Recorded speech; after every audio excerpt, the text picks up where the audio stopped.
Happy Sunday, everyone. Greetings, greetings, greetings. How are you guys doing? I hope everyone is well and everyone is doing good. Um, I hope you're keeping warm. In some places, I know it's getting cold in certain areas. At least that's what I've been reading up. It's been cold in certain areas. It's been raining, like here, it's been raining, and the wind. Like, what is going on? This global warming is serious, so very, very serious.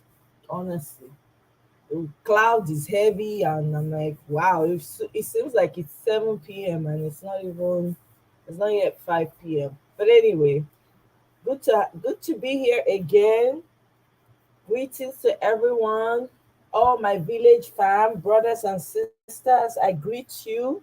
I greet you specially. Thank you to all my new subscribers. I appreciate each and every one of you. I really do. I appreciate the support. I appreciate everything that you guys do. I mean, it's an honor to be with you guys again today. Um, Aluta continua, we move, right? How many of us are still hopeful, regardless of all that is going on? How many of us still have a glimmer of hope and you don't know where it's coming from, but you just have this peace about you? You just know deep down that something is going to do, something's going to happen, but you don't know how, you don't know when, but you can just feel it. How many of you feel that way? Because I do. I do. I guess that's what keeps me coming here and adding my voice and hearing from everybody. So I do, you know. Welcome, highly favored. Greetings, happy Sunday. So good to see you again. God sent. Welcome, welcome, welcome. Thank you. It's all yeah, absolutely. Welcome, oh, highly favored. Yes, so Aluta continue. I'm telling you. Ishore, hi, Ishore Oluwa. I love the way you abbreviated that. Wow, that is very creative. Ishore Oluwa, Ishe Olu. You can say Ish. Oh wow, that's amazing. Welcome, welcome. I appreciate you. You do right.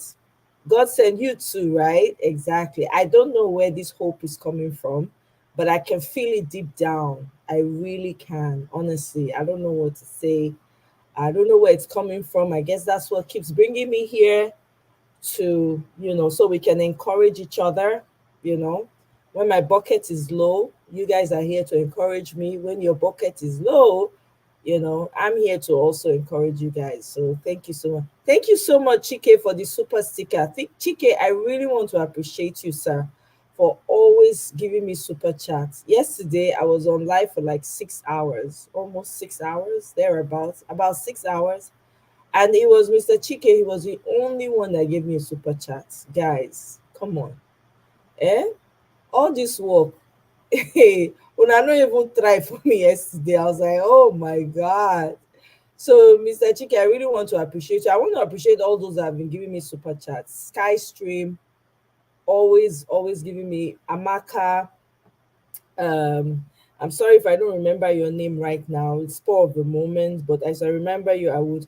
Mr. John Oche, BBMJ, Natu, everyone that's been giving me super chat. It encourages me, guys. Nothing is it really does. It encourages me because it makes me feel like the work I'm doing here is felt in some way or the other. You don't see me in person, right? And I spend all this time here. So it's encouraging at least to know that someone really appreciates what you're doing. And nothing is ever too small. So I really want to appreciate you, Mr. Chike. I really, really do. From the bottom of my heart, thank you so much for your consistent support. Brand new to food. Welcome. Happy Sunday. Happy Sunday. Happy Sunday. Isha Oluwa, yeah. You try coming, right? I know. We keep fighting. We can't give up. We only have one home, right? That's why we're still alive, so we can keep fighting. You know, as far as there's life, there's hope. We have breath in us, so we must fight to make sure that we secure our ancestral homes. We cannot leave it to thuggery. We cannot leave it to criminals to take over. No, we can't. We shouldn't. We shouldn't. Our children are not. Your children.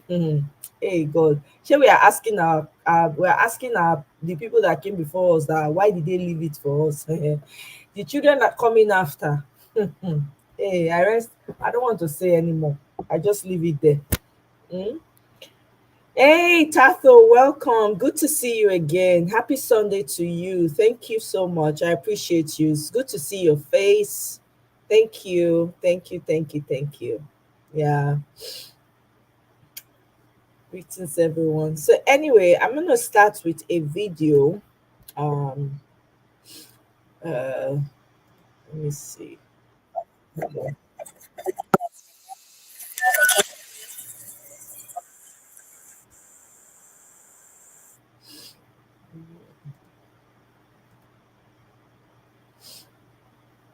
Let me know when you can hear, when you can see my screen.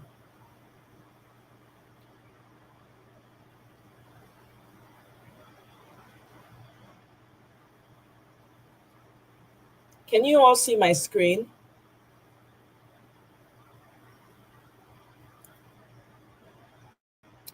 Can I get a yes so I can move forward?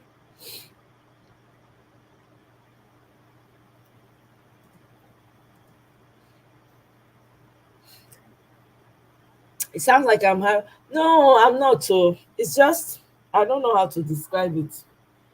I've been chilling all day. I've just been resting, even though I was in another platform listening in, but I just took the back seat. So I've been listening. I haven't spoken, so that's why my voice kind of sounds like nah. So, but I don't have a cold. But thank you so much for asking. Thank you for even noticing. I appreciate that, brand new to food. Thank you so much. Yeah. Okay. You guys can see it. Awesome. All right. So I'm gonna play it now.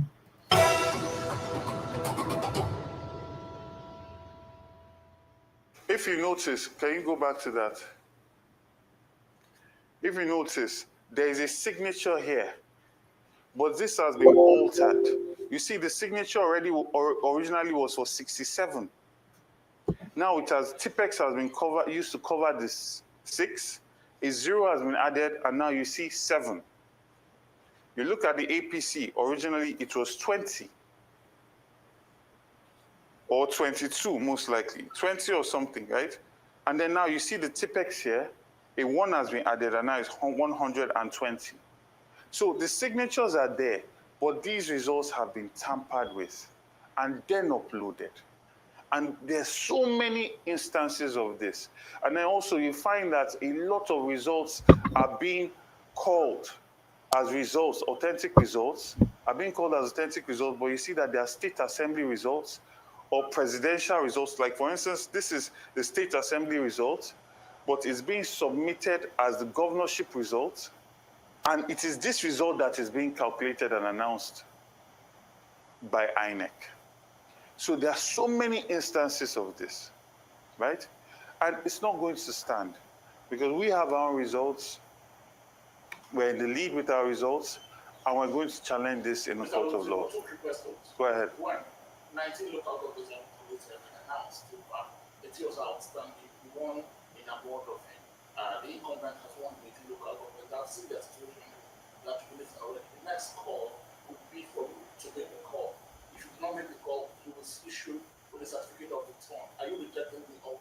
I completely condemn the entirety of this election in every clear term. This was a sham of an election. It was a compromise. It was an illegality that has not been perpetrated in Lagos since I've been born. This was an election where entire agents of a party were chased away from their polling units. This was an election where people were standing, and if you came to vote and you were not Labour Party, they were beating you. I've had to pay the bill for over 12 people. One was in concussion, he just woke up today. One's leg is completely broken, he has to go into surgery. And I've been doing this entire morning. I cannot even transfer money again because I'm done transferring just on hospital bills. So I condemn this. I will never call Babajide Sanwo-Olu to congratulate him for this shambolic, this sham of an election, this violence that's literally setting a precedent for war in the next election, because nobody is going to come into elections believing that they will discuss ideas and issues anymore. Because what it's about is about who is the most violent. Second question, you said the bullying was complicit. The what we had commission in Lagos said every situation they responded to, and the entire security scenario not prevent voting. They did not prevent voting. Not prevent voting. That's what he said. That is a big lie. It is a big lie. I thank the army. I thank the DSS. I thank the Navy. I thank the neighborhood watch that came. If these people did not get involved, what you see, what all the videos you have seen will be child's play compared to what the reality would have been. In Ikorodu, people died. In Apapa, someone died. In Shomolu, someone died. So how are you saying that people will be aware that a person has been killed and they will come out and vote? In Nigeria, people were sitting down in their house because they were literally threatening them that if they come out, they will kill them. And they were following people and going to their houses. After you, they will follow you to your houses to go and threaten to harm your family. This Lagos deserves so much more. Look at Oyo State. Seyi Makinde won. People are jubilating. He did not have to use any violence. He did not have to use any intimidation. When you serve your people will return you to office. We should not be seeing videos of so much violence statewide. And you're saying that you're dancing and celebrating you won an election. You plan to govern these same people? Even Yoruba people were being assaulted because they apparently looked Igbo.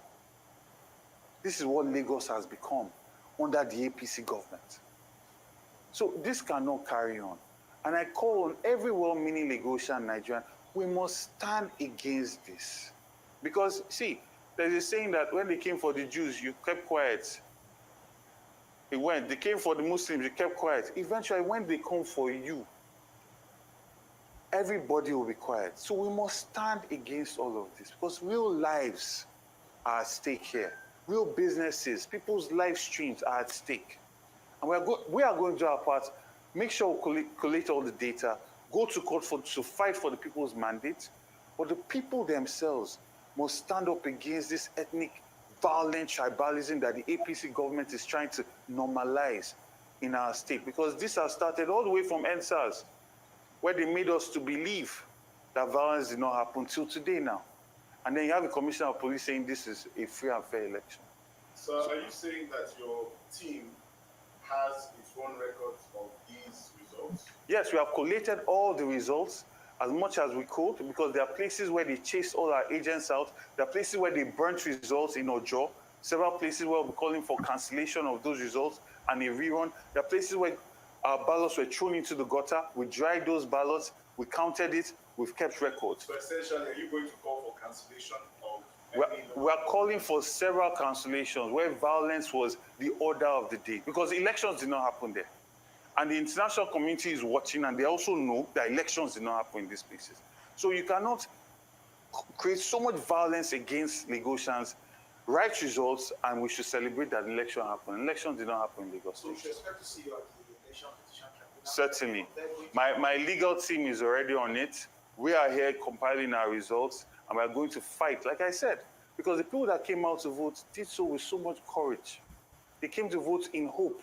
We were not incentivizing them with money. Despite all the traditional institutions to try and scare them with the Oro Festival, they still came out with courage. So we owe it to them to fight for every single vote, and we are going to do just that. So thank you. Did you hear that, guys? Hey. Oh. Okokobioko.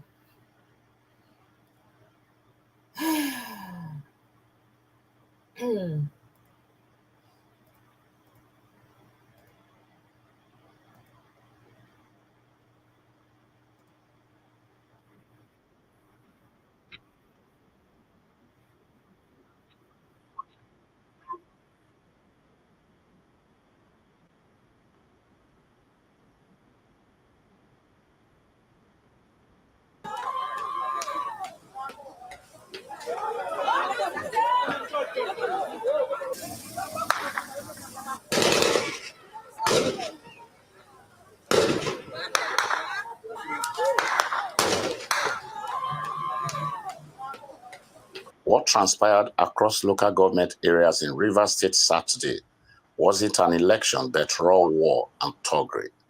This was the damning verdict of a voter in Kana local government area of Rivers State, one of the epicenter of violence in the governorship and House of Assembly elections. The crisis was reportedly ignited by a fake ballot paper meant for Ikwere Council that finds its way to faraway Kana local government.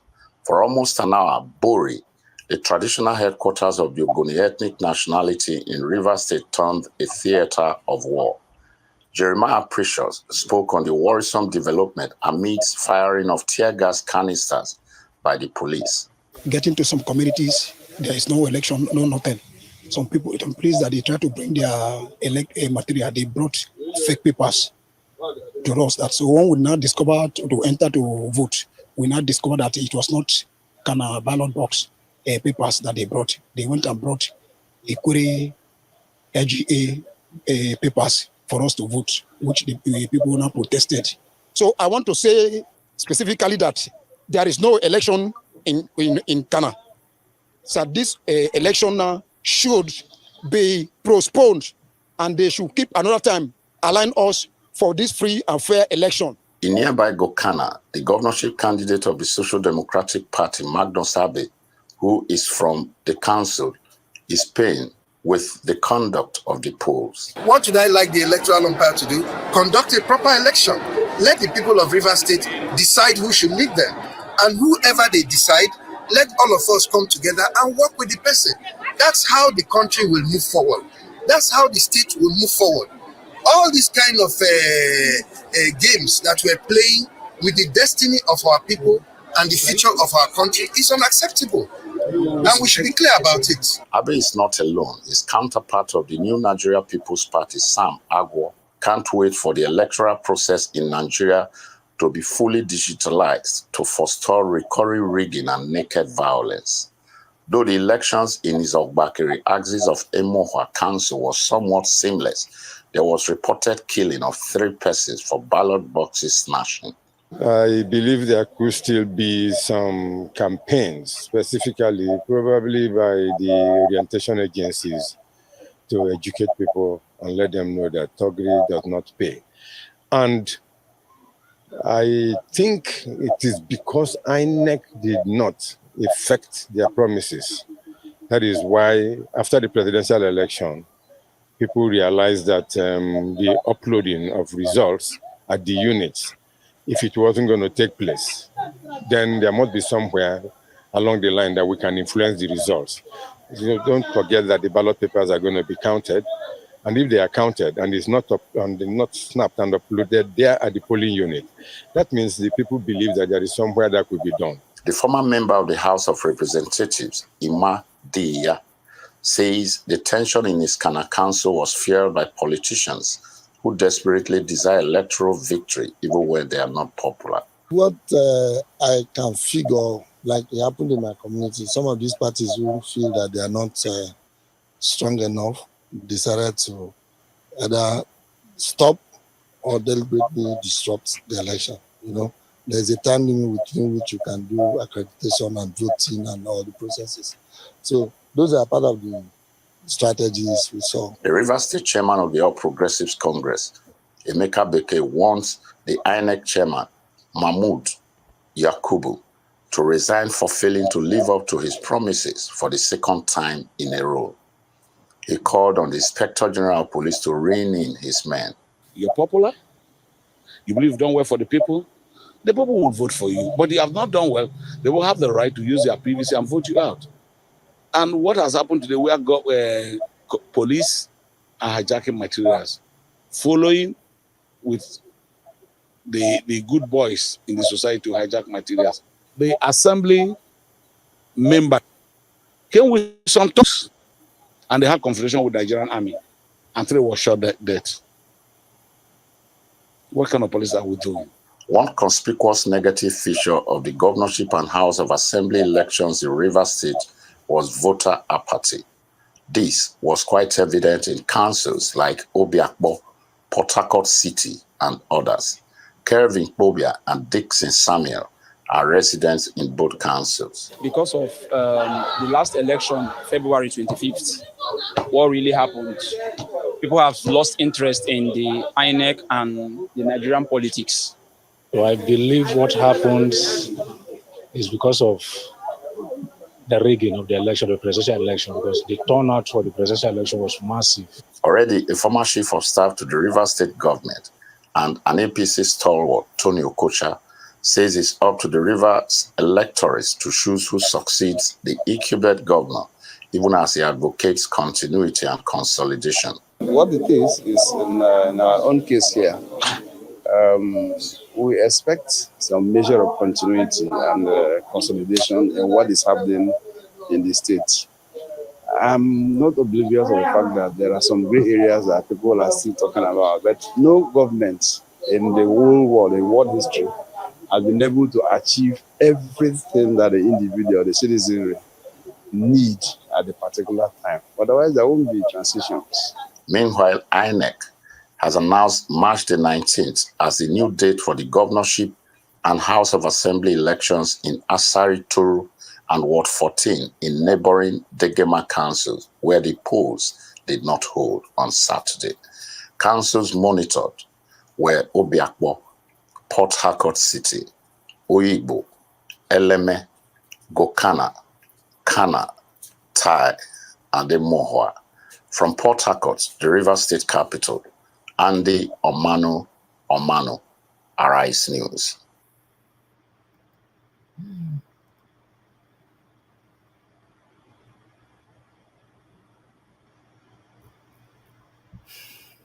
Junk sleep got you.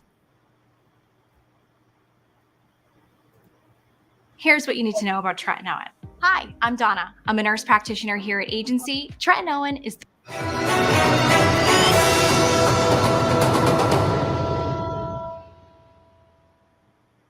We still have award-winning broadcast journalist, lecturer, and public policy analyst Adeniyi Kunu still here with us in the studio. And joining him is political analyst Ayodele Adio. Great to have you with us, gentlemen. Thank you very much. I feel privileged and it's a pleasure being here. Well, gentlemen. Yes, please. Thank you for being with us. Thank you too. Here we are. There's so much anxiety, so much tension across all the 28 states where voting took place yesterday. Hitches here and there and all of that. But my first question to you, what INEC has done is to say, well, we have cancelled elections in 10 polling units in Lagos State. They have also done so in Benue State, in some parts of Benue State. Yes, do you think that the rescheduling of elections has gone far enough in these places where, there have been problems? Or should INEC, have gone further afield in refixing the elections? In Lagos, for example, virtually every part of Lagos, there were issues. There is only in 10 polling units in Victoria Garden City and Lekki Ikate area that they are rescheduling in elections. In Benue, in one local government area. But there are also issues in Rivers State, so do you think that INEC, in trying to make up, has gone far enough? Let me start with you, Kuna. Within the context of our current realities, I think that INEC can only do that because don't forget, apart from the incidences of not being able to vote, we also have insecurity issues. We've got voter inducement. This is a part of the problems. But if you consider Lagos that Dr. Abasi just mentioned, you're talking about 10 polling units out of over 13,000. And I think that brings to perspective the percentile of the number of areas that perhaps they've given us the impression that there are infractions. All of the things that have been emanating from yesterday suggest that there are real problems in many areas across the state. But perhaps maybe INEC is limited when it comes to areas where insecurity issues have been mentioned. And that perhaps happens to be that INEC may be waiting for certain reports. Don't forget that anything that has to do with threats, suppression, then you're talking about the security operatives coming in to prevent that. So INEC staff or ad hoc staff may be limited in that regard. But even at that, I think that they should speak to many issues. Bearing in mind that we have 3 weeks to perhaps have addressed certain issues, because the recurrences of similar issues from February 25 should make us really think if INEC did a lot of homework. Because if you look at it, flashpoints would have been recognized right now. They had reports. As a matter of fact, over a week ago, Usman Al-Khalibaba, the IG of police, said all of the cases arising from February 25 have been handed over to INEC. And I believe that INEC officers would have actually gone through that comprehensive report to have actually done something with regard to that flashpoint. Then if you look at it also, the historicity of electioneering in Lagos, particularly areas like Surulere, Lekki, Elegushi axis, shows that there has always been problems in these areas. So one would have expected that these areas also that are already recognized as flashpoints are areas that INEC really did a lot to actually address. So I think that INEC has to do more. We may not be able to influence what INEC decides regarding maybe the postponement or elections, maybe cancellation of certain things. But what we can do is to tell INEC to pay attention to other areas. Don't forget that when they held their Anambra elections, I actually was in Anambra 2021. That's in November.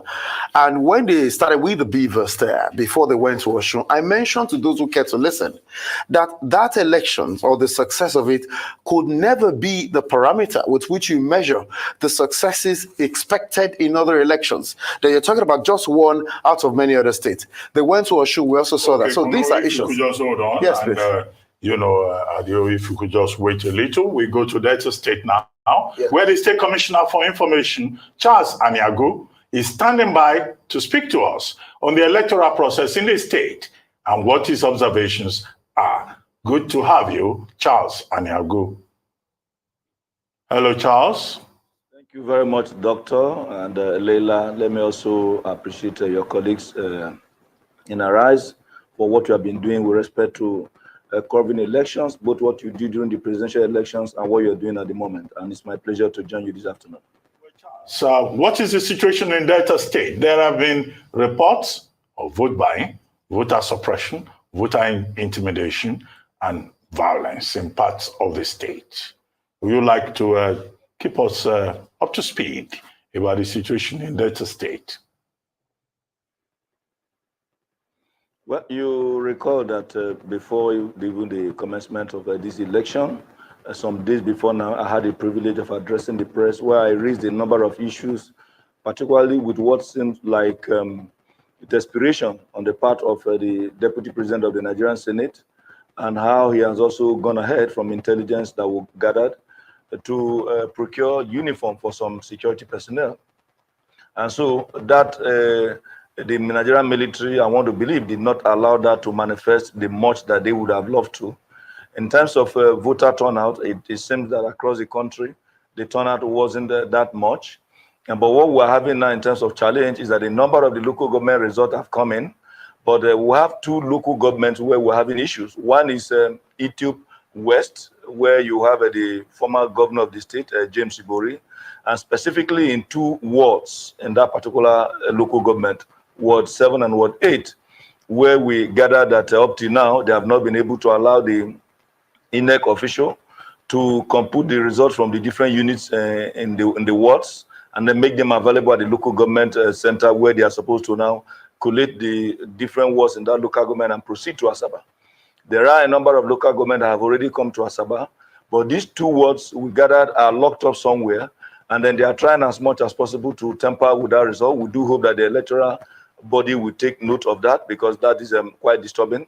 We also hear that in Urugu too, that there are also challenges where the officials of the APC have more like intimidated the INEC officials, and then they are also taking steps to alter the results that they got from the unit. We have seen some of the results from the different units and how they mutilated them. We are saying this for the purpose of getting both the security agencies and the electoral body to take note. Deltas voted yesterday, and they voted quite peacefully in a larger part of the state, and the results are already coming in. And we do hope that the INEC and indeed the security agencies will take steps to address these issues, because oftentimes when you have challenge with election, it is always easy for politicians to begin to accuse the electoral body at the higher level. But what politicians more like perpetrate at times is what is challenging. And so we want to know how come result of a unit, result of a ward is still being heard, has not been announced, when others are already even announcing the result of local government in Asaba. All those results have been collated at their local government headquarters, and they are proceeded to the state capital, announced. So far, no fewer than 4 local governments have submitted their results in Asaba. So how do you explain that since yesterday and now that you are still having words being heard in some areas? We believe that some form of manipulation is taking place, and we do hope that the electoral body will take note. And thanks for bringing this to the forefront. And, you mentioned low voter turnout, but would you agree that low voter turnout is as a result of voter suppression that's been going on? And secondly, INEC had not just 3 weeks to prepare following the presidential elections, but INEC has had a long time to prepare for these elections. But if we look even just at that 3-week period between the presidential elections and now, the INEC had to really work on issues that came up in the presidential elections. How would you say that INEC has done? Well, in terms of the processes, INEC tried. The beavers worked quite well in a number of these areas. The INEC officials came out in good time. They did their work. But when you talk about voter suppression or low voter turnout, it behoves on all of us, not even only the electoral body, to embark on what you may call massive sensitization of Nigerians to understand the importance of voting. Because when you keep quiet, and even those who are enlightened don't get involved when it's time for you to make a choice as to those who will lead you. And unfortunately, there are a number of individuals whom you may think are informed enough, who may begin to ask, possibly, that how do you want me to come there? What are you going to provide for me to come? But those who are informed will travel, spend their money, because they know the importance of picking those who are going to represent them or those who are going to lead them at different levels. And so the issue of low turnout during voting or during elections is not just going to be the issue of INEC. It speaks more to the inability of Nigerians to understand the importance of their franchise. Because some will say, what does my single vote, what does it matter? You want me to go and stand under the sun? Some may even come, if it's taking quite a while, before it gets to their turn, they will tell you they are hungry, they are tired. And what's this man talking about? Is it just me that's getting really worked up by what this man is saying? Abi, the Nigeria, see wetin dey happen. Say people lives literally dey at stake for this election. Because when they talk say low voter turnout, which one may they do? I mean, I don't understand. Wetin I dey try to manage my emotions today, abeg. Make I just remove am. Because it no make sense to me. It no make sense at all. That kind thing happen. They say low voter turnout. I don't understand. Abi, the Nigeria. You know wetin dey happen for Nigeria. You don't know. Like,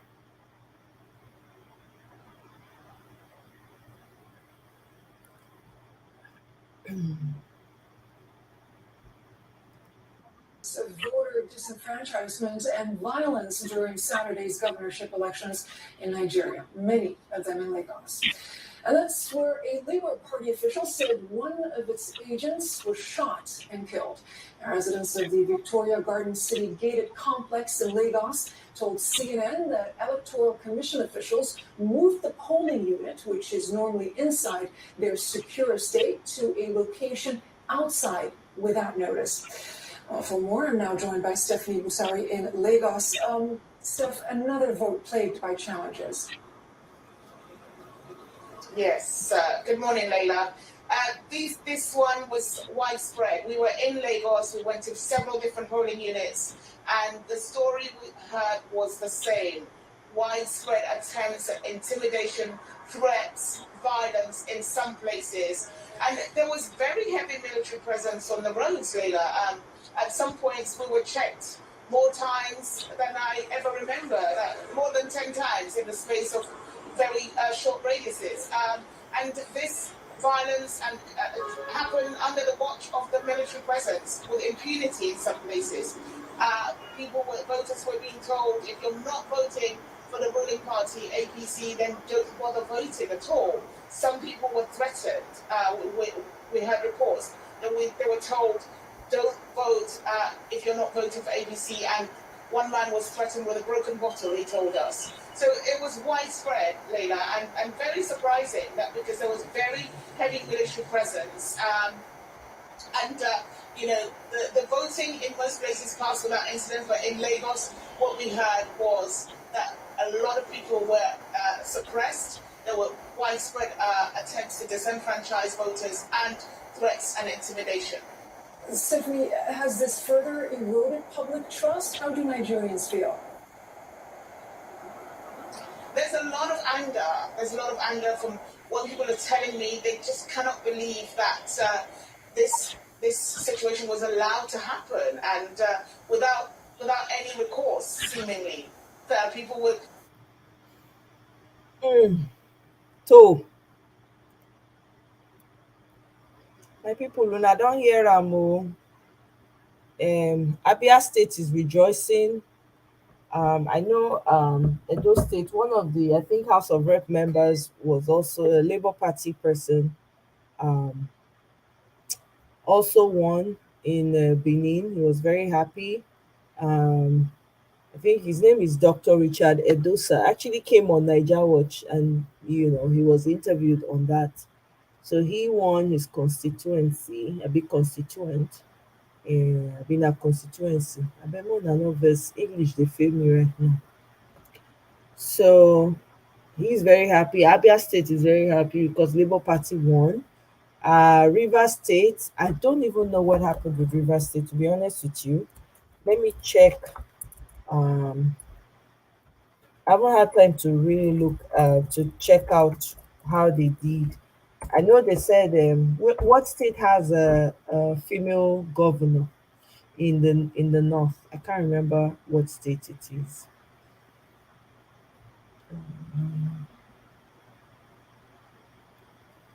So it be like say they rig that one too.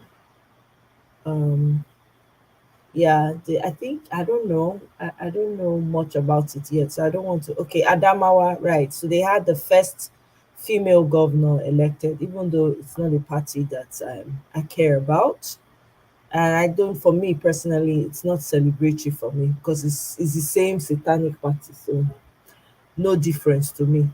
It was rigged, right? No surprise there. Exactly, no surprise there at all. You heard Abia governor locked up to change the election. Oh, really? I didn't know about that too. I don't know about that one. Oh, really? I have no idea. I haven't heard anything like that. Guys, please like. We only have 24 likes and we have about 100 people watching. Please get the likes up. And then, yeah, she's APC, so it's not celebratory for me. And exactly, how do you want Nigerians to feel? How do you expect Nigerians to feel with what has happened? I mean, do they expect Nigerians to be happy? I don't get it. These people have been abused over and over and over and over for decades. For decades. And yeah, you hear on social media people are crying, oh, abusive relationship, abusive marriage. This is where it all stems from. When the leadership is bad, trust me, man, everything down is bad. So the men who sometimes impose themselves on their wives, this is where they're learning it now. They see it at the highest level. So who are you, midgets, to come and tell them, or women who, behave badly? This is all, it's in your face. If this is what you're born into and this is all you know, how else? You don't know how else to be but have this mindset, unfortunately.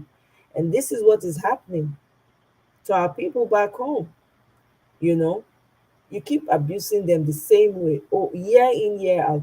Every election year is the same circle. Matter of fact, it's getting worse and worse and worse. That's what's happening. That's what's happening, to be honest with you.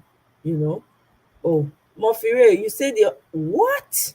How many zeros behind that? 200 trillion.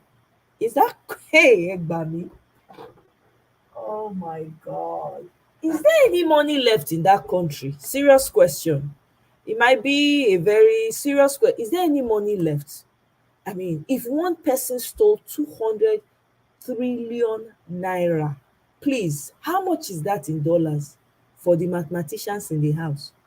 And is there any money left? Because every time I hear the kind of money wey some of these people dey steal, I dey wonder say, wait a minute, person go just carry that kind money go just run, nothing. Hey, egba mi.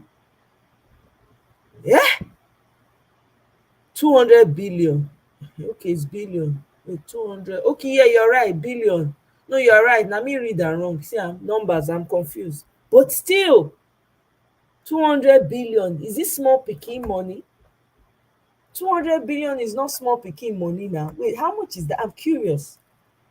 Hey, Salobua. How much is that? God have mercy. Wait, I really need to. It's on a black market rate with this. 1, 2, 3. 1, 2, 3. So, um, ha. I don't understand though.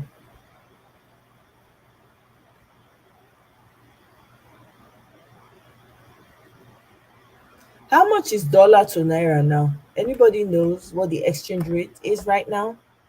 How much is it? How much is Hi, welcome Angelia. Thanks for joining me. How are you? Happy Sunday. Happy Sunday, Omoyo. I can't hear you. Can you guys hear her? Can you hear me? Okay, now I can hear you. Hi. Happy Sunday, happy Sunday, happy Sunday. To you too. Greetings. Yeah. Actually, my name is not Angelina, but that's my nickname though. Okay, okay. No worries. That's fine. We'll just go with this. Okay. That's okay. Welcome to the show. Yeah, thank you very much. You're welcome. Yeah. I just want to say thank you for everything you are doing.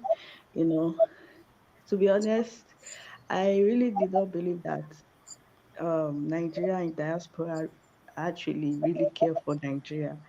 And the reason why I say this is that most Nigerians that are based in overseas, they've already giving up on Nigeria. Some don't even care about their own country. So when I hear people from diaspora talking about the election going on in Nigeria and everything, I'm really like amazed and surprised that wow, they really care about the country though.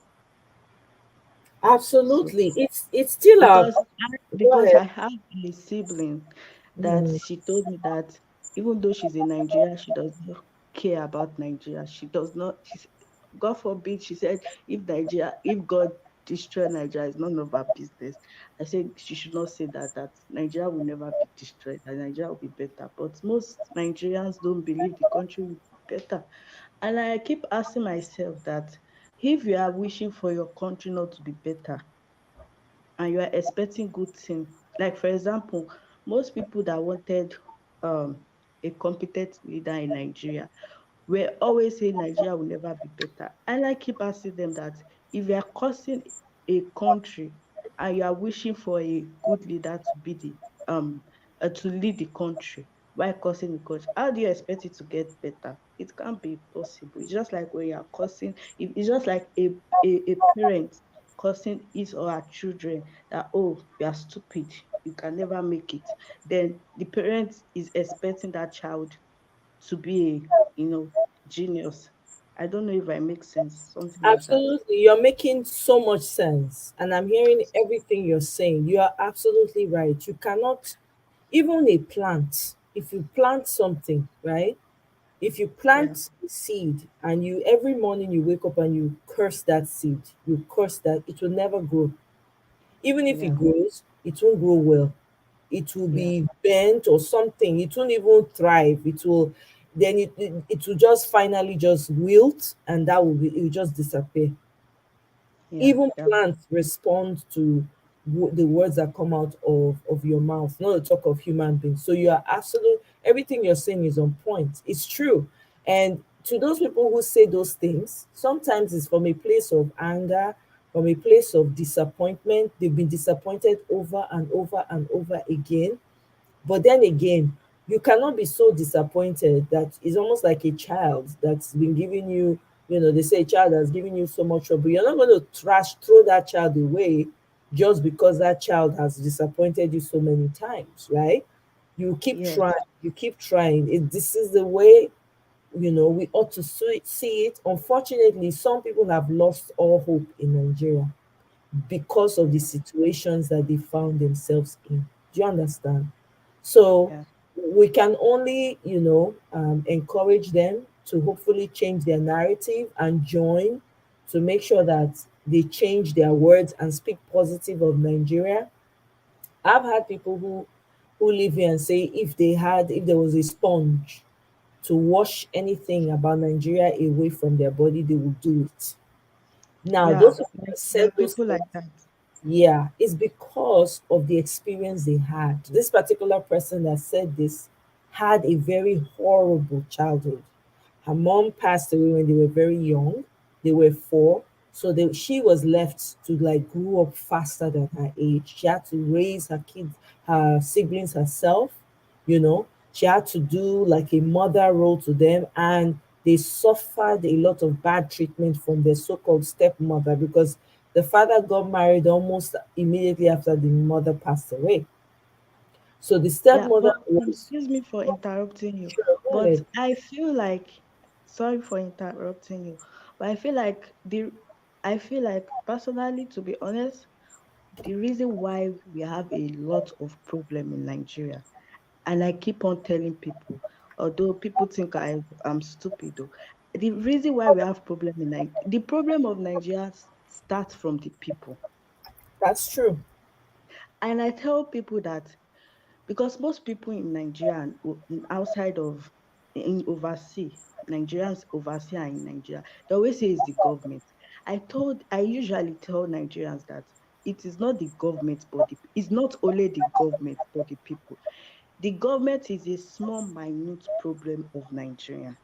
The deep, the major problem is the people, and the people are the roots. For example, now, if a tree is rotten, if the tree like for example, if the root of a tree is rotten, all other part of the tree is going to be rotten.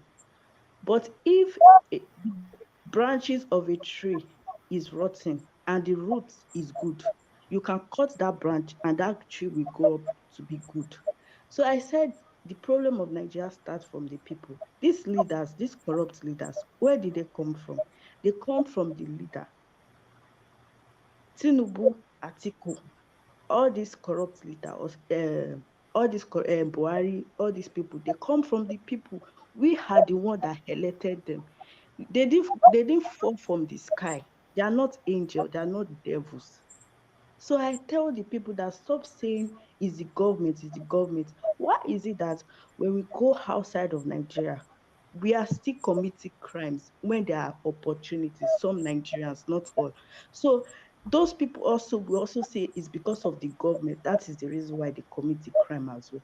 I'm like, don't say is like the thing that Nigerians lack is they lack accountability. Every and average Nigerians lack responsibility and accountability. We are always, can you hear me? I can hear you clearly. I'm We are listening. always trying to put our mistakes. We are always trying to put our mistakes and blame others for it. Just like Black Americans, when they try to say, oh, it is the system that is preventing them from moving forward. When you commit a crime, you blame the system. When you go out there to do drugs, you to join gangs and all that, they blame the system, they blame the white men or the white people. I'm like, Black people, that's the problem of Black people. No, We no, are so I have to wait 1 second, Angela. I have to come in there. That's not completely accurate. So I'll just suggest you leave the African American story out of okay, it. okay. because Okay, there's let a me give you, different, yeah. So because it's just out of the focus topic. on, yeah. Okay, Because that's not okay. very accurate. What you did, the comment you made about them. There's a lot of narrative around that I don't want us No, to. I'm not saying it's all of them. It's not all Yeah, of I them. There's understand, but let's those just that stay away from that and focus on Nigeria itself. Go ahead. okay. So let me focus on Nigeria because it's Nigeria I actually know about. So Yes. I think, and also during this election period, especially the presidential election, I noticed that most Nigerians, sorry, Nigerians are not unified. We have tribalism within us. Like an average Nigeria don't like each other. If we see a Yoruba fighting with Igbo, Igbo fighting with Yoruba, Hausa fighting with Igbo. Let me give you my own experience. When I was in Ukraine, because when I was in Ukraine, because I'm still in Ukraine though, but when I was in Ukraine before the war, Mm. I I lived with Nigerians and one Ghanaian. The Nigerians I lived with were Igbo and Hausa. I was a Yoruba. And there was half Yoruba and Hausa girl. Do you know, Omoye, that there was not unity between Hausa, Igbo, and Yoruba? Even in another mass country, you Mm. carry your tribalism to another mass country and you can't even be united. I told my friend, because I remember when I was like, okay, because my best friend then was the Igbo girl because I really loved her, you get. But she didn't love me because I was Yoruba, but I did not care because I was brought up not to be tribalistic. My sister, my elder sister, she's married to an Igbo man. When the man came to my dad did not say, oh, did not tell my sister, oh, you can't marry him because he's an Igbo. He came to my dad and told him that I want to marry her, but I'm Igbo. My daddy said, how is that his business that you are Igbo? That as far as you love my daughter and you are going to treat her right, that is all that matters. My dad said he doesn't care whether you are black, you are white, you're orange, you're pink. In fact, be an alien, he doesn't care. So I thank God that I wasn't brought up to be tribalistic towards anybody. So I was used to being somebody that always look at someone's character than defining them by tribe, by race, or by anything. But I didn't know that I was different. I thought other people were like that as well. But it's when I started living with other people, because all through my life, I was always I'm somebody that stay at home. So I hardly relate with anybody at all. So I didn't know that people were different. The way people think were different. The way they act were different. The way they do things were different. I thought human beings think in a collective way, like in a united way. But when I started living with people, I noticed that human beings generally are very, our mindset is very separate. Like, I don't know how to describe it in English, but we had different ideologies, and those ideologies were not to unify us, but to divide us. So it's created what they call division, chaos, and fight between us all the time, to the extent that even one um, had to leave us, and she started living alone. So back to what I'm trying to say is that Nigeria have a problem, a lot of problem, but the major problem is tribe, religion, and corruption. They always say that the governments are always corrupt, but I don't believe that it's only the governments or the leaders in Nigerians that are corrupt as well. And average Nigeria also is corrupt. Okay, look at this new money crisis. I that they said there is no new money, that when you go to the bank and you fill a form that you want to collect your money, they will tell you that there's no new money. Okay, That is for the bank. If you want to withdraw, if you want to pay something through POS, or you want to collect money from POS people, they will tell you that their charges is 2,000, 3,000. So what am I trying to say? In every sector in Nigeria are corrupt, even from the politician to the civilian to the average trader. Everybody is very, very corrupt. Everybody are trying to take advantage of others. Oh, let me take advantage of this guy so that I'll be able to, you know, to have more money than him. But at the end of the day, who are you trying to deceive? Who are you trying to, who are you trying to help? You're not helping anybody. You're not helping yourself, because if you are trying to make your fellow people suffer, it's going to indirectly affect you as well. So I keep trying to say that we should we should try to look for a way to.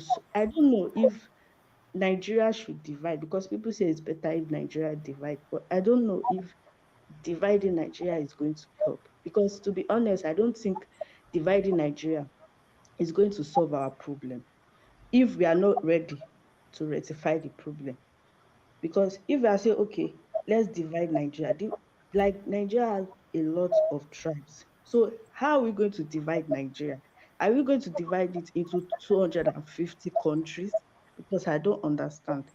So if we are not ready to rectify the problem we have, which is tribe and religion bias, even though you divide the country will not work. That's what I believe. It will not work. If you don't rectify the problem, it will not work. It's just that when you divide the country, instead of you having a larger problem, you will not be having a smaller problem. But the problem will not disappear. It's not going to solve the problem that we had. So that's my contribution. Okay. Angelia, you're very correct, mostly, and I understand everything you're saying. Absolutely, right? You identify the problems very clearly. And everybody knows that. There's nobody here that would argue that those points with you. But as much as the problem is the people, you agree with me, right? When Peter Obi came on board and started galvanizing, you see how people from different tribes from every corner in Nigeria showed support for him. You can attest to that, right? Yes. Okay. You see how the movement, you see how powerful it was, right? You saw that you're witness to that, correct? Yes. Okay. You saw that even in the election, leading up to the election, you saw that he clearly won the election, correct? Yes. Okay. And you saw that it was stolen from him broad daylight, correct? Yeah, it was very obvious. It was Everybody very knows that. obvious. Okay. So that's a great example of how important leadership is. Because But when some people still believe one that second, one this second, okay. one second, Angela, let me land on my point. So from that, right, you can tell that when you have a good leader, even though the people are bad, they're so corrupt, it has eaten deep. Once you have one good leader at the top that is flowing good values for himself, it will trickle down to the least person in the society. The problem is that, yes, the people themselves treat each other bad. We all know this. I grew up in Nigeria, so I can attest to it. I go to the market, I want to buy a cup of rice. They will use the small tin, half it, and use it to sell and cheat you, right? And tell you it is a cup of rice. We know all those stories. But because we've not had any sort of good leadership, nothing. So everybody gets away with anything. It just depends on who you know. Nepotism, my friend of my friend of my friend, right? Even when you want to get a job, my friend of my friend, you want to enter school, my friend of my friend of my friend, right? It's eating so deep. And the people at the top they are the ones that are actually doing it the most. That is why it is not changing, it's getting worse. This tribalism that you talk about, it has always been there. It has always been. I worked in Lagos where I was working with a group of and they were Yorubas, and they said, "Hello, tuti share mapada." You go back to where you came from. I've been told that numerous times. I, like yourself, grew up in a home where tribe didn't mean anything. the whole lesson you learned was, as long as the person is a good human being, are they good or bad? That's what matters. But unfortunately, you come into the world and you realize that you're not everybody was brought up the same way you were brought up. And then you're having to learn all these lessons and see all these horrors right in front of your face. I grew up amongst Yoruba people. I can't tell you that all Yoruba people are tribalistic. I can't. I'll be foolish to say that, because I grew up with different varieties, different tribes of Yoruba people, and I got on well with them. Matter of fact, most of his help that I've gotten were not even from my people. They were from people I didn't even know at all, and they were from different countries, and they were different. Sometimes from maybe one or two tribes different from mine in Nigeria. But this thing has eaten so deep. So when you have the right person at the top, puts the structures in place, most of these mindsets will begin to change. Everyone, I don't want to blame people that have given up on Nigeria. I don't want to blame them, because when they now start to see, I can tell you for free, there's some people who are giving up they've given up completely on Nigeria, completely on Nigeria. Like they don't even want. But I tell you, this people will be emergence. They crawled out from everywhere. Some of them I didn't know they were Nigerians. That's how far gone they were. I had no clue. If you had told me, oh my, I swear that this, I would say no, they are not Nigerians. But they came out because they saw good, they saw hope. So yes, can it change? Absolutely, with the right leadership. But with what is on ground, if we let it stand, it will not be good. It will get worse. And what is in front for Nigeria, if we allow it to remain, it's devastating. We don't even know how terrible it will be. We have no idea. People are still playing softball with this. The difficulty and the mayhem, this is small that you saw. This story that we saw during is small compared to what they have planned for Nigerians. Do you know what is funny, Omoye, is that these people that are voting for this corrupt party don't know that the politicians are actually using their tribalism to gain power, to gain power in Nigeria. So when I see people trying to say, oh, I'm going to vote for this person because this person is my tribe, I'm like, okay, now you vote for him, is a leader. Is it going to help you when you are in need of help? No, Exactly. it's not going to help you. Is your neighbor that is living next to you that is going to help you when you cry for help.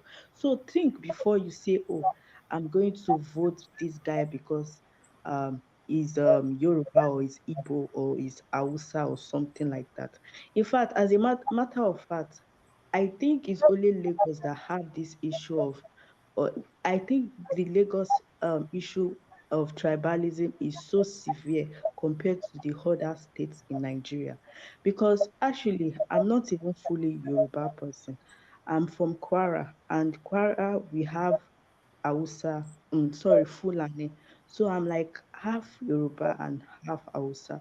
So when I'm talking, and when you look at me, like when you see me physically, you would think I'm Igbo because people do think I'm Igbo. Even without talking, they'll say, oh, I'm Igbo. Until I tell them that no, I'm not Igbo. And even me as a Yoruba person, I don't even know how to speak Yoruba myself. So people always doubt if I'm a Yoruba person. So you see, people are so very myopic in thinking that they don't think beyond the box and say, oh, let's stop doing this and let's look at the bigger picture as well. Right. No, you're absolutely. I mean, you're absolutely right. It's unfortunate that here we are in 2023 and we're discussing tribe, but I think it's a long overdue conversation, because a lot of people have been hurt as a result of this tribal sentiments. It's And I unfortunate feel that like the elderly people also are part of the problem. no, that's where the problem emanates from. And in our present 2023, people are still in a supposedly cosmopolitan city as Lagos. It's ridiculous. People hear it, the people hear it and they are laughing like, are you for real? Because people come from different there are what's it called? And they're like Brazilians they have Brazilian influence in Lagos. We have Portuguese influence in Lagos, in the same Lagos. So it's We have laughable. Indians, we have Lebanese, a lot Exactly, of right? people there.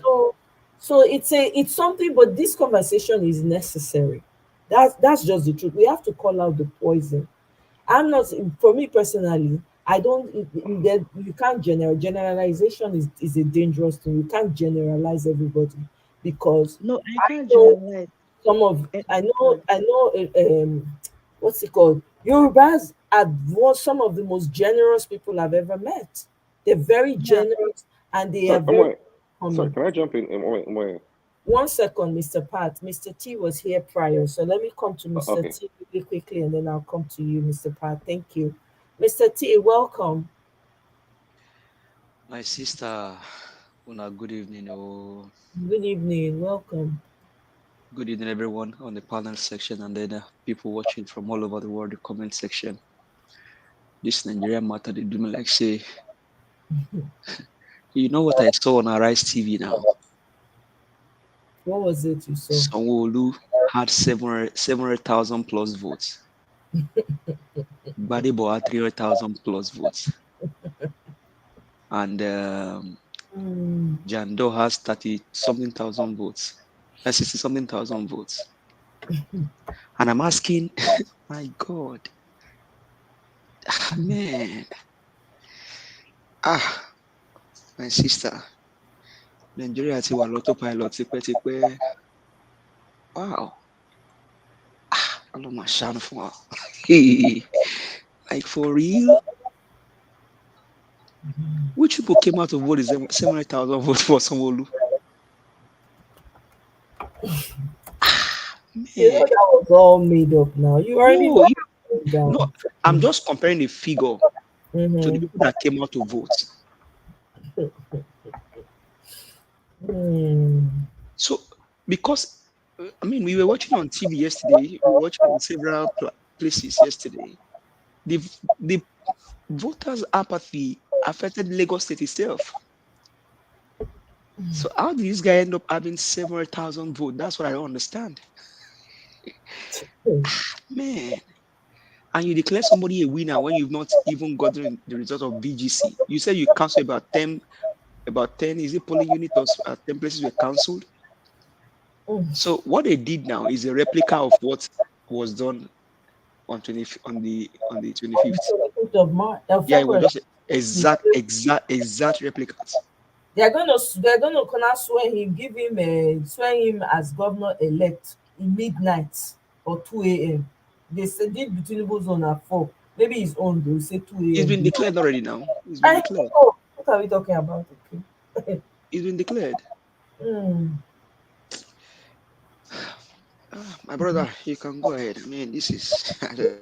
Welcome, my brother, Mr. T. Oh, yeah, me. You know. All right. Thank you very much. I'm surprised that we are falling into the trap that they have set for us. Here we are talking about tribalism, Yoruba, Hausa, Igbo. That is what they have set. Mr. Pat, so 1 second before you go on the roll. That's not what we're talking about. Oh, okay. Sorry, I thought I heard. When I came in, The young lady called in and we're just talking. We were just having a conversation.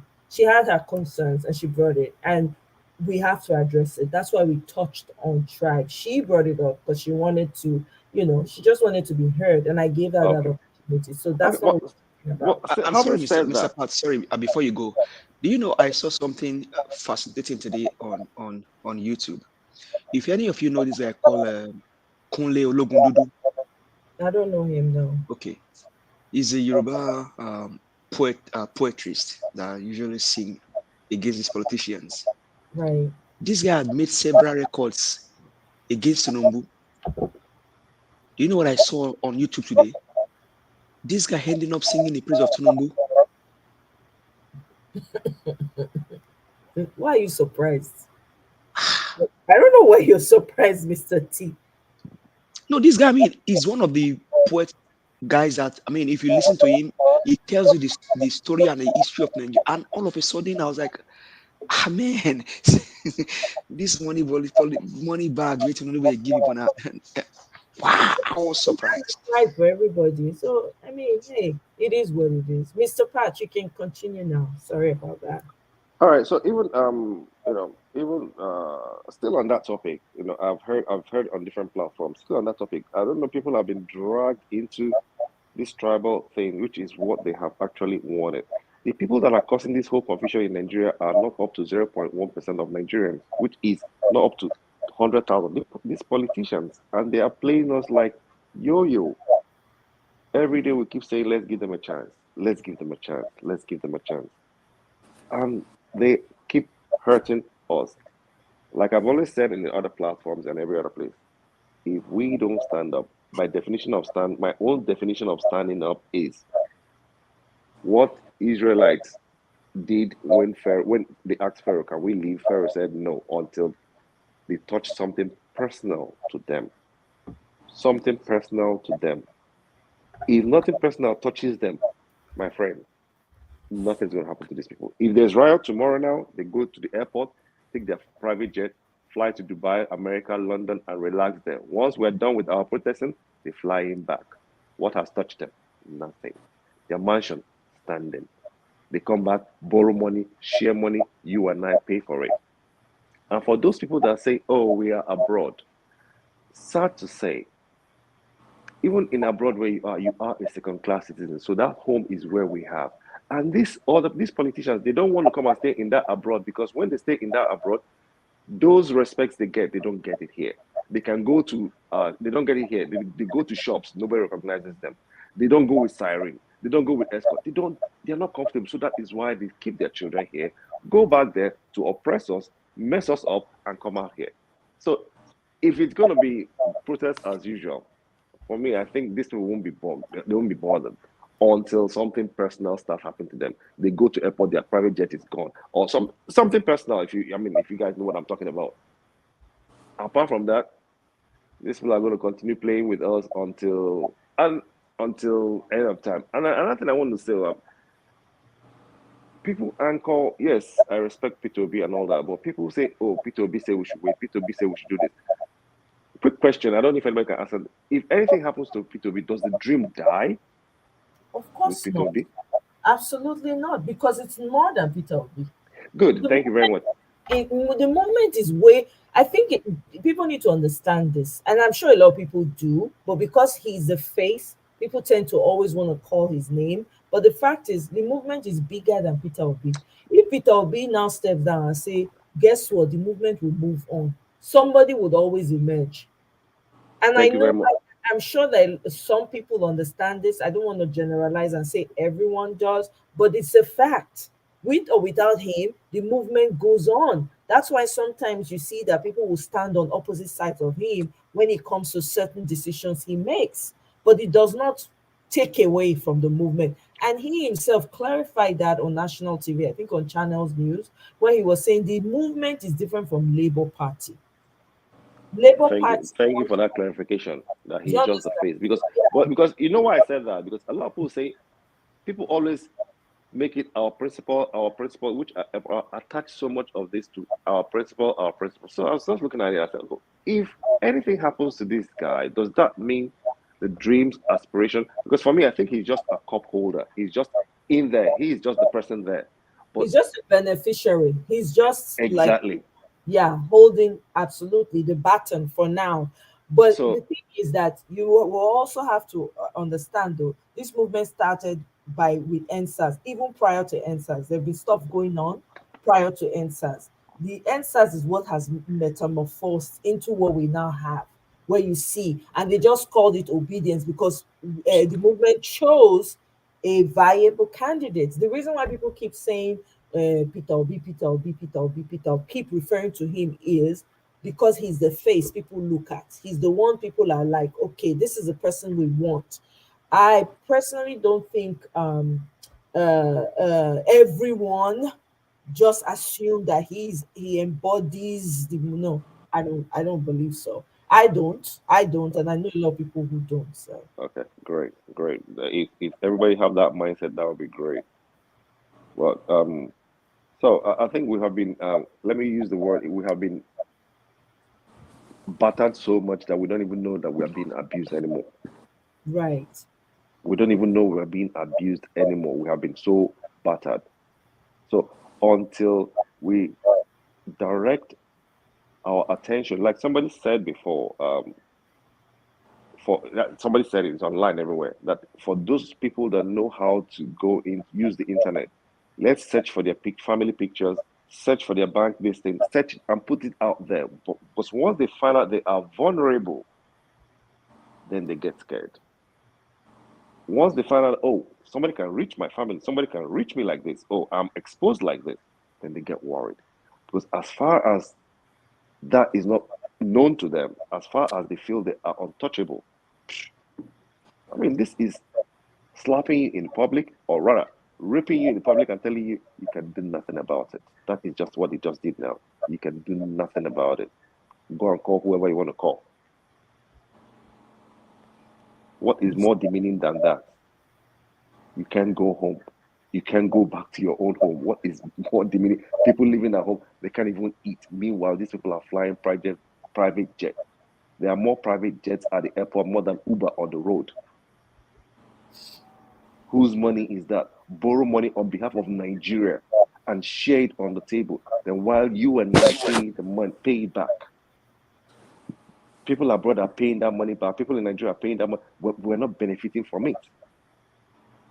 And they tell you, you can do nothing about it. And for those of us depending on the foreign powers like America, if they are benefiting from Tinubu, they're going to tell you, we'll think about it. Like I've asked that question, which country has this Western world have they gone to help and rescue them? And those people wave flag and say, yeah, these people saved us. They always go for their own benefit. If Tinubu is offering them something they want, they'll tell people, we'll look into it for the next 20 years. London, UK will tell you, we'll look into it until the next 30 years. There's nothing you can do about it. So at some point, we have to find a way to take the things into our own hands in different ways, not just protesting, but in different ways. Thank you. Absolutely. I agree with you, Mr. Pat. And I think that that's already happening. I believe that's already happening. Whether people are protesting or not in Nigeria, people are also doing stuff behind the scenes that they can't talk about online. I'm sure everybody knows that. It's not everything that you can come and talk about here and say, oh, by the way, I'm doing this. So what's the point? They will figure it out and the whole plan will be rubbish. So there's a lot going on in the background that we don't know about. And I know there are people on ground that are doing different things. So, you know, and I agree with you. We can't rely on anybody. Only us can save ourselves from this quagmire that we found ourselves in. Only us, you and I, can deliver ourselves. And it's actually very important for us to do that. If we can do that without too many casualties, because we already have too much, more than enough casualties, and we're not in a war, right? If we can do that without so much casualty, it would be wonderful, because right now we have to be more strategic. We cannot play into the narrative they already have orchestrated for us, because they kind of know how and which direction that we all want to go. So that too is also at play. Thank you very much, Mr. Pat. And Michael, welcome to the show. How are you? Okay. I don't know. Michael, can you hear me? I can't hear you. Can you guys hear Michael? Because I can't hear him. Okay. Your connection is bad. Hello, good evening, Sister Moye. Good evening, Michael. Yeah, How are you? I'm good. Good evening, everyone. Welcome. So what do you have to say? Yeah, I have to say, I congratulate Dr. Alex Uti in Abia State Labour Party. Right. Yeah, Yeah, that because was good. yeah, it's very it's very obvious that he won, and Abia people are just like they are not like before when they are voting for PDP, because Abia State has been in a mess for over 23 years, and PDP have been ruling them for over 23 years. no development, no infrastructure, nothing at all. So it's obvious because I know that if Alex Oti didn't win in Abia State, what happened in Imo State will happen in Abia State. Got it. Yeah. I'm very happy for them. There's a lot of celebration in Abia State right now. People are Yeah. very happy. So I'm happy for them. That's a win, and I celebrate with them, So I'm happy. I'm happy because I know that's where you're from. So that makes you feel really good. At least you can go back home and be rest assured, right? Yeah. Yeah, that's good. I'm happy for you guys. Congratulations once again. Thank you very much. You're welcome. Miss Ephrata Catfish, welcome, sis. Hello, everybody. Hi, Omoye. Hi, happy Sunday to you. Happy Sunday, people. Yeah. So I've been watching, behind this since for the last couple of days. I just didn't have the energy to call anybody anywhere, quite I, honestly. I know. I feel you. Yeah. Yeah, I I feel, feel you. yeah. So, I mean, for me, what has, especially with the elections in Lagos and all the tribal issues going back and forth, it just brought me to the realization that just one more step, assuming they postponed it one more time, we might have gotten to the point of the Hutsis and the Tutsis in Rwanda. I'm telling you. Now, so we'll go sit down here, we'll say it's not possible. Now, Yep, lie, possible. yep. I thought about that too. Yeah, how did it start? How did Mm. it start? It shocks me. I'm It telling you. In that same, I started remembering. You know what this does did to me when they were stoking all these divisions and all. My mind just started going back to certain scenarios that played out in my own personal life that I didn't even realize that was what was playing out. It was crazy. I didn't know how terrible it was until this whole. I was like, wow. Exactly. That's why when people have also talked about the Islamization of Nigeria, and a lot of us wave it aside, I believe that this has now must have opened our eyes to the possibilities. Because that's all we go sit down like this one day they go just nothing we fit do. I'm telling you. That is the way they are going. That is the whole game plan. People don't know what's coming. That is the game plan, my sister. I'm telling you, Babe, that is the game plan. Islamization is full blown once this thing stands. This is why this is the only time. This is the only time. Before when they used to talk, even my mom is 76. And I remember when I was campaigning for Buhari, and she would say to me, my Pekin, this Buhari that you are campaigning for, this is what people are saying. I'm like, Mama, I beg, Buhari, blah, blah, blah. And I'm telling you, so after 8 years now, she will look at me and she'll shake her head and say, I told you, didn't I tell you? And I'll just be looking at this woman. She's like, So, and now with this ethnic bigotry thing and the tension and everything, it just made me realize that one more week, a couple more days, another postponement, I would have been in a situation like that. Because I was born and raised in Lagos myself. Born and raised in Lagos. You understand?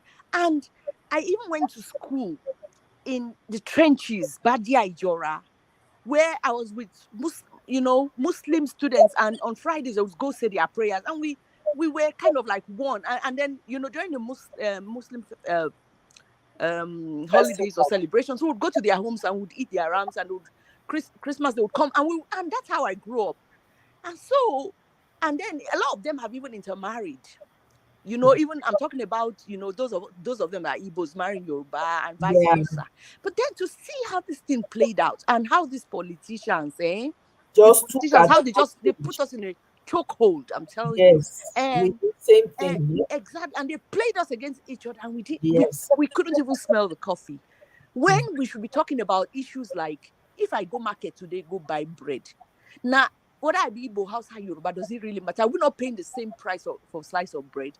Do we have okay, when they bring when NEPA takes light, do they give it to the Yorubas and not to the Igbos and vice versa? So the fact that they were able to manipulate us is scary. Yeah, because the reason why they were able to manipulate is because it was already in the minds of the people. The people were already doing it anyway. So they saw that and they took it and they blew it up. That's all that happened. That's exactly what happened. Hmm. They saw it, they took it and they blew it. They're like, ah, these people don't really like each other. Make we use that. That's what happened. So I was thinking of myself. I'm like, okay, because so assuming I wanted to vote and I was still living in Lagos or something, somebody would now look at me and say, "You look like an Igbo," and they would turn me back. And Yep, that's exactly what could have happened to me. absolutely. Absolutely. Especially if you're from the south. Even Yorubas that were the Yorubas that are not Muslim. Guess what? They told them they were not. There's a girl on YouTube. They told her she was not Muslim enough. She was not Yoruba. Who is this? CME? Yeah. They told her she wasn't. Can She you and imagine? they turned them back. See, Hmm. I'm telling you, this should just open our eyes because Hmm. Hmm. Sis, what happened to your audio? We can't hear you anymore. Okay, well, my people, it's not about tribe personally. Guys, please, can you increase the like? We have only 55 likes and 103 people viewing. At one time, we had 122. Guys, please, can you increase the likes so that other people can hear and, whoever wants to come and share can come and, add their own voice to this. Please. can you hear me? I can hear you now. Okay. Oh, you can hear me. I'm sorry, I had a call coming in. I Okay. hope, I hope we've learned our lesson from this. I hope the next time somebody talks about Biafra, we become a little bit more sensitive to their because now we've now seen what they're going through with it has the call has come close to home. Now we see the marginalization they've talked about, the suppression they've talked about. It has come close to us. Now we can feel it. Now we'll be more sensitive when they are calling for Biafra or whatever the case may be. I'm telling you. Me, I've been It's sensitive to sad. them since, though. It's Yeah, never well, yeah. for me personally. I've been like, you know what? You're not treating. It's like people who when you're experiencing bad treatment in some of these women who have experienced bad treatment in their homes, right? And they tell the man, "I'm tired. You keep treating me badly, and you keep expecting the best from me. I'm done." And the man says, "No, you are going nowhere. You whether you like it or not, Exactly. you are going to remain." Mm-hmm. To me, that's how it's felt like for them because I've listened to their cries. I've listened to all, some of the audio videos and everything. I'm like, yeah, it's fair enough. If they can get it, why not? But this has just made it very, very clear to people that were maybe in doubt before, to say, wow, this is happening. No wonder. Okay, now. But I don't even think that's a solution though, because the truth is that even within the tribes, there's discrimination. That's just the truth. Within the tribe, there are people who don't like each other. They will still say, this one is not from my village, so therefore you cannot have a voice. It just goes on and on. The way me I see it, is we need to borrow our self sense and do what we need to do, whatever that is, whatever people are putting together to ensure that this does not stand. That's the only way. It's not dividing is not going to solve it, and it's just going to make it worse. That's just the truth. This is my opinion. I could be wrong, but this is how I see it, because I have felt like that too. Like, you know what? I even have on my community page. Maybe going our separate ways may be the best. But on other when I thought about it again, I'm like, oh no, na the solution, not be the solution. The same people when they use this narrative, they go move now. They go dey there, they go come get opportunity use am well well. Yeah. Even in the Yoruba people, they don't all agree. Ijebu man does not agree with this one. Look at the chairman, vice chancellor for Ile-Ife. Look at what they did. Just because the man is not from Ife, they say they want their son there. That it shouldn't be. This man is very educated, very well qualified, has been in that school. Look at what they did to him. What is the excuse for that? So when you think about all these things, it makes you wonder, like, what? Yeah. What is really going on? So My own is, let's just focus. If those of us people that really want to see the change, let's start talking about, whatever it is that everybody is doing, because I know some people will not want to speak about it publicly. And let's start changing the narrative with our own tongue, because some people have put Nigeria down so much. They will say horrible things about Nigeria, say horrible things about Nigeria. You cannot be wanting the best for a country and be putting it down. It doesn't work like that. Well, quite honestly, I think it's deeper than that. It's it's going to be, for it to change, it's going to have to be a culture that starts from even preschool, when they talk to the kids. So not be our generation again, because we will never change. Yeah, it's going to have to be something that has to be. Me not get that comment. Me not get that comment. I think I don't get that comment. But I hear what you mean. I understand. Yeah. I mean, so yeah, I mean, it's going to have to be with the preschoolers, the babies coming up in the Right. generations to come, that that now they then we can't get that clean slate. Or we already adulterated. I mean, okay, let's even talk about the situation with me now. You won't tell me now, say tomorrow when I see somebody who I know will take that eye, they look them, because I feel like that's how they are looking at me. So I'm going to be looking at them like that too. Like, okay, you are this, you're that. But before, I didn't have that mindset, because even growing up, I grew up with everybody from every part of Nigeria around me, So, but this has brought us to that. And the next time somebody from here tells me to go back to where I come from, I wouldn't take it personal.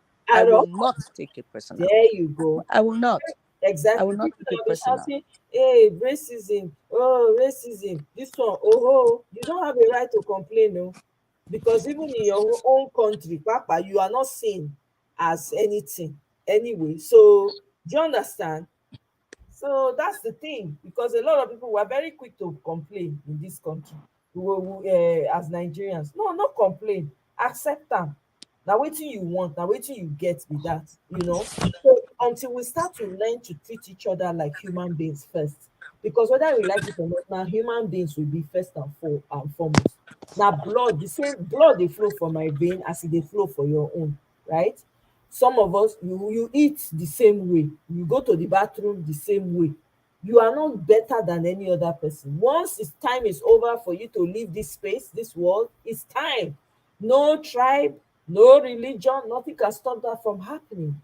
So when you start to think about, nobody chooses their tribe. Nobody says, oh, I chose to be this tribe. I chose to come from here. You don't get to choose that. So I just think that we need to change our own words to each other. Wetin we dey tell each other, how we speak about our country also matters. You no fit dey wish well for one country, for the country they use the same mouth dey abuse am. As Angelia talk, it doesn't work like that. We got to do better as a people, because it's very sad to see this happening. you know Yeah, you're right, Christopher, that every peaceful protest is a threat. Yeah. And this is why wherever you are, it's up to everyone. It's up to everyone. Everybody has a role to play. This one is not one person's work. You understand? It's not one person. One person cannot do it all. If you know you find out who your representatives are and start to write to them to let them know what's going on. I know, okay, yeah, waiting they won't do. After all, they're benefiting from it. Well, why we still have a voice? Let's be shouting. At least somebody will one day come and say, ah, my sister, waiting they happen. They shout, they shout, they shout. Waiting make you they shout. Do you understand? So this is my take on this matter. We can't leave it to those in Nigeria because, Omo, if you ask me, they are demoralized. They don't tire. How many protests they want protest? They don't tire. Even with all this one, we say, okay, please go out and vote again. Go out and vote. Look at what happened. So it means that people that came out to vote, if they did not come out to vote, they probably they go still date till today. Michael, did you want to say something? Yeah, I want to say something. Okay, go ahead. Yeah, talking about tribe in Nigeria, it has not been like this like before. I noticed it's during this election that everything changed suddenly.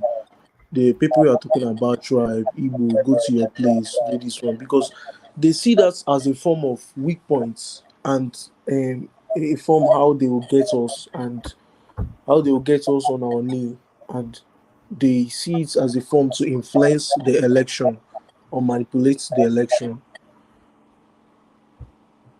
because it wasn't, even though there is tribal issue in Lagos, but it wasn't so bad like this before. But suddenly, all this B2B campaign and everything change their mindset. It's not that it changed their mindset; they use it as a form of, a weak points to say, yes, I know my Lagos people, some Yoruba people, they can buy the idea of tribalism, that kind of a thing. So they used it against us. And another thing is that this fight is not for the Igbo, it's not for the Yoruba, it's not for the Hausa. It's a fight for all. And I believe that together we can make it happen. I'm from Igbo, yes. I'm not in support of Biafra or anything, but that doesn't mean that I'm for them. But I just believe that together we can make it happen. Together with who? Exactly. I'm sorry. I lost you there. What did you say? Together, you say you don't agree with, but together, who is together with who, please? I said I don't believe in Biafra or any other thing. I said together we can make it happen. We can make Nigeria a better place. We can all, yeah, together, as opposed to one person trying, and yeah, it has to be a united thing. Everybody has to be with one voice, wanting, to have peace in their land. Regardless of Yeah. our differences, you should be proud of where you come from. Regardless, it doesn't matter. Everybody comes from somewhere. Be proud of it, but let your humanity come first. Be human first before you are your tribe, because your tribe is not going to make your suffering any less or any better. That's just the truth. Look at what's happening now. There's no light. Who is suffering it? Everybody. No good road. Who is suffering it? Everybody. No good water. Who is suffering it? Everybody. No good hospitals. Who they suffer? Everybody. The same people that have kept you bound, they hop on their private jets and they fly out to get the best treatment. They are hopping, shopping for the best healthcare system ever. But you are struggling. 5,000 naira, 2,000, you can't pay in a hospital before they give you bed for malaria. That's not life. So no tribe is enjoying. So this is why this tribal thing makes no sense to me. And the sad part is most of these people who are propagating and pushing this thing, they all live in the overseas and they all claim to be educated. Some of them are even professors. You see, say book, not be book be everything. Some people go Yes. use book and English, they collect everything where they your hand come out. Go they look this, the way they speak English sweet, on a lie, lori iro. You just use and won't collect the small one you get where they your hand. You know? That's true. In Nigeria, that's the worst. The funny part of it is that people will come out and talk about racism. We shouldn't talk about racism. We can't be respected outside Nigeria when we don't even, there's a word that says charity begins at home. We can't accept to be respected outside Nigeria when our country, like, we don't even love ourselves. Exactly. That's strange. We don't love ourselves. Like, Exactly. how do we expect, okay, maybe after this election we can experience, let me say, the xenophobic attack in South Africa, and Nigeria will start posting that is the same Africa. We are not the same, because if you're the same, you wouldn't have like, you wouldn't have denied your fellow Nigerian. Your fellow Nigerian, you deny them, say that they should go back to their place, or the kind of imagination or ideology. I don't really understand sometimes. But we are one Nigeria, and you say that we are one Nigeria. You keep, denying your people. That's kind of rejecting them.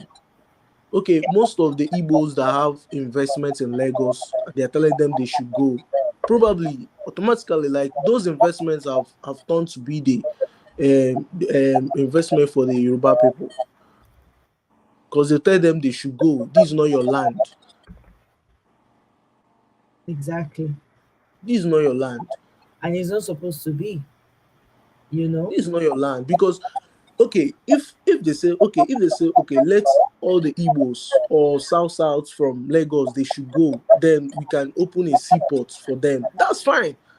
I'm telling you, Sister Omoye, Lagos, like half of the people in Lagos, like Lagos won't be anything again if they ever open seaports in It will Bayelsa, be Rivers State. yeah, it will be empty. If It will those be seaports empty. opened, I tell you, in one day it will be it will be empty. That's just the fact. If they open the seaport, let's say they open the seaport on Monday, by Wednesday, Lagos go fill am, because people go don comot, buses, night buses, day buses, everything. Before you know what's happening, it will be done. It Lagos will go be done. empty for facts, and this is what we're trying to fight for, like, so that everybody can enjoy what they have in their countries. Now, the reason why they've been preventing that from happening is because they want people to be coming and they can siphon money from them. That is the problem. So that now we need to come together and really understand what we're doing. That's just the truth. you know we really, really, really, really need to. We are not surprised. Yeah, Mirabel, we're not. It should no longer be because you want to vote, but also you want to expose the system. Exactly. This is what this has happened. Mirabel, thank you for saying that. This, what happened, even though we think, oh, it's sad, it's exposed the system, the rottenness inside this. These people don't even understand the depth of what they have done and what's going to come out of it, the backlash that's going to come out. What has happened is that the system itself, this voting circle has exposed the rot in the system. People go out to vote. You gingered everybody. Everybody came out vote. Some of them did not come back with full body. Some of them, deleted and left this world just because of one vote. We should I stop. just We should just stop shouting, "Oh, we are being discriminated against," when they are not treating you well in your country. What do you expect? Like yours. they can't respect us. I saw on Arise TV Arise TV crew flying a drone, at a polling unit. Yeah, He I was heard about that. And the guy yeah. was, see the way they dealt with the guy. Just imagine the kind of government we have, and it's obvious. Like there is nothing to hide. We shouldn't be deceived again to tell us that they don't like us. It's obvious. Some people have been saying this for years now, telling us that one Nigeria it can't work. That our government doesn't like us, and that INEC is the only body that can decide who to win in Nigeria. And I've seen it's true. All those things they've been saying is true, and it's coming to pass in our country. Like, how can you on earth assault someone that is driving a drone?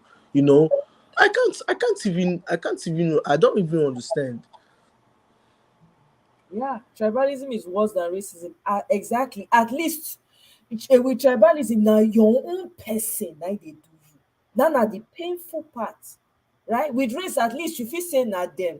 You go say, oh, outside, like, oh, the color is different from my own. I make. What is the defense for? Fantastic question. What is the defense? Instead of us to come together, unify, we're all one people. Instead of us to unify and look out for ways to make our societies better and bring in healthy leaders, people, servants, not even servants that will know what to do. No, instead, we will allow these people use the tribal trope every single election cycle, because already within yourselves, you don't already like yourselves anyway. If people are fighting now, they say, is that Omo Igbo or Omo Hausa, or you're always numbering. And first of all, when you talk, they say, oh, three tribal this thing. Hausa, Yoruba, Igbo, all those things are irrelevant. When you say that, you disenfranchise the remaining 200 plus ethnic groups. You guys are not, nobody is more important than the other, you know? So, I beg, this tribalism, we will just leave am, because honestly, I don't even want, because personally, it no make sense to me. When I see anybody, when are they happy when I see person when look like me? Are they happy? No talk of say you can't sound like, man, the joy alone. So I know they understand sometimes. I didn't grow up in a home like that. So a lot of these things that are playing, I say it just started taking my mind back to certain scenarios that happened. And I was like, oh, so that was what that was then. I didn't even know, because it goes over your head. Even here in this country with the racism they talk about, I don't even notice it. Why? Because I'm not used to it. Sometimes I don't recognize it. Sometimes it takes me a minute to catch on to what they're trying to do. Most of it goes over my head. Why? I'm not used to it. I don't know how to be tribalistic. I don't know how to be. So when people do it, it shocks me every time. Like, wow. So Yeah. The worst part is that we are not even the only country with ethnicity or this. There are different countries with it, like South Africa. South Africa is not only, we have the Zulu and other ethnic groups, but still they came together and fight against apartheid regime. They came together to fight against such system of government. But why is our own difference? right? Why is our own difference? Let's talk about unity now. I beg. I don't want to focus on the tribe. Let me quickly come to the person who just came into the studio. Mr. AJ, welcome. Thank you for joining us. Yeah, thank you so much for having me. Man, it's been a long ride. Yes, it has. And thanks for so much also for hosting this program. Like it's really insightful. I'm also on like other channels like on Mayegun as well. And of course, from my name, you can pick that from like Edo State. So let me just give a quick background here. My dad is from Esa in Edo. My mom is from Onwa. So I already come from two different tribes, and then I grew up in Lagos. I was born in Ikeja. Grew up in Igondo and Ikorodu. And when we say Ikorodu, I mean like the rough part of Ikorodu. Right. And then all my friends were Muslims, like a few Christians, and then the Christians were mostly, like maybe one or two Igbos. And the ones I still keep in touch with today are still Yoruba. And as you said, you just said something that you said that there are some things now that you realize that happened in the past, and you're like, oh, you now understand. So I remember sometimes my friends' parents would make certain jokes like, Omo Yibu. And I try to be like, I'm not Yibu, I'm Edo. They'll be like, Omo Bende, now okay. Then you still go again, and then they still say certain things like, Omo Yibu, you ma tiny, Odu, Abi, ma tiny, Teba Jade, all those type of things. Like then you start seeing like they want to also segregate you a little bit, but you see it as like, oh, maybe they are just, doing their own little thing together. So not until when this whole tribal thing began to play in Lagos that I saw that, okay, this is in the blood of, I think, the elderly generation, like those, I want to just say those 50 and above. Mm-hmm. And where I think the ray of light will come is probably when this generation goes away, which might be a long time. And another thing I would say is this. Let's look at how Nigeria became, or how Nigeria came to be, in the sense that we had a generation of like Haba Macaulay and the likes, Awolowo, Sir Zik. We had the likes of Sir Anthony Enahoro. We had a lot of them. Ugbemudia and the likes. So what I'm thinking here is this. We have a new generation of people that are leaving the shores of Nigeria, getting education abroad. And whether we like it or not, let me say a quarter of them would return to Nigeria. They would be able to tell people back home that, hey, this is not how things work. And then this current class that is frustrating people in Nigeria, forcing themselves upon the people of Nigeria, like Songoku and the rest. Even we have one in Ikorodu there, Agumbi Ade. I went to school with Agumbi Ade's nephews. Like, you find these people that just sold their souls to Tinubu by all means. Like, I remember Agumbi Ade was a pauper. like a pauper. But because he staked his life for Tinubu in Ikorodu and won things for Tinubu in Ikorodu, Tinubu awarded him with House of Rep. You get like State House of Rep in Ikorodu there. And then now they rotate councillorship amongst themselves, and you can never find an outsider, you know. Like to the extent that even my dad gets reprimanded when he goes for landlord association meeting because why? He can never be the landlord chairman. Like that's another thing. He can never be the LCDA chairman for landlords because he is Omo Igbo. And he's a do man. This is what He's I'm a talking do. about. Like, if you're from the south, as long as you're not from the west, you're considered Igbo or more Igbo. That's why I keep saying to some of my to my Igbo brothers and sisters, when they say Igbo, when they just throw it around, it's not just you. There are people in that mechanic workshop that they're still be that spare parts market that are not Igbos. They are from different parts of the south that were affected, you know. So anyway, I just want us to focus on the unity. I just want us to have a conversation around us coming together as a people because we need to do the healing. Our parents didn't, our forebears did not, you know, for whatever reason. Maybe they tried in their own. So I don't want to say they did not because I wasn't born at the time. But my question now that we know this has opened up a Pandora's box, where do we go from here? That's my question. Let me quickly come to Angelia. I had something to chip in. Go ahead, Angelia. Oh, actually, I also want to say that the reason why there's this tribalism and the what they call it voting for the wrong party is that most of Nigerians, they don't know their, me myself included, I don't know the history of Nigeria. We can't hear you for some reason. Can you hear me now? It sounds better now. Yes. Yeah, history is the problem. I heard that part. History is the very, yeah, people are ignorant about People are saying that Lagos, because before I remember doing okay, today I was in RTB show, so I thought that Lagos was like Yoruba land. Initially I thought Lagos was no man land because I've been hearing people say, oh, Lagos is no man land. Then people say it's Yoruba land, and that's okay, it's Yoruba land. Until you actually gave me the history of Lagos, and I went to check the history of Lagos, I saw that Lagos was initially a Bini kingdom, if I'm correct. That's when I realized that, oh my God, so I don't even know the history of Lagos. In fact, I don't even know why Biafra war happened. I don't know anything about Nigeria. And even when I was in school in Nigeria, they didn't teach us history of Nigeria, nothing about Biafra war, nothing about kingdoms and Benin kingdoms and so on.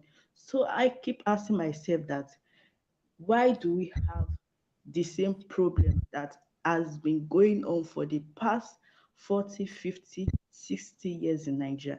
And I come to realize that most Nigeria don't know the history of of the country. So there's this proverb that said, if you don't know history, you are bound to repeat the same mistake that your ancestors made.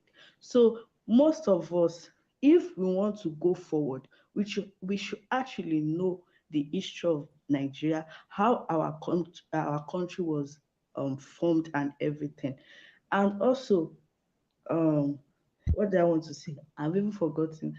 So that's okay. When you remember, you can always so I think right now, instead of always talking about the problem, I think we should also look for a way to solve the problem as well. Because I keep on hearing the problem. When I was 16 years old, I was hearing that yes, these are the problem in Nigeria. But I've never heard anybody say, okay, how do we convince Nigeria to change from the way they think?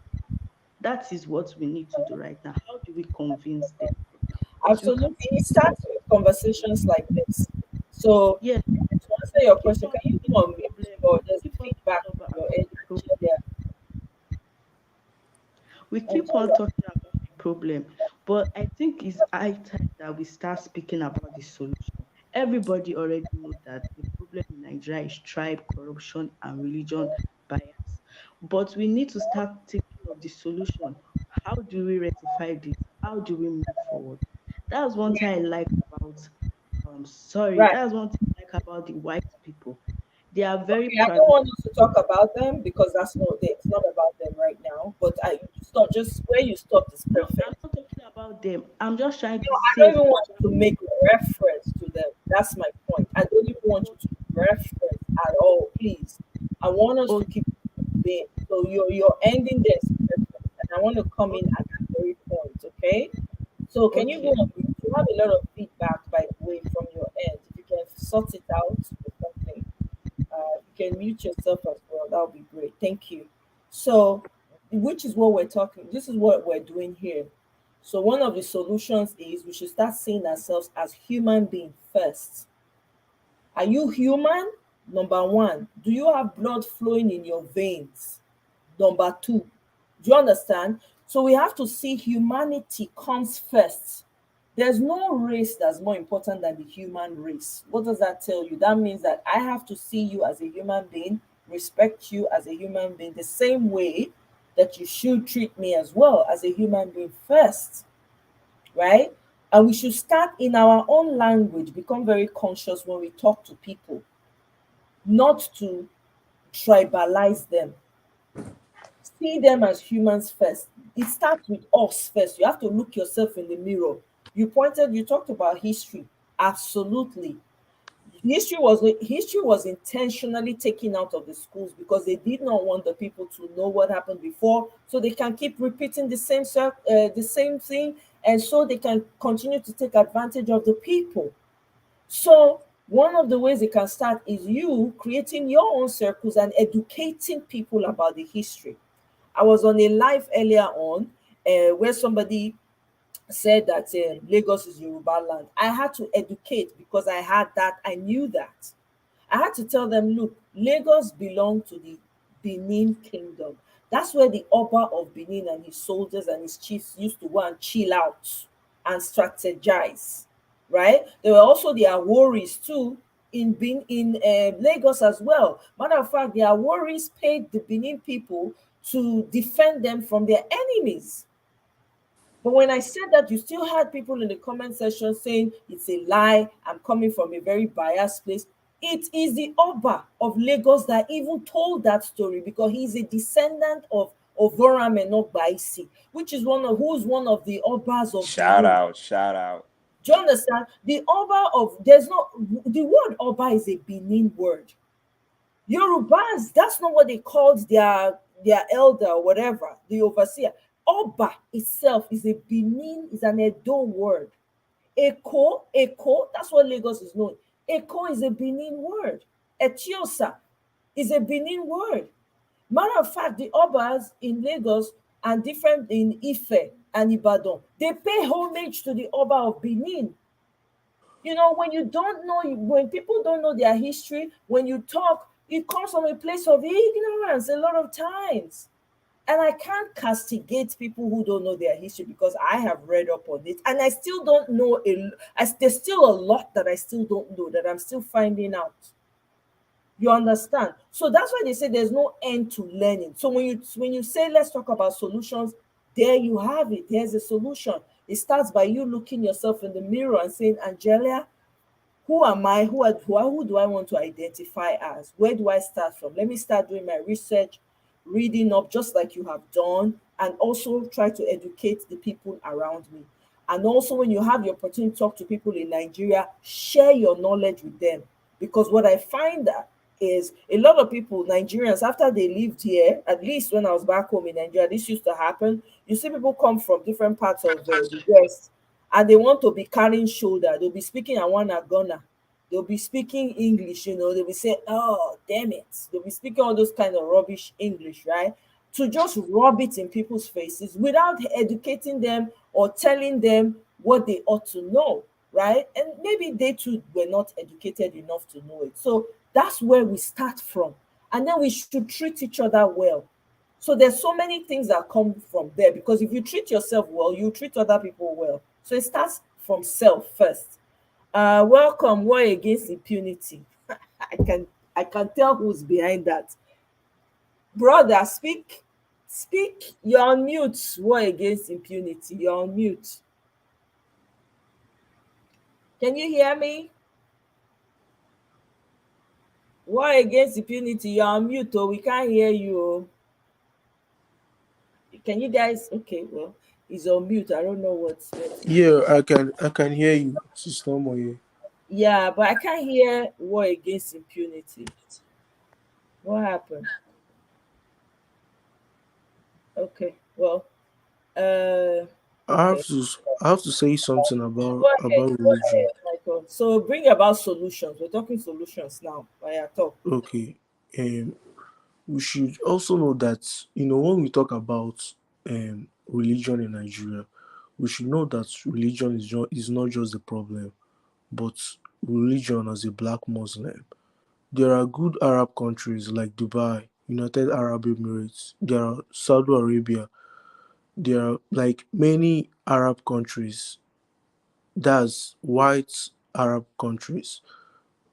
As we can see them, religion didn't make their country to be a worse country or something. Even these are good countries with good GDP in the world, one of the best good GDP in the world. So we shouldn't look at our country like religion. That's our mentality.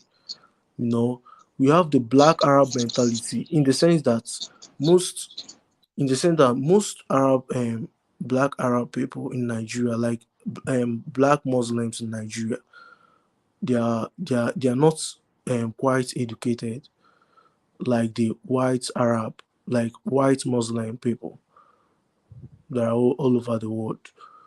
So we can see That's that intentional. That's intentional. You have to understand that there's a war against every black person. So when you talk about the black Muslims, let's not even start with the Muslims because they're the ones who started this slave trade and they treated the black people worse than their white counterparts. So let's not go to that history.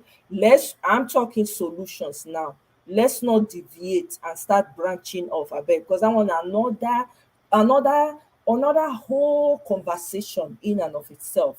Let's focus on now and what we can do. Like, what do we do? We know that this tribalism has opened a can of worms. What are the solutions? Which one is a solution that you can bring that you think is going to help us? the solution is, is history, letting people, that kind of, giving them that kind of idea of, even if you don't teach them history, or just letting them know where they came from, and the kind of history in Nigeria, letting them having the idea of history. I wasn't. Someone was telling me that history was banned in some schools in Nigeria, but I couldn't believe it. I thought that maybe most people are not interested in studying history. So that was the point there. So till I realized that history was really banned in some schools in Nigeria. So I was asking myself, why is history banned in schools in Nigeria? And my uncle told me, maybe, to hide some secrets from us, not to know where we came from and what happened in the past. So we kind of, maybe, how this one of the solutions is just to let people know where they came from, because most of the people, like some Igbos here, that are not in Nigeria, you know, they give birth outside Nigeria, some of their children doesn't even come back, and they don't even know where they came from over there. They ask them, where are you from? They said, I was born in the United States, or I was born in the UK. But they can ask them, where is your parent from? My parents is from Nigeria. But they should have the idea that they are Nigerians too, and they are the ones, making it, like they're the ones really, like, most of the doctors and lawyers over there, they're the ones. They should also have the idea. When they have the idea of where they're coming from, it helps also. Like, if they know that they are really coming from Nigeria, and they saw everything happening in Nigeria in this election, they'll have the idea of, yes, I can, at least, even if I was born in the United States, I can help change my country. As a lawyer, I am. As a politician, or any position. Okay. Yeah. So when they go ahead, maybe they fight for their country because they are citizen of by birth in United States or any other country, they can still fight for their country, and which is the best way. Right. Because when these countries see them as, yes, this is a good citizen, like we need this kind of people, and when you're important in a society, people needs you more, the government needs you more. When you raise your voice, they will hear you, and they will buy whatever you're telling them, like the stories or anything you tell them about. And when you stand out and say, yes, I'm in Nigeria, and see what's happening in Nigeria, like they have to focus, the people in the United States, maybe their governments will really, will really give attention to what is happening in Nigeria. And that's the kind of people we need. Because most of the people that are born in the United States are, they are the ones, maybe you have the best doctors and lawyers. Yes, they are. So they should know where they came from, to give them the idea of, maybe I can change my country. Right. Okay, well, thank you very much. I appreciate that, Michael. Let me quickly come to Obina. Welcome, oh. Can you hear me? You're on mute. Yes, I can hear you, Omoye. Yeah. Good morning, and good morning to everybody in the show. Thank you. Okay, 2 days. Okay, I just want to thank everybody, and it's a very sad moment in our dear nation, Nigeria, that despite the effort to pull us from the ditch where we have been for many years now, many decades now, that some people are still not willing to take a step to clinch to that stretched arm to necessitate the lifting. It's very sad. It's very, very sad and discouraging. But I still believe that there is a light at the end of the tunnel, that it is not time to start kicking the bucket. I believe that no matter the level of frustration we have experienced within this time frame, that most young people in Nigeria abandoned the strong line of ethnicity and tribalism in Nigeria to come and unite themselves towards a common goal, to see if a positive change can be engendered in our political system, to see that the enduring frustration and setback politically, economically, culturally in Nigeria for so many years can begin to experience a positive turnaround.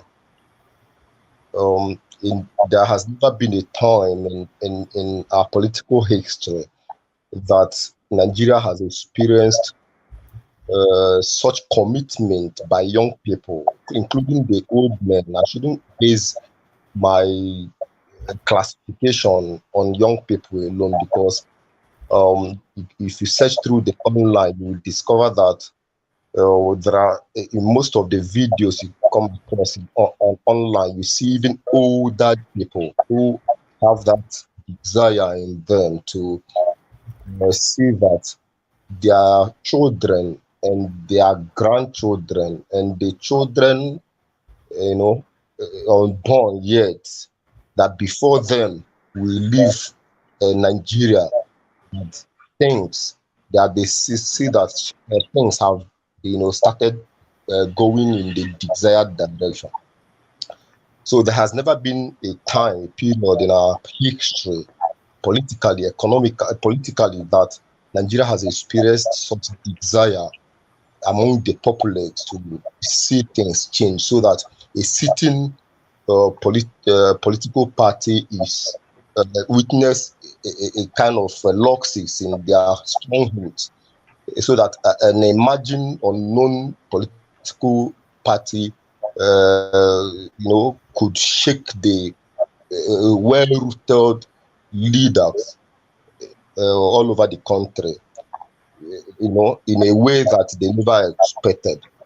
So I believe that no matter what anybody thinks, that we have left where we have been standing for so many years, that we have achieved a height, and also that we must be aware of this, that no good thing, comes overnight. That change, like I usually say, that it comes incrementally, so that we do not abandon that burning desire we have been able to muster among ourselves, thinking that we have not achieved anything after all. No, we have moved, we have set a plan, we have laid a foundation. There are changes in the mind of young people. There is an agitation for comfort zone that we have found ourselves for so long, so that there's a burning desire to move from where we used to be, and we have taken off.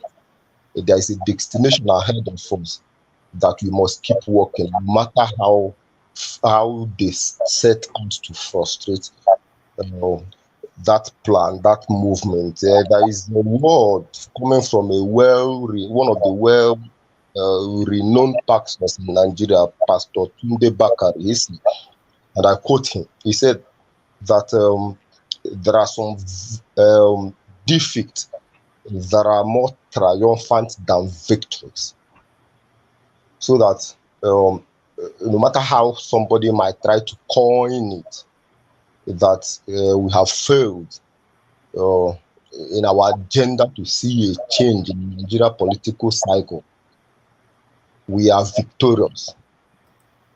I want us to have that at the back of our mind, that we are victorious, and God has set a path before us, and we are taking steps towards that path. And that I know that it's not that God that picks somebody up from somewhere and abandons that particular person halfway. He's going to finish whatever He has said before us, and we are ready to work with Him. Thank you. Thank you very much, Obina. I really appreciate your contributions there, and I like this the spirit that you have. We have to work together. That's a key word right there. We have to work together to ensure that we keep this moving, because success is not going to come overnight. We have to keep pushing. I personally, I don't even know where I'm getting the energy to do it, to be honest. If you ask me, I can't say, oh, this is why I'm energized to do it. There's just this deep down, I don't know how to explain it. There's this hope that I have that can't be quelled. I just know that I know. I don't know how, but I know that I know that I know that something is going to happen. I don't know how. I just feel it deep down. Maybe that's what's keeping me coming here and encourage, so that we can all encourage each other. I can't give up on my ancestral home, because that's identity crisis in waiting. We don't even have any idea what that is now. People are already experiencing it, because you have like 2 generations or maybe 3 generations of people living outside of Nigeria and currently experiencing this identity crisis that I'm talking about. And it's only going to get worse if we do not take care of this right now. So thank you very much for coming in with that positive energy. And I'm happy you said what you said. Thank you. Ishaoluwa, welcome, welcome, welcome. You can unmute yourself now. Ishaoluwa, you're on mute. We can't hear you. Yes, can you hear me, my sister? Yes, I can hear you now. Welcome to the channel. Greetings. Happy Sunday to you. Yes, thank you, my sister. You people are doing a great job. Thank you, sir.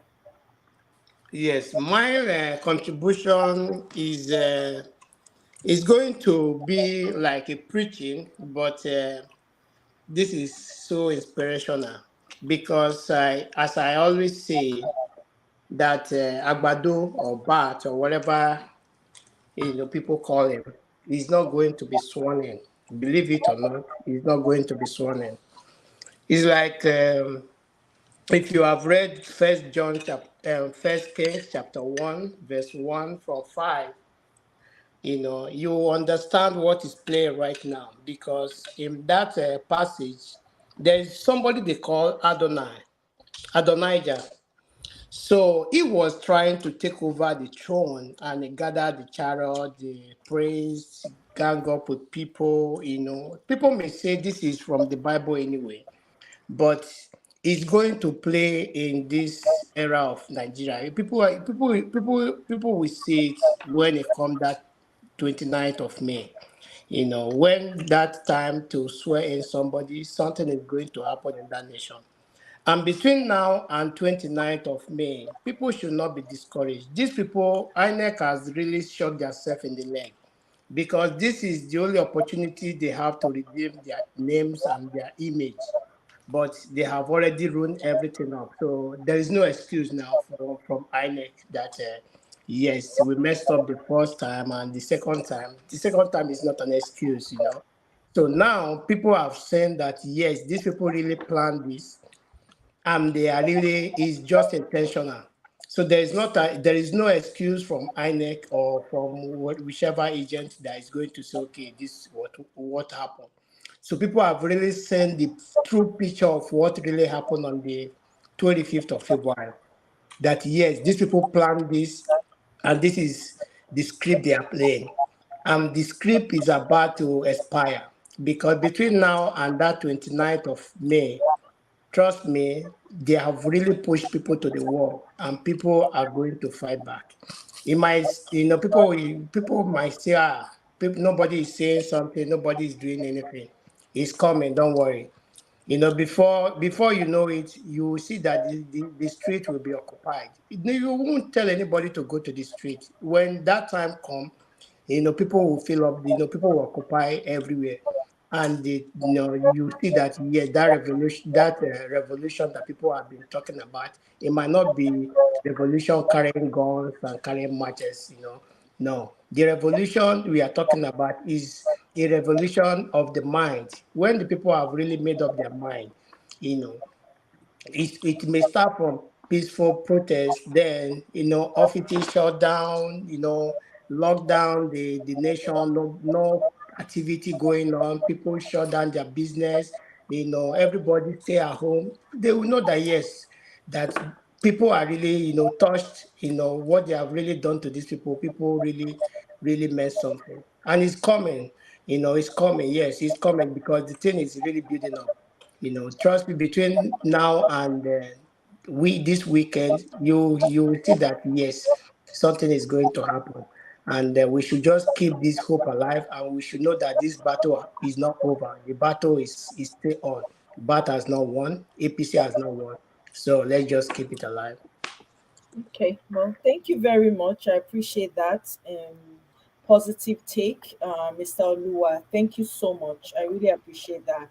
And Guy Owalele, so I was saying to everyone who lives in America, right? You need to find out who your Senate representatives are and your House of Rep members, and send them letters letting them know what happened during the election. You have to write them letters to let them know. And for those people who want to protest, you can get your, I think it was Nelly that mentioned it, I don't know if she's still here, your placard. She was getting placards made at FedEx to go. She already did her letters. So this is something that you can do on your own. Write letters to your representatives to let them know for the heck of it. I know we don't want to involve any foreign whatever, but let's make use of what we have right now. So that's that. So that's what I meant by that. And you can Google their information. It's very easy to find. And if you want to know how to do the letters, you can check out sample letters on Google. You know, Google has a lot of information. And of course, you need to verify where the link you're going to, you know. So that's that about that. Mr. Tony, welcome. Thank you very much for joining us. Thank you. Good morning. Good morning. Yeah, I was actually, you know, going through the internet to check the news and all that. It's quite late, early here in the UK. Oh, okay. Yeah, it's. I've been following the events in Nigeria. It's really sad, I know. Really sad because many thought, you know, things were going to change. But the truth is this: the Obedience, Peter Obi, Labour Party, the new generation, they are actually doing a lot, and that movement has started. But guess what? The old guys are going to fight back, and they're already fighting back. And so we must not be discouraged at all. The fact that they are fighting back means that you are doing something positive. That's the message. And so we must encourage the guys at home, the obedience at home. We all have to, you know, send messages back home now. They need it to fire them up again.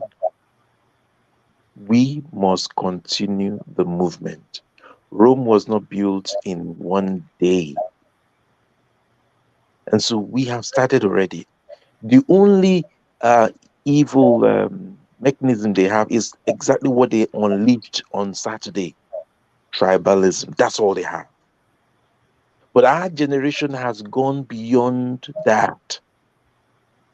We have dealt with that issue, and it's no longer our issue. It is the issue of the old guys. So we have to continue what we have started. Look, people say Lagos, people are angry when they hear Lagos is no man's land. The people in Lagos today, all the Omonile and Omonile and Omo Jati Jati, majority of them do not know Lagos at all. The fact is that some of us, yes, our parents were not Yorubas, who were born and buttered in Lagos. There's no in and out of Lagos. We know. Ikorodunio. I mean, yes, I'm from the east, but my Yoruba is as clear as ever, because I was on ground growing back in the day in Surulere, in Guinea, Oshodi, Mushin. So we know the ground so well. And so we know what we are talking about. We must not stop. The this whole wave of Tunumbu and all the area boys, Kiniko, those things will pass. Power is short-lived. They will pass. What I want to say is just let us continue to encourage the guys back home and the obedience worldwide. Solution, I will suggest and I would ask if we can. Obedience worldwide, obedience outside of Nigeria should now gather to have a serious meeting wherever they are. Gather to have a serious meeting and let us have one agenda to save Nigeria. We can do it. America saved Europe back in the day, working hand in hand with the UK and other European countries. They saved Europe from the hands of Hitler. We can do it, but we have to agree. The movement has started. We must not stop. Let us encourage all the guys And let us also remind them that they did not fail. And all this thuggery and all that happening in Lagos, it will pass by if we continue this movement. It will pass, it will fade. It will not last long. Tunumbu will not last long. Back in it, where is Arishekola today in Ibadan? Where are they? Where are the Ibadan lords today? They are all gone. Makinde had it fine because those days are gone, and it will happen in Lagos. But we have to uphold the momentum. So thank you for doing this, and I pray the Lord will help us. Ise, thank you very much. I appreciate that, Mr. Tony. Thank you for your comments, and it's been taken in. Everybody's listening. Everyone can hear you. So thank you very much for being a part of this as well. We all need to start. Like I said, we all have representatives wherever we are. We can always start from there by writing them letters too, because when they get letters from everywhere repeating the same thing, they will listen. That's also an act of protest. You write letters and let them know. You get your friends to write letters to them to express their grievances with the sham election that was conducted in Nigeria, and people are writing in letters to your representatives, to your senators, to your county, whatever it's called where you are. That's a start. And anybody who wants to go out and protest, you know the rules that involve protests in your areas. Check them out. Two, three, four people. If you can get more, fine. So you can go and protest in places that have been designated for it. That is a start, because I'm going to tell you for free. Nigerians right now they're weary. They keep trying and trying. They keep beating them down. So we have to like energize them again, if at all. But I'm sure they're still going to do something because everyone back home, most of them at least, are very angry at the situation. Before I go ahead, guys, you guys are not liking, and I beg make una use super chat. The super chat is right next to the comment section. Make una send me super chat, make I take buy water at least. I beg una. Anyway, thank you very much for joining. Bill, welcome. Femi Bash, been a while. Welcome. So I think we have someone else in the studio. Mr. Eben, greetings. Happy Sunday to you. Welcome to the channel. You're on mute. In case you're speaking, we can't hear you. Hey, good evening, everybody. It's actually my first time joining on the live show. Well, I would say I joined about 3 weeks ago, and I've been kind of following the conversations, and it's really been helpful. I don't have so much to say. I reside in Dallas, Texas, but all I just want to say to everyone again, because of what the climate looks like, people feeling discouraged and all that. I just want to encourage everybody. We could look back into history and even so many other countries that had their dark times, and things never turned around in a single day. I believe we've made so much progress, even from 2020 when the unexpected event happened. We all know that. I don't want to use specific words since I'm online, but looking at that and looking at the progress we've made even into this election, obviously, so many changes have happened. Even if we've not gotten the victory that we're looking for, we definitely know that there are things we can look at and say, yeah, we actually succeeded in this area. So I just want to encourage us, let's not get discouraged. Let's keep hoping for a brighter future. We may not know, in fact, the success we're looking for may actually not come the way we're thinking about it. But there is no doubt in the fact that there will always be victory in the end. Let me end with this. I know a lot of us might not be Christians, but if you will permit me, there is a wise statement in one of the scriptures in the Bible.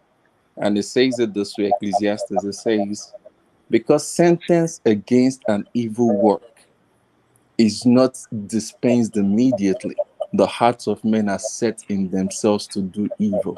And that's what we are saying. We've been in this political, we've been in this quote unquote dark season for so long, even before I was born. And it looks like every generation coming afterwards has been experiencing the same thing.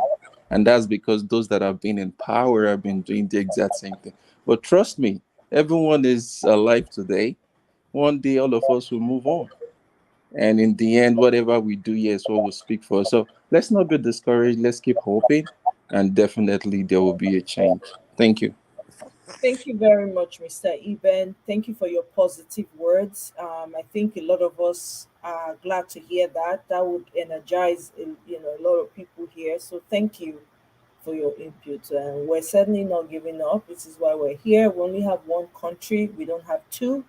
In as much as we live our lives and have, enjoy the benefits of living in the various places we're in, there's no place like home, no matter what anybody says. Please, guys, increase the likes. I beg una, make una no vex, make una help a sister out. Can you please? Like it. Exactly. Like. And please use the super chat. Buy your girl water, coffee, something, please. Yes. Thank you very much, Mirabelle. I appreciate Amoya is doing a great work. I've been doing a great work. It's a lot Well, of Bio, it's your turn to talk, so you can go ahead. Go a ahead. lot of sacrifice that you have been doing. We really, I would just want to first of all say, you know, this thing is more of like satisfaction. What I mean, not just the result, but how fulfilled that we are as individual about our contributions. What could we have done? What have we done so far? So I know I can speak for you very well that you've contributed your best quarter. You've contributed your time and dedication, and to see that things are better back home. So as many other persons here as well, we might not know what everybody have done, but a lot of persons have contributed their time, come joining forums like this, hitting up the internet space, lending out their voices. So everybody have done perfectly well. So I am one person that, yes, we always want to look at the results, but I find fulfillment more in satisfying my conscience. So just the same way Peter Obi is satisfied today, he's not satisfied with the result, but he's satisfied with his conscience that he presented himself. He did all he can, and the next line of action is the court, the judiciary. And this is the way to go, because regardless,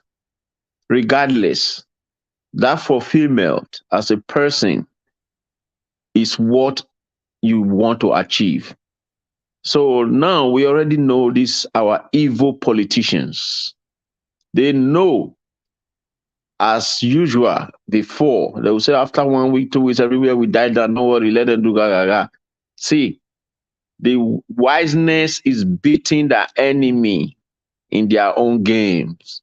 So this night, I just want to encourage everybody that yes, why is not the result that we all expected, but regardless, we will not relent. We continue to push.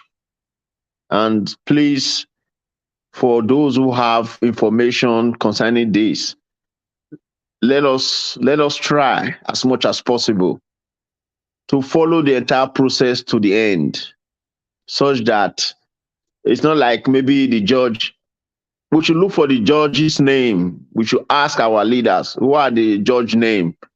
We'll be calling them on social media. Their children will tell them that, hey, daddy, we heard your name today in one place in YouTube. They are mentioning you, that you are among one of the judges. So the father will say, really? They are human beings too. The judges are human beings. Just like the politicians, they live in the same society. Their ears are on ground. So we are not trying to say we are going to influence the judicial process, but we are just trying to say we are going to disturb them. No rest to any evil person worrying that country. We will continue to disturb them. They will not have peace. So We are not going to say we are going to be insulting the judges, but we are going to get their name. So every week, when we come online like this, people will start talking, hey, you know, Judge so, somebody will start talking about him. Oh, yes, he's from Calabar. He's from so village. We are not saying bad. Yes, in charge of that case. Okay, Judge this. Yeah, we have to continue. Trust me. Because if we only just say, oh, politicians, evil politicians, let us just focus only on evil politicians. No, the judiciary is also a process of the entire election. So we are not going to back out, whether we trust the judiciary or not, but let us hold them accountable too. Let them still do their own part. Because the white man who made this law, this democratic process, and made it possible there that there should be a channel to contest election, because they know that definitely evil must happen, right? So we can't just relent. So we must continue the entire process. Who knows? So we want to make sure, because if you ask many people today, so case in Nigeria that you never liked, who was the judge? Many of us don't know, including myself. Oh, I'm not trying to say I know. I'm just saying, you know. So, but with this one, we are going to know. We are not going to end it. We are not only just because if judges can even go and do the right thing, next time the politicians' eyes will be clear. That's the truth. You see, I keep on saying it, whether Western world, whether Nigerian, whether any part of this world, human being, I know there are different levels of evil in people's heart, but the human mind is desperately configured that if there is no checkmate, people will do anyhow. I live here in the United States.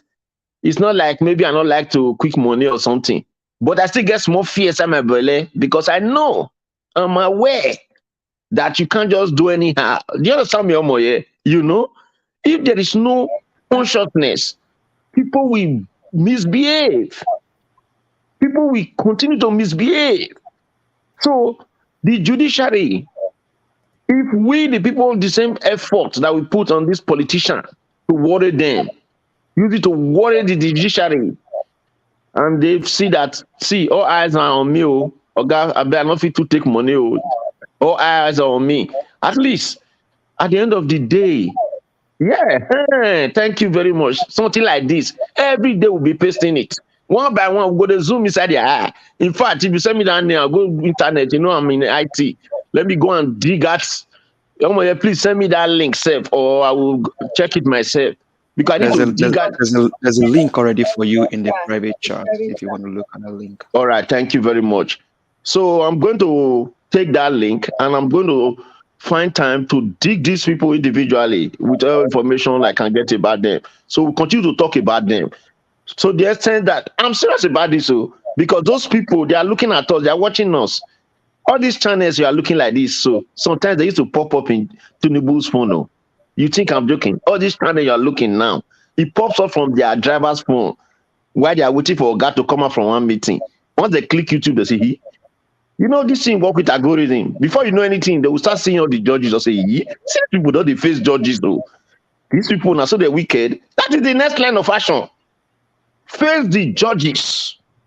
Face the judges. I think I've spoken much about that. Please, it's not, we didn't start this fight with expecting that everything would just be rosy. No, we knew that definitely it would not. So this is not the time to say, maybe I said this, I don't say this, because I don't like to go to that angle, you know. It's just like out of passion, sometimes we all speak. Why I know that there are a lot of good people in Nigeria, but we all can still see that this election is a reflection of so many things that we cannot even begin to analyze today, but everybody have already experienced it. So it's a reflection of that society, a strong reflection of that society. We all pay for internet here. So me, I have airtime. I have this thing. We can stay online. Let YouTube, even the judge self, he never go pop up for inside your office one day. As your on internet, go say, see these people, which I can't do now. We are not cursing them. We tell them we are warning you. We all eyes on you. So all eyes on you. All eyes on you. When you begin to tell them like that, they'll become scared. So I don't want to repeat, and keep everybody here. Please, thank you very much for all you have all done, and have a good night. Thank you very much, Rabio. I really appreciate your contribution. That angle when you bring come, it makes sense. So this Yes, now so solution they talk about, you get solution, you bring her here, you take them, you run with it, because we have to be strategic. All this one we they talk, so now make it better for everybody. If it yes. good for you, it good for me. There's nobody that is a win. It's a win-win. But if the way it is right now, nobody is winning. Even you want help them rig the election, you are not winning. After you rig and finish, you go back to your slum, your house, gutter dey front of your house. Mm-hmm. Traffic no dey let you sleep well. I better pass my neighbor generator all over. They go even put am near your window where you do dey sleep. So if we all can figure out and realize that this fight is between the rich and the poor, the elite in Nigeria, and they not pass 100 if you count them and their children. Maybe they pass, Mm-hmm. but some people get like 30 children. So maybe we say like 1,000 or maybe more. Honestly, we cannot let this continue. This is not workable at all, at all, at all.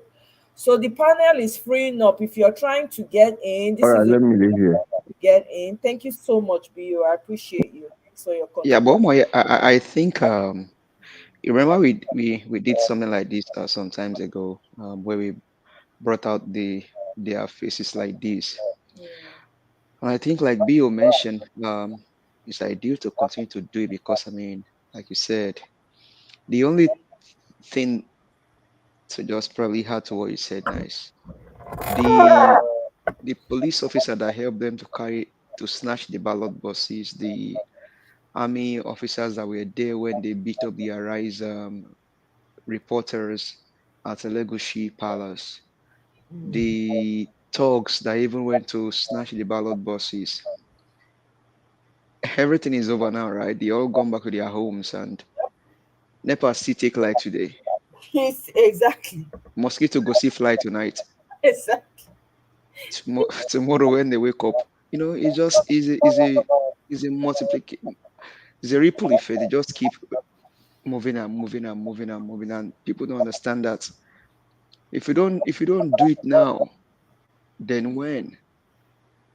So the judges, if they don't stand up for the truth, I think somebody said it yesterday that one of the justices was trying to come to America for seminar, and they will not allow her because there's already a sanction on her, Yeah, I and she read was not about she that. was not able to fly while all of our subordinates flew to the United States.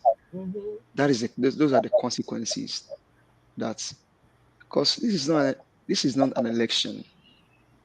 It's just a waste of time. 305 billion naira. Maybe that money was even borrowed. And I bet you they didn't put all that money into this election. Of course not. They didn't put all the money into the election. And so some we end up in the pocket of some of them and things like that. Yeah. I mean, but we just going to see how this whole thing plays out. Exactly. Quickly, I want to address somebody sent me an email. Actually forgot I was going to address it today, saying that they want to they're unfollowing me because of the fact that they think that I lied about the history that Lagos belongs to the Benins. Listen, it's not by force to follow me, to be honest. You don't even need to let me know if you are unfollowing. That's just the truth. What I'm doing here, no, but I'm not getting paid for it. It's for the love of my country, for the love of my ancestral home, because I just don't want it to. I cannot fold my hands and just watch people suffer like that. The history I tell, I did not write the history. I read it and I listened to it. Okay. So instead of taking the anger out on me, why don't you argue with the history books? Why don't you go and meet the person who wrote it? For instance, go and meet your Oba Akiolu and go and argue with him. Go and meet your Erelu of Lagos and go and argue with her. I'm not the one. I wasn't born at that time. I'm not a gago, so there's no way I can live that long. I read it, I researched on it, and I found out. So to say that you want to unfollow me because of that, it doesn't affect me in any way. I'm going to continue to do what I know how to do. But if you're going to leave, leave. If you feel like, oh, I'm not a tribal person, everybody knows that. I don't care about your tribe. Are you a good person or you're a bad person? So to say you are following me because you think it's a, that's not my problem. That's for you to deal with. You have to tell yourself the truth in the mirror. It's not up to me. You have to reconcile that on your own. If what I'm saying is the reason why you're making decisions that don't make any sense, that's up to you to reckon, not me. Has nothing to do with me. So don't announce if you want to unsubscribe. Just leave, you know Thank you very much. I just wanted to put that out there. Mr. T, you can continue, or you're done actually, right? No, I mean, this is the problem that people actually face when education, when they are deprived of education. Because I mean,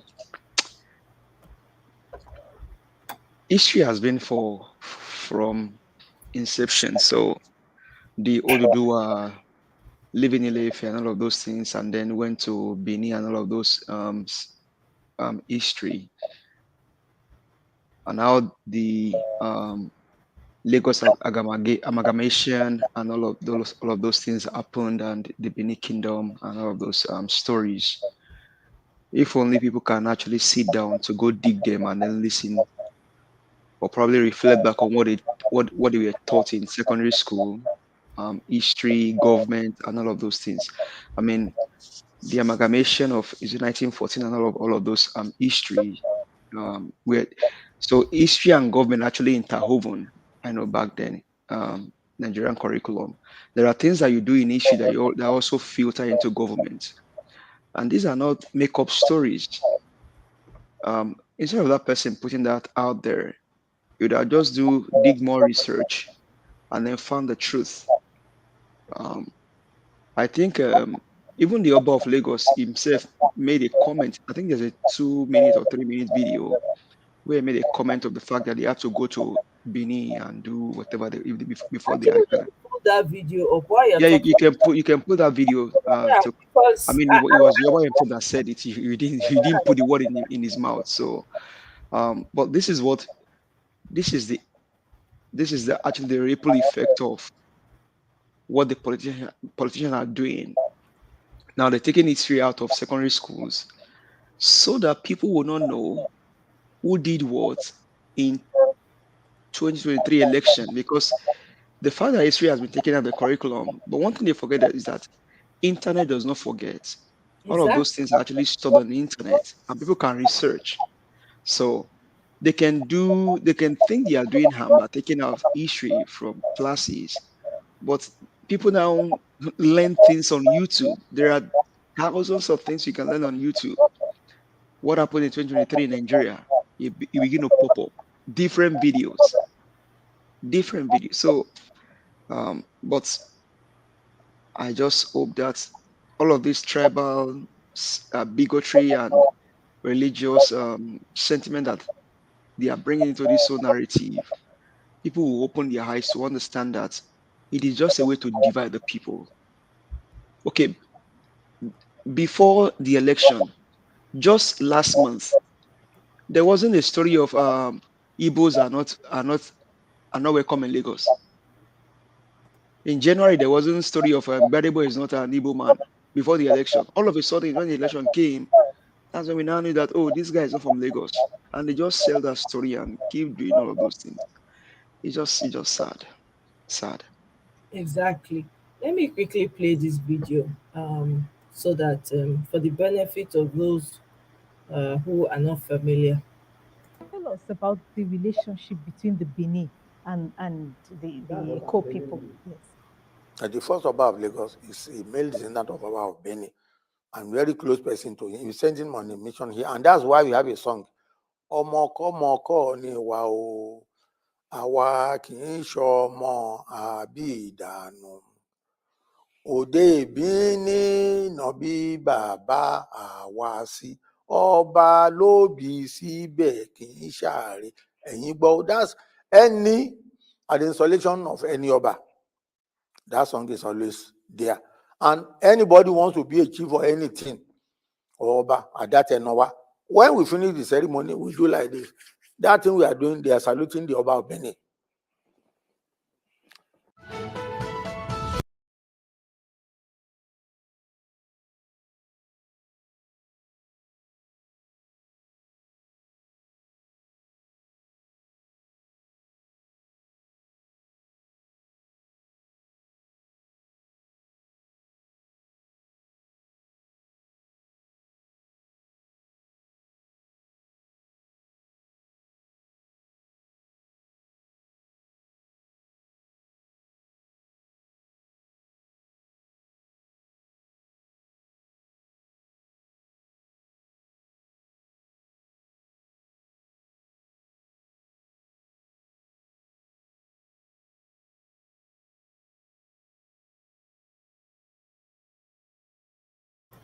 Can you see my screen? There's nothing showing. No, it's blank. It's just black. Is it black or blank? It's black. Okay. When people say, who are the owners of Lagos? How about now? Yes, it's Okay. there's a picture now. As far as we are concerned today, Let me start from the beginning. when people say, who are the owners of Lagos? As far as we are concerned today, just like the ownership, we can say we are from Benin, via Benin, whichever way we want to put it.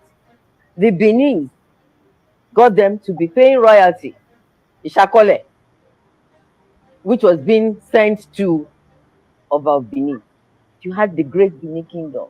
They were already trading with the foreigners.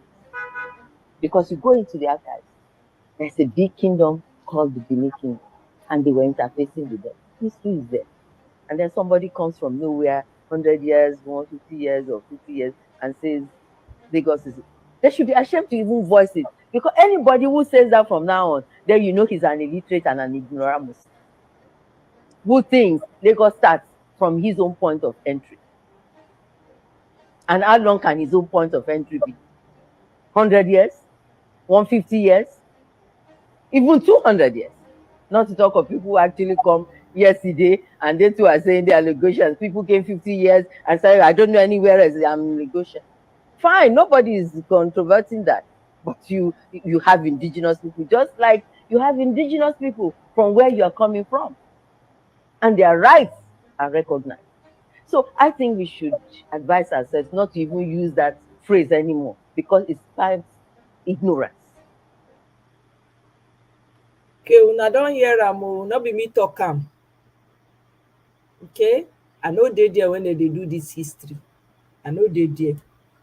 Me sef learn am. Okay, and a lot of Edo people know this, but they don't make a big deal of it. You know, so let's just learn our history. That's just it. I grew up in Ibadan. I love Ibadan. I mean, it's one of my favorites because I have fond memories of growing up in Ibadan. It's one of my favorite cities. There's nothing I would do right now if I choose to go back to Nigeria. My heart is in Ibadan. I have a heart in Edo State and I have my heart in Ibadan. So I have two places in my heart that I would like to live. So it's not a matter of, and I know relatives in Ibadan who were born there, they're like 5, 6 generations. Will you not come and tell them that they are not Yorubas? Will you not go to Ibadan and say, no, you are not Yoruba? They speak Yoruba. They don't even understand Edo language. They speak only Yoruba. So we need to be careful. We need to embrace each other more and learn the history. No, at the end of the day, none of us get land. Now the creator, God, na him get land. So the real original owner, na him get am. So this one with the drag, it don't make any sense. If you choose who want live for a particular area at a particular time, we just need to be more human with each other. Bibi, welcome. Hello, everyone. Auntie Moye, well done. Oh. Thank I throw you. a salute for all my people. Oh. Well Same. done, well done, well done. Thank you. Thank you. Happy Um, day. happy Sunday, my dear. I dey chop the agbado where they make noise. I dey chop am for mouth.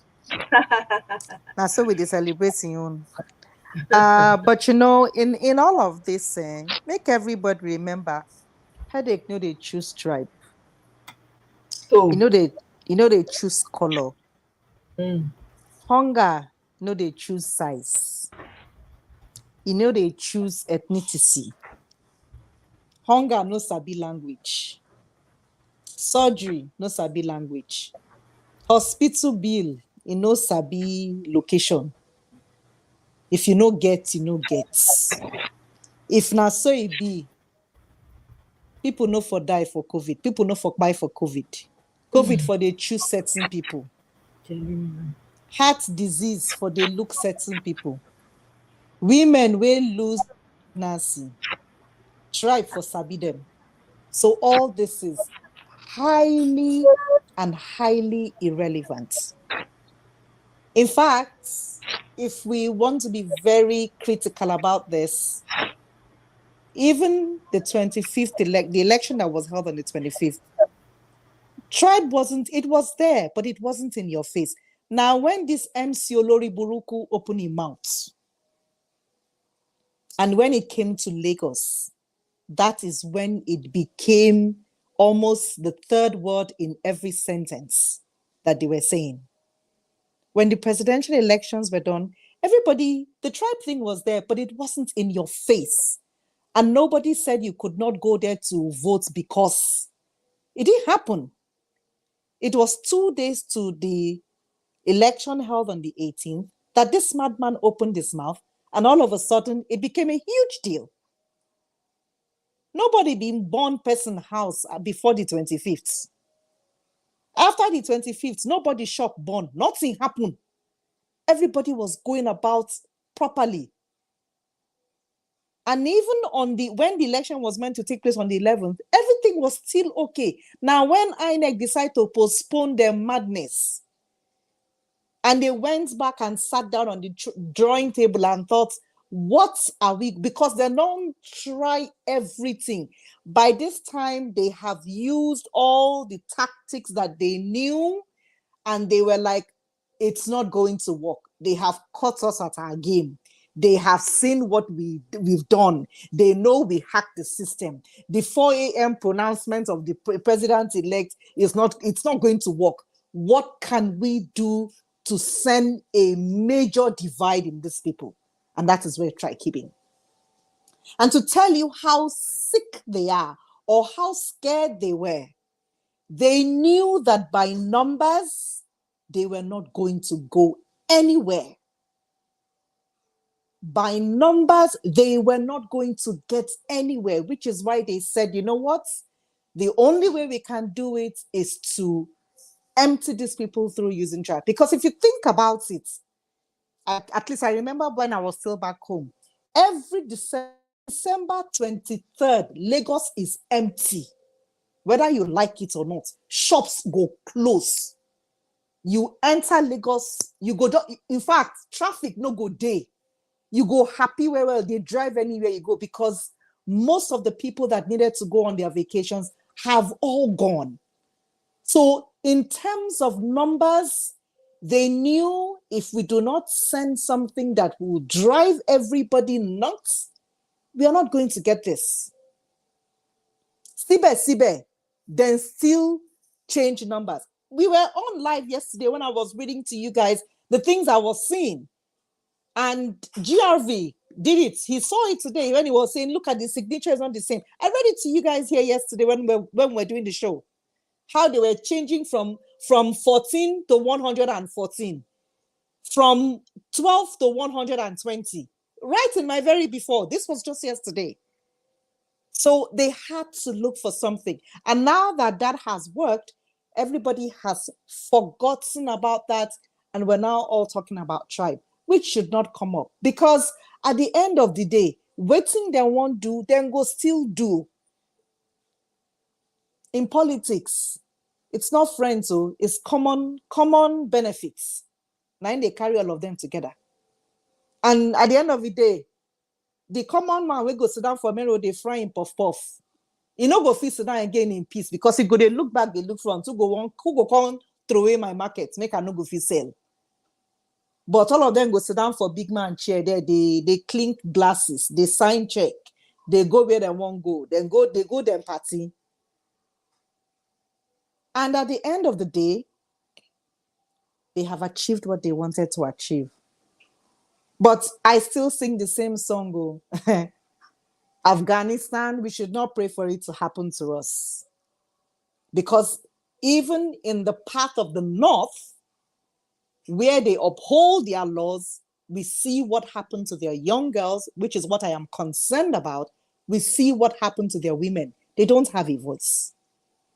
Now the rich ones don't get voice. So this is something that should make everybody uncomfortable wherever they are. Because if care is not taken, the home that we are going to comfortably might just be something in our minds, not a reality anymore. Because that's what they want to do. There's nothing as going to a place and you don't feel safe. You won't even want to stay there 1 minute, let alone 1 hour. And that's I pray that's not where we're headed. But that's what they want to do. Because as it is, how many Northerners go home? Or when they want to go, everybody settles in one particular place. The Chibok girls will never resolve the matter yet. The cattle rearers will never resolve the matter yet. And now they've got another problem. The money issue still they ground. Now you don't know whether now the new one we they spend have been at the old one we they spend. The money no even day. So they don't carry tribe to cover all those problems where we get. And that should not be the case because behind the tribe, there are still pressing issues. Gas is still expensive. Fuel is still expensive. There's still insecurity. Money is still not going round. Things are still expensive. The common man has to still feed their families. The people that were tricked and bulldozed, their lands bulldozed and their houses bulldozed, they still have nowhere to go to. They still have nobody to go to. So there's still so much lying on the ground beyond this trap thing. So people, please, it's not the way to go. Because if you carry that on your head, one step we are not going to make.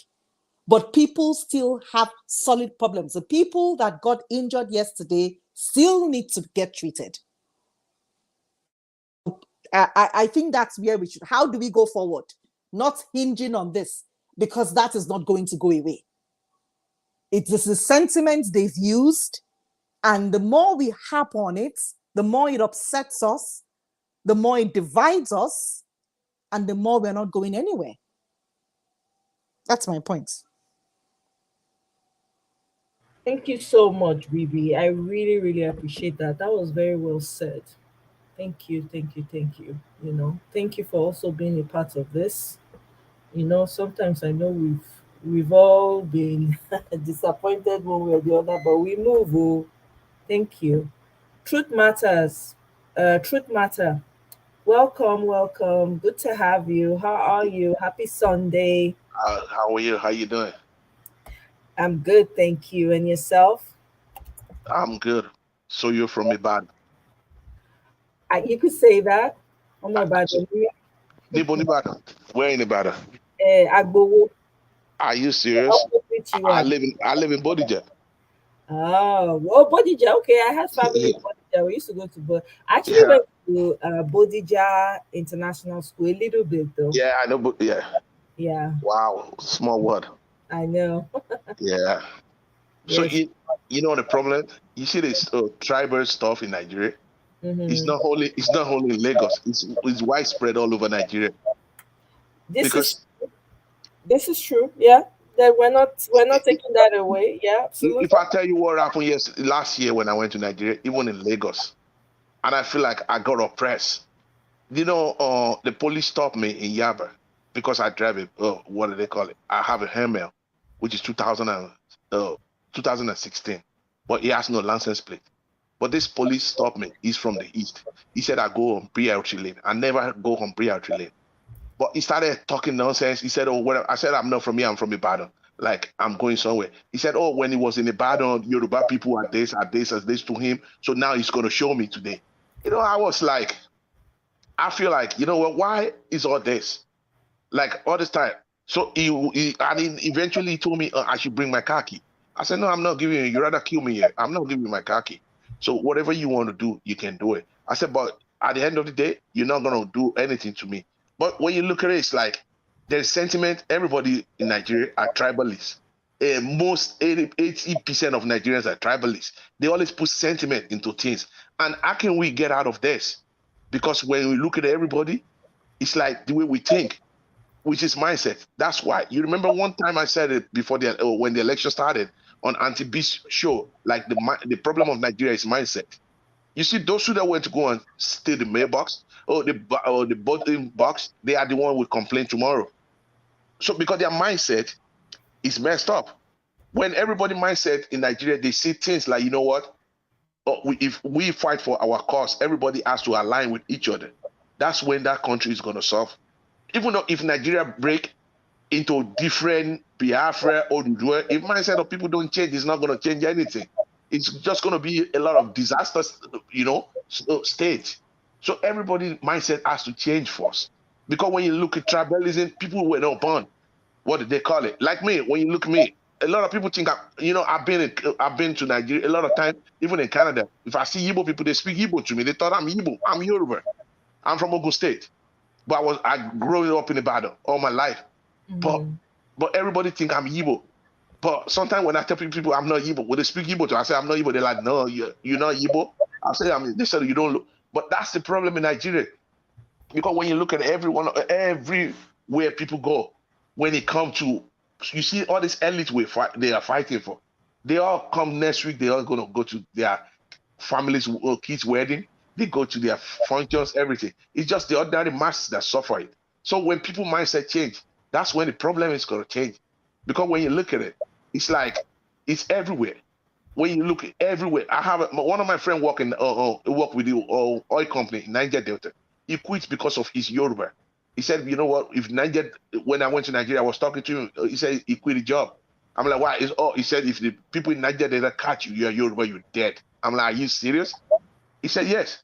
There is a lot of, it's not only in Lagos, it's going everywhere. And that's why the country is a mess. So when this guy told me like he stopped the job, I'm like, "You quit the job." He said, "Yeah, he don't want nobody to kill him. Because the Niger Delta, if they know you are from Yoruba, they're gonna kill you." I'm like, "Really?" So it's like, I'm not condoning what's happened in Lagos. It's a shame. Because to me, I don't care. When you live in a state, you were born in a state, you are indigenous of that state. It doesn't matter. What do they call it? I have people in my family. I have no anything with Igbo. My brother live in Toronto, in Brampton, Ontario. His wife, she's Igbo. They have 4 kids together. So I don't care. I'm not gonna. If I said I hate Igbo, that means I hate my own nephew and my niece because they are half Igbo, half Yoruba. So I don't hate anything. But both sides, Igbo and Yoruba, has to change because there's still a lot of history, like you said, that untold history about Biafra, that the Igbos are still using it against Yoruba to today, which is a lot of people need to tell the true history. You understand what I'm saying? So when we come together and really know that what is going on in Nigeria is not along ethnicity line, it's everybody is affected. Our mindset change. When mindset change, you will see solution. When mindset change, everything will change because we're still in mindset that we don't see beyond ourselves. We feel like, oh, whatever I do something, it doesn't concern my neighbor. No, you're supposed to be your brother's keeper. That's the way it is. When you look at the battle, you won't see that. Like everybody fighting Igbo or Benin fighting this, everything. Everybody's are the same. You know what I mean? Everybody are like, we all go to school together, we all grow up together. We don't see you like you're from Igbo, you're this, you're this.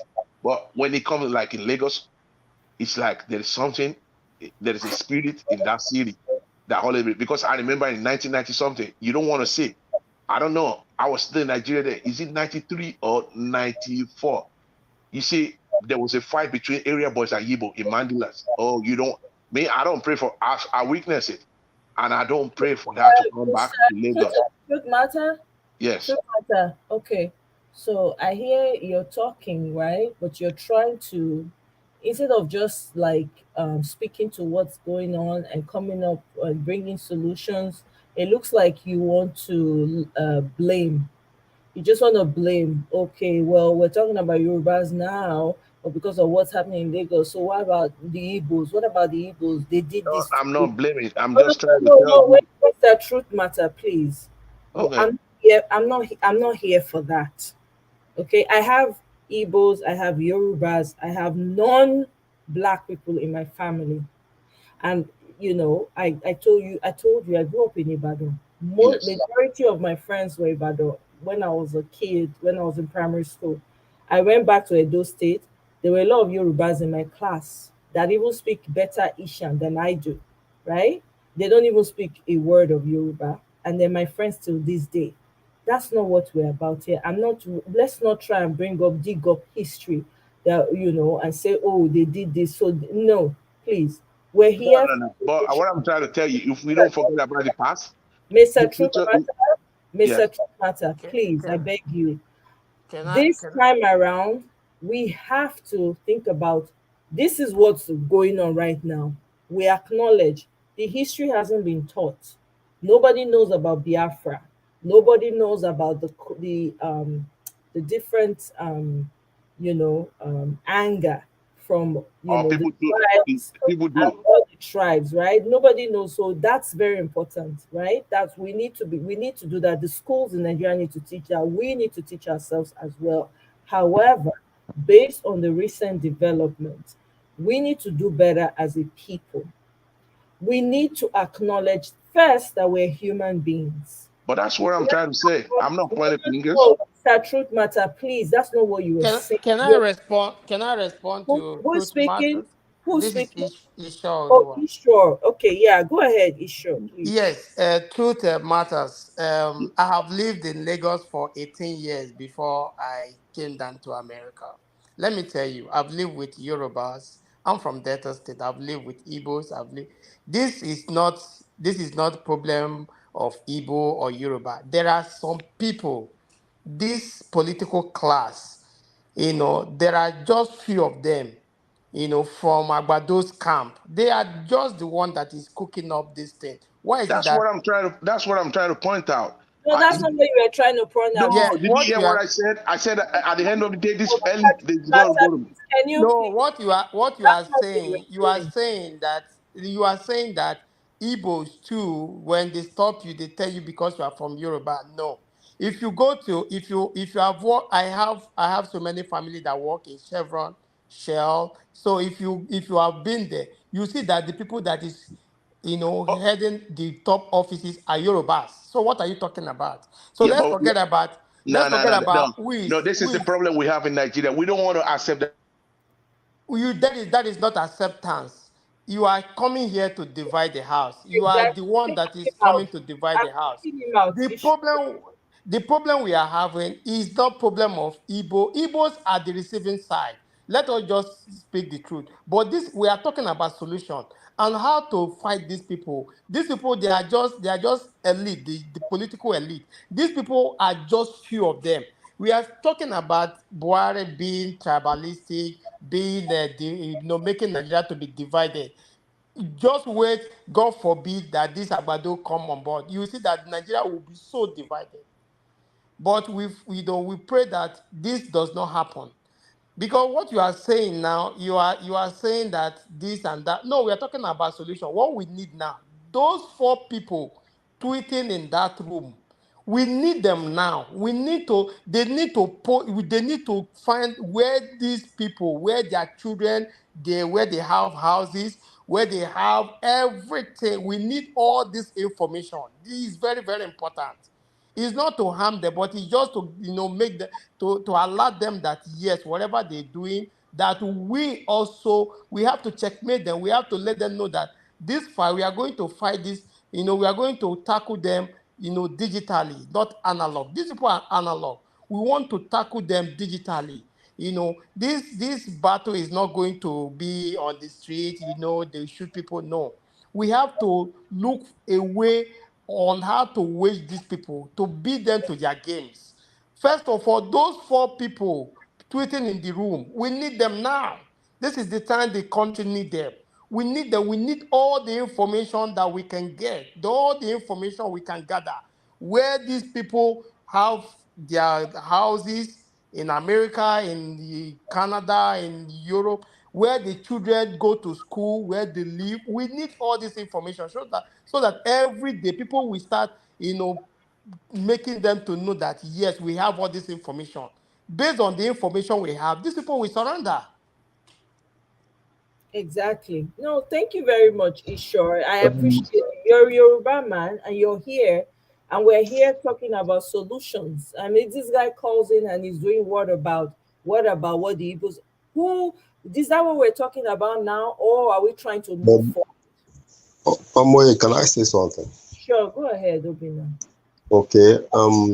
I think it will be short-sightedness for somebody to look at what transpired in Lagos within a few days to election, gubernatorial election that took place before yesterday. We're already in Monday, on Monday now, and say that or make conclusions that is the tribe of Yorubas against the tribe of people in Lagos. That's short-sightedness, because if you look at the population that succeeded in voting yesterday, you discover that there were very few people that came out to vote, so that you could be seeing the results of a polling unit. You'll be seeing somebody like APC scoring 3,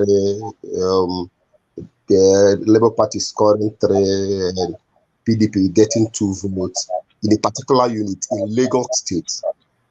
So that you discover that a lot of majority of Lagosians were disenfranchised that very day. And how many Igbos are in Lagos? So that if those majority didn't come out to vote, they succeeded in disenfranchising that majority in Lagos, then you know that it was not about Igbos. It was a violence of, conducted and cooked up by a group of APC members in Lagos State, and sent few talks to the street to chase people away from coming out to exercise their electoral rights. So it has nothing to do with tribe or ethnic group. It's just a political party using the tool of tribalism to disenfranchise the majority of people from voting in Lagos State during the election. So let's forget about the ethnic issue. There is nothing about ethnicity that has. Even the burning of shops in Lagos State was orchestrated by just few group of people, sent by a particular political party to go and carry out that agenda. So it doesn't mean that somebody should start interpreting that Yoruba don't want Igbos in Lagos. It was not like that, but this was just an agenda, a selfish agenda by the sitting political party to use that as a tool of intimidation to the overwhelming majority of people they were already scared of because of their vote. Thank you. Okay.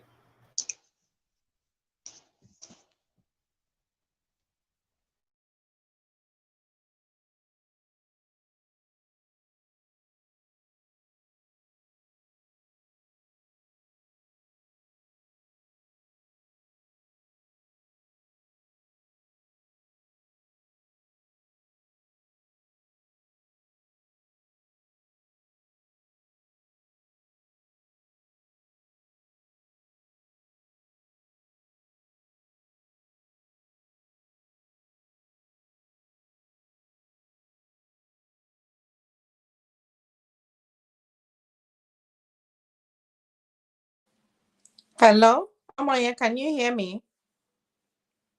Oh, sorry. Oh my God, I was talking and I And forgot. I thought as much. I'm so sorry. So I wanted to address because Angelia, you posted something in the private chat.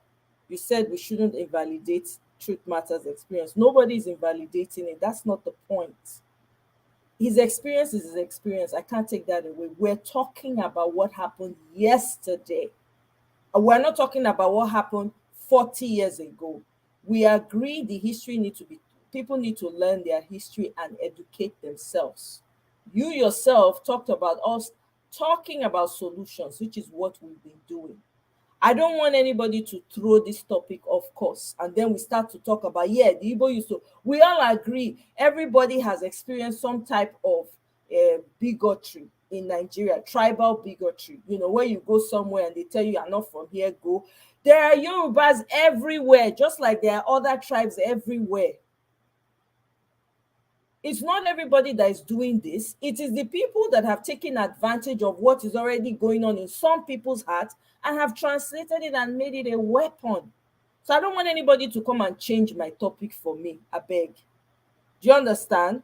Yes. Do I think every tribe can be tribalistic? Yes.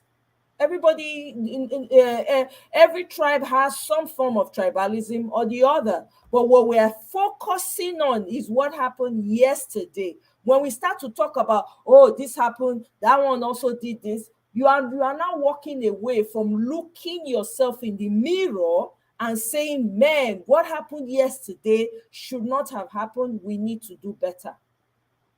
It's not about blame, blame, blame, blame, blame. If we blame from now to tomorrow, is it going to change what happened yesterday? Is it going to make the votes better? No. So please, nobody should change this topic. I beg. You know, if it's too hard, if it's emotional for you, please, you can excuse yourself. If this is a very sensitive topic, you don't want to hear it, that's okay. Not everybody is ready to move forward. I am. So it's important. There will be some difficult topics that we'll have to address, but I'm willing to do it. So if you're not ready for it and you feel, slapped that, oh my God, it's my, I give you an example. Prince of Belgrade called in yesterday, and I would always appreciate him for that. Was it 2 days ago? He said, oh my God, oh my, I feel so ashamed right now that it's my people that are doing this thing. I said, there's no need for you to be ashamed. You're not the one who's doing it. You're not the one doing it. So you can't be ashamed for the actions of other people that you don't even know. But just because you come from the same tribe, automatically, we talked about it and we moved on. When somebody points out and say, hey, you hit me, you stepped on me and it hurt, and you're saying, what about 2 years ago? Did you not step on me? Did I talk to you? You are already avoiding responsibility. Instead of you to own up and say, oh, I'm sorry, I didn't mean it, and walk away, you are saying, what about yesterday? What about the day before yesterday? Should be you stepped on me? No, that's not what we want to do.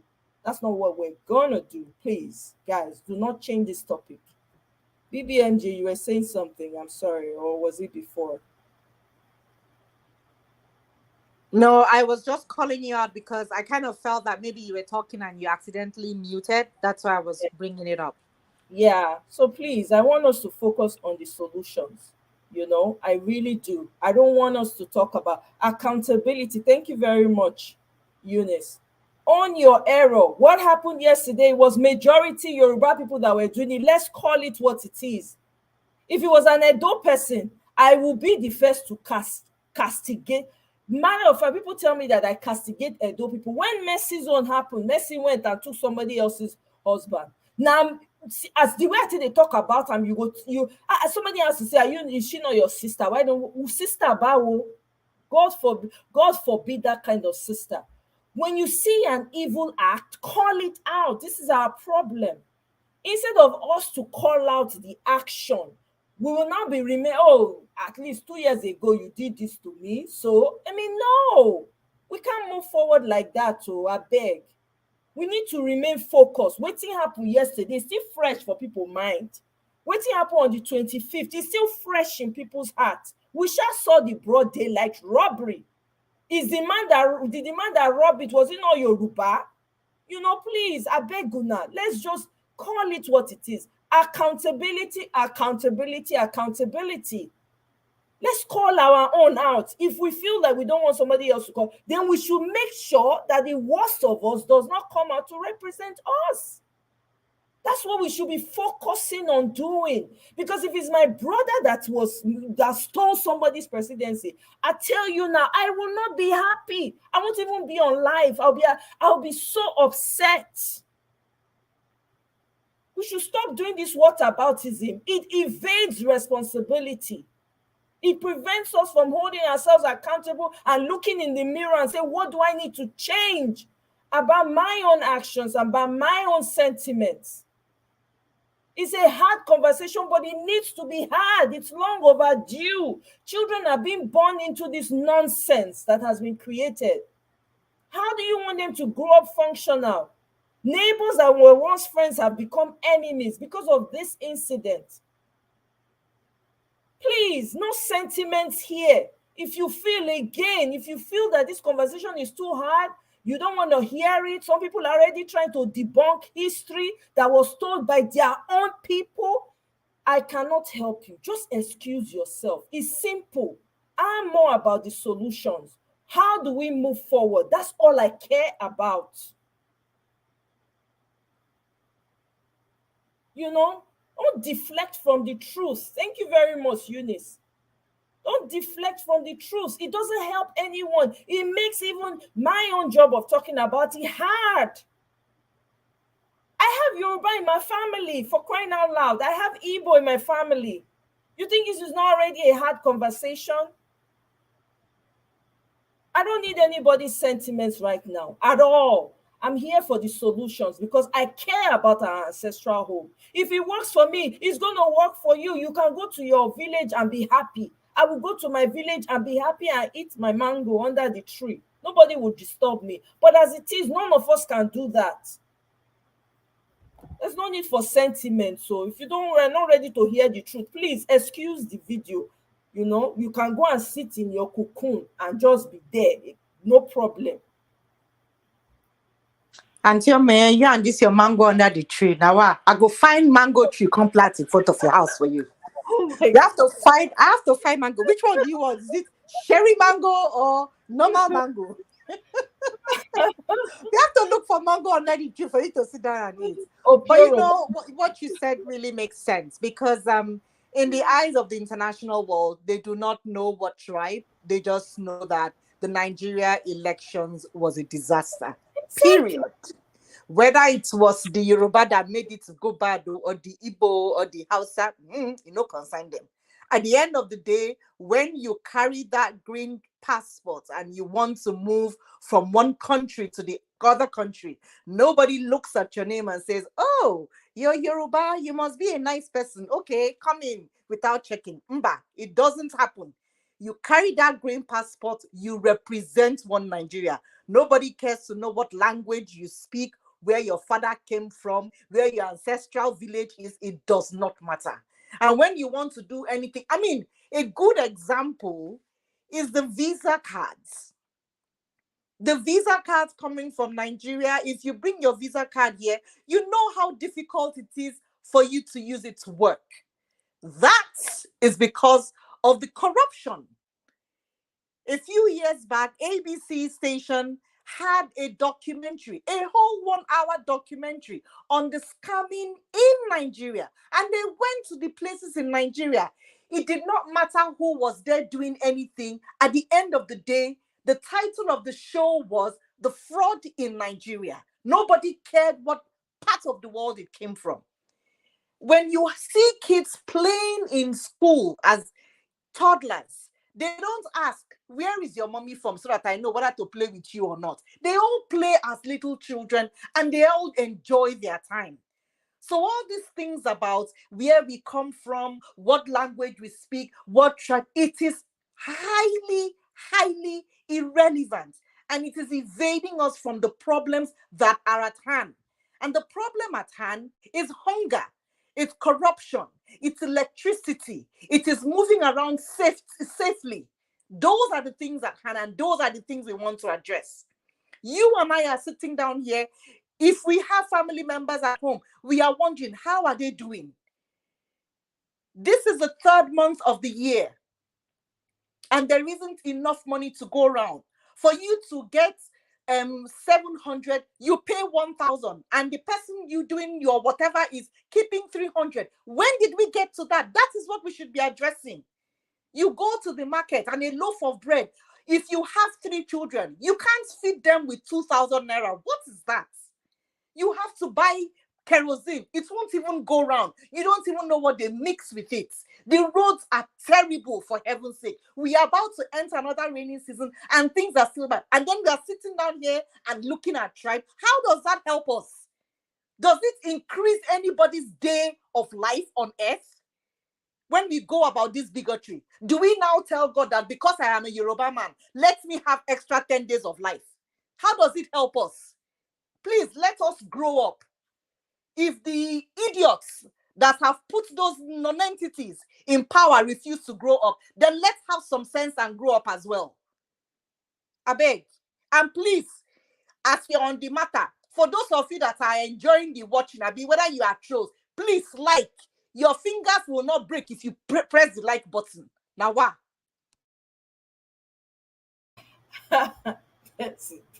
BBM Jabe, no vex, so Biko. I know if you beg people.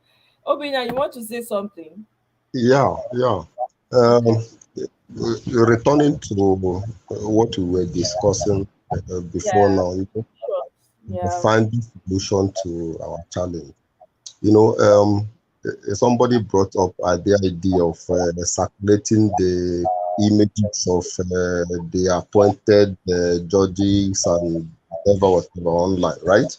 Right. I'm also in line with that. I also would want to suggest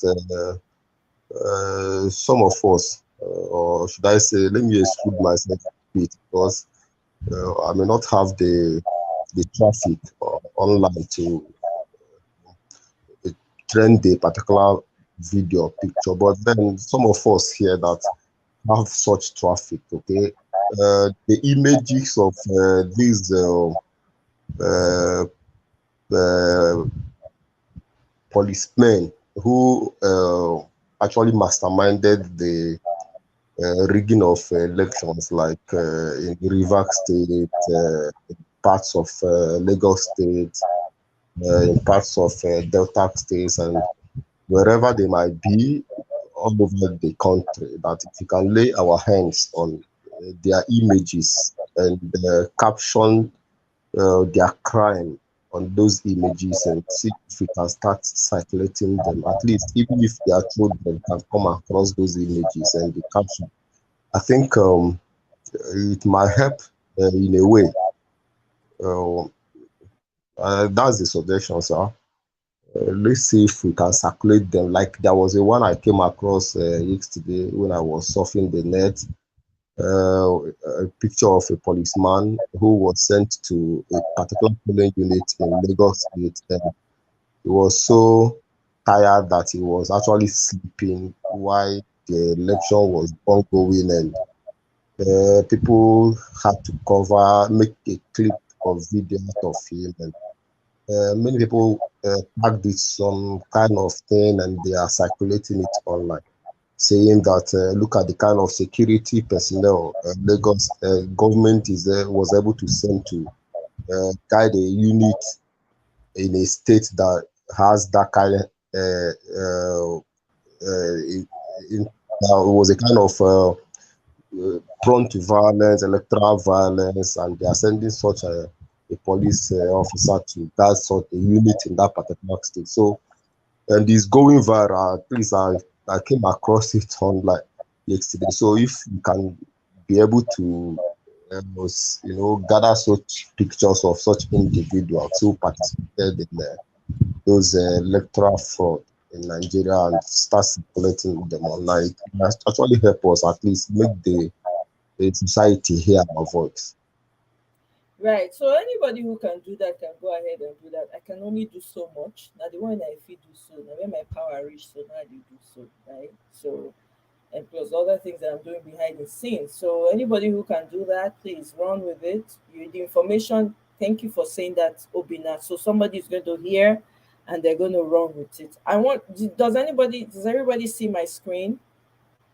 Yes. Okay. I want to play this video for us to hear what she's saying. I'm also hearing it for the first time. Let me tell you something. Jodono, let me tell you something. Igbo are saying that they are the owner of Lagos. Yoruba, I pity you now. It's Yoruba people I'm just trying to address. Stop selling land to Igbo in Lagos. Eh? Stop selling your house. How many land as Yoruba people acquired in the south? Are we thinking at all? Please, it's high time we put up our thinking camp. Stop selling your properties to Igbo people. Because if care is not taken another 20 years, Igbo will be the landlord, they will be the one renting houses to your children. Fáwọn ọmọ tẹ bá bí àwọn Igbo ló máa bẹ̀rẹ̀ sí rent ẹ̀ ní lílé fẹ́fẹ́ rent mọ́. Àwọn ọmọ yóò ní lílé wọn ní lílé tán fẹ́ máa gbé. Ẹ má ẹyẹ talẹ̀ mọ́, ẹ stop àti máa talẹ̀ fún Èkó, ẹ ní ilé Èkó. Gbogbo ilẹ̀ Èkó ẹ wá bẹ́ẹ̀ ṣe máa lọ sí ilẹ̀. Torí àwọn Yíbò ló máa di landlord, wọ́n bẹ̀rẹ̀ sí ń talẹ̀ fáwọn ọmọ yín, wọ́n bẹ̀rẹ̀ sí ń ta rent ilé fáwọn ọmọ yín, wọ́n tẹ̀ ní talẹ̀. They won't even say because wọ́n are crafty. Wọ́n kọ́ ni, they are pretentious, they are too smart, too clever, too thiefy in nature. Ẹ ò lè ní wọ́n. Ẹ yé talẹ̀, ẹ má talẹ̀ yín fún Yíbò. Ẹ má talẹ̀ fún yín tó, ẹ má tẹ̀ rent ilé fún wọn, ẹ má gbà wọn sílé. Torí wọn mean well fún yín rárá. Bí kí gbogbo àwọn ẹlẹ́kọ̀ọ́ bí kí wọ́n wọlé kó kú lọ́jọ́ kan kí wọ́n take over Èkó bó ṣe ń ṣe wọ́n nìyẹn. Ẹ̀yin Yorùbá ẹ jẹ́ kó rí yín pé ẹ̀yin tẹ́ ti lọ fìmọ̀ ṣọ̀kan pẹ̀lú àwọn wọ́n tẹ̀ ń sọ wọ́n ní Sanwó-Olú òṣìṣẹ́. Sanwó-Olú wo ni òṣìṣẹ́? I was reading something yesterday, all the completed and commissioned projects that this man did. They're saying Sanwó-Olú did work. So he will have cut off his neck for you people. Kéèyàn ṣàdúró project yẹn ní kò ṣiṣẹ́. Kò bá gé lórí torí pé kò ṣiṣẹ́. Ó ṣiṣẹ́ kò ṣiṣẹ́, ẹ ṣáà lọ dìbò fún Sanwó-Olú. Ẹ gba Èkó yí padà o, ẹ gba Èkó yí padà. Tẹ́ bá nífẹ̀ẹ́ Yorùbá, tẹ́ nífẹ̀ẹ́ ara yín, tẹ́ nífẹ̀ẹ́ ilẹ̀ Yorùbá. You people don't have business than voting. Gbogbo yín tẹ́ ní PVC sílé, tó sì tuntun chain tẹ́ kì í fi dìbò. Ẹ lọ pick up PVC. The only way you can revenge, the only way you can fight is through your PVC. Not keeping quiet and be reading paper and be technocrat. Ìwé tí mo kà tó mi jẹun. Don't be greedy, don't be selfish. Ẹ má yọ pé ẹni pé kàwé I'm okay. Bó ṣe máa wà okay ni ẹ wà rí pé your next door neighbor will be dealing with you. Ló kọ̀rọ̀kọ̀rọ̀ ojú ẹ̀ báyìí ò dẹ̀ nílé dùn. Because you didn't take position, you didn't take your place. Ẹ̀yin Yorùbá erékeré ti tó. Ẹ bá lè fi ṣe Tinubu ti lọ, Tinubu ti gba Abuja, ó ti gba federal. Is the president, is our president. Our next president come what may. Kò sí kankan tẹ́nibọ́dì fẹ́ ṣe. Kò sí kankan tó fẹ́ ṣe. Ó ti meet up constitutional requirement 25. Okay. Shebi all of una hear am.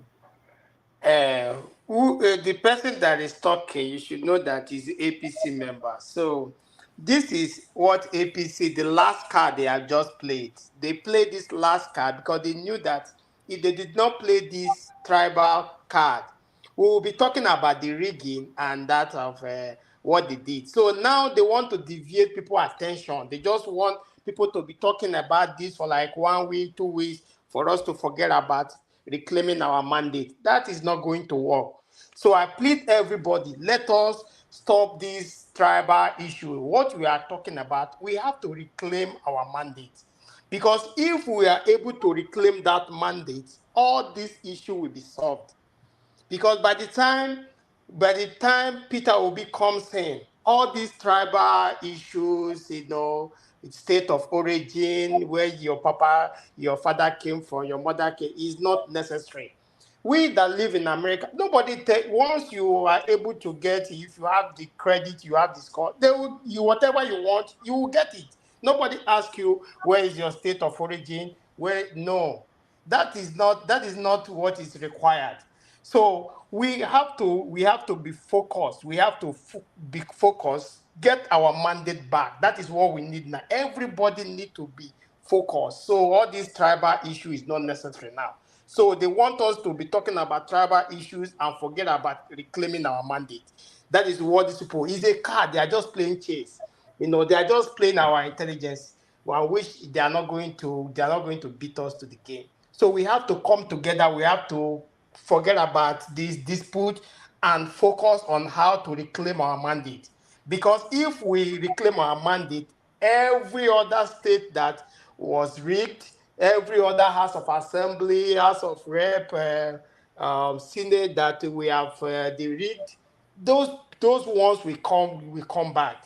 Because once we get our judiciaries working, the system, the institution are working, all these things will come back normal.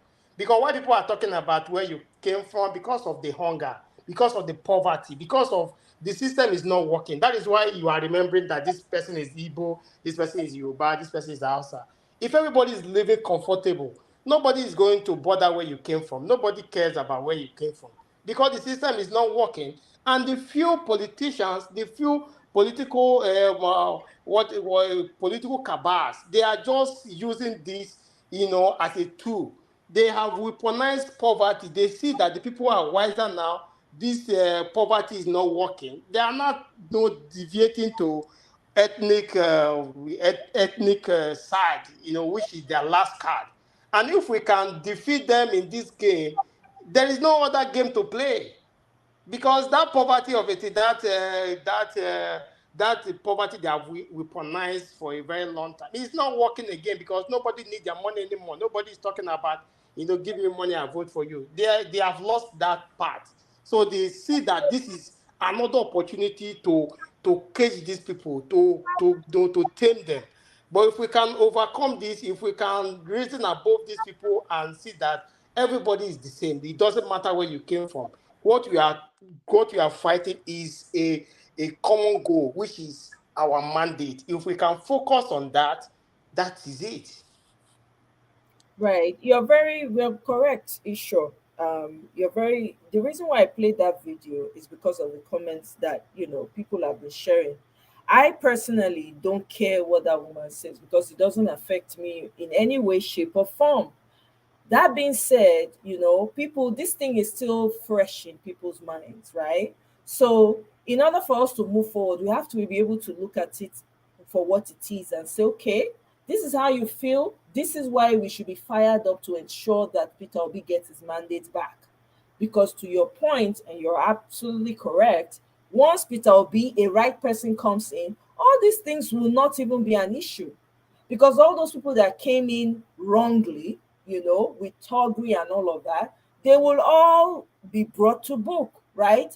So because this thing is still fresh in people's minds, we can't just sweep it and ignore it, unfortunately. you know Even though we're talking about solutions and all of that, right, we also have to remember that, so that we can be fired up and know that, nah, this is a fight that we need to fight to the end, because they are not giving up. They're saying they're not giving up. To them, this person is the person they want. He's gotten there however way he got there. They don't care, right? So we are the ones that were saying, no, we want our mandate back. I'm very happy with the person of Mr. Peter Obi, because he's really shown and proven to everyone that tribe is just a construct. It really does not matter. If an idea's time has come, nothing can stop it. Peter Obi, everybody embraced him, from the north, from the south, from the east, from the west. In Lagos, in Ondo, Ogun, all those places, a lot of people voted for Peter Obi. So I mean, it is what it is. At the same time, we have to remember that, okay, this happened yesterday. This just happened yesterday and happened on the 25th. So do we dig our heels in, or do we retreat and just throw our hands up in the air and say, okay, since that's how they want it, let it just be? You're right, a lot of these people are hungry, but that woman doesn't look hungry to me. That woman doesn't look hungry to me. That's just pure hatred spewing fire from her mouth. And so yes, we don't have to dwell on it, and I'm not dwelling on it, but we must recover Peter Obi's mandate. This is one of the reasons why we have to remain focused. This is one of the very, very big reasons why we have to remain focused. So I don't know, people are working behind the scenes, everybody is doing what they can do. I'm doing what I can do here. I don't even know where I find the energy, because to be honest with you, it's been very, very disappointing to watch everything that's happened from the 25th up until now. I can't even lie. But I still find the strength to come out here so that we can all be encouraged and talk about it. I don't care about tribe, it's not my thing. I don't care. I grew up in Ibadan, so I don't even. I grew up with a lot of people. I went to Kewu school with Muslim people when I was a child. I used to go to Kewu school, wear that thing they wear for children, and go. You know, so all those things don't matter to me. We lived in Jos for a little bit. You know, so I don't know, but we move. We can't back down now. We have to keep moving forward, and we have to remind ourselves why we're doing what we're doing, to remember that we cannot give up. We may be tired, you can take a break if you're tired, but come back and remember that this fight must go on. It's not No, even you no, anymore. not giving up now, because the fight is still on. Not giving up. We are in. We are in until the end. Until Until the the end. last fight. Exactly. We have to fight it to the end. Peter Obi says, I am here till the end. We're here till the end. That's my mindset. And like I said, I don't know where that hope is coming from. I don't know why, but I know that something is going to happen. I don't know how soon, but I just feel it deep down inside of me. So I want us to be encouraged. I want us to look at each other as human beings first, for crying out loud. We need to look at ourselves and see humans first that has blood flowing in their veins. Nobody chooses where they're born, for crying out loud. To me, you're my brother, you're my sister. I don't see you any different, because we all have the same pain. We're sharing the same pain right now. If somebody shows up, if you see somebody on TV that you hear, oh, is from Nigeria, your ears pop up. You're like, they're from Nigeria. Oh, wow. That's the first thing that comes on your mind. When you hear somebody doing very well and they're from Nigeria, you're very proud, even though they are not from your family. That's how it should be. So I beg you, I beg. I know it is very hard pill to swallow for a lot of people. I get it. I understand it. I know. But unfortunately, it is something we need. It's a poison, long overdue poison that we need to spill out. And please, in your time, learn history. Do some research on history. There's a guy on YouTube that has a history channel. I'm subscribed to him. Let me see if I can find it so I can just let you guys know. So maybe you can subscribe to him too. He does a pretty good job. I listen to him from time to time, and I'm pretty impressed with the work that he does. Let me see here. It's a history channel, and he talks about, oh shit, where is this? It's not giving me all the options here. Bear with me here. I want to just to share that with you guys so you can listen to him. I know he's an African American, but he's done a lot of the guy does a lot of research, and I enjoy his take. This is my subscriptions are okay. Mm, let me see.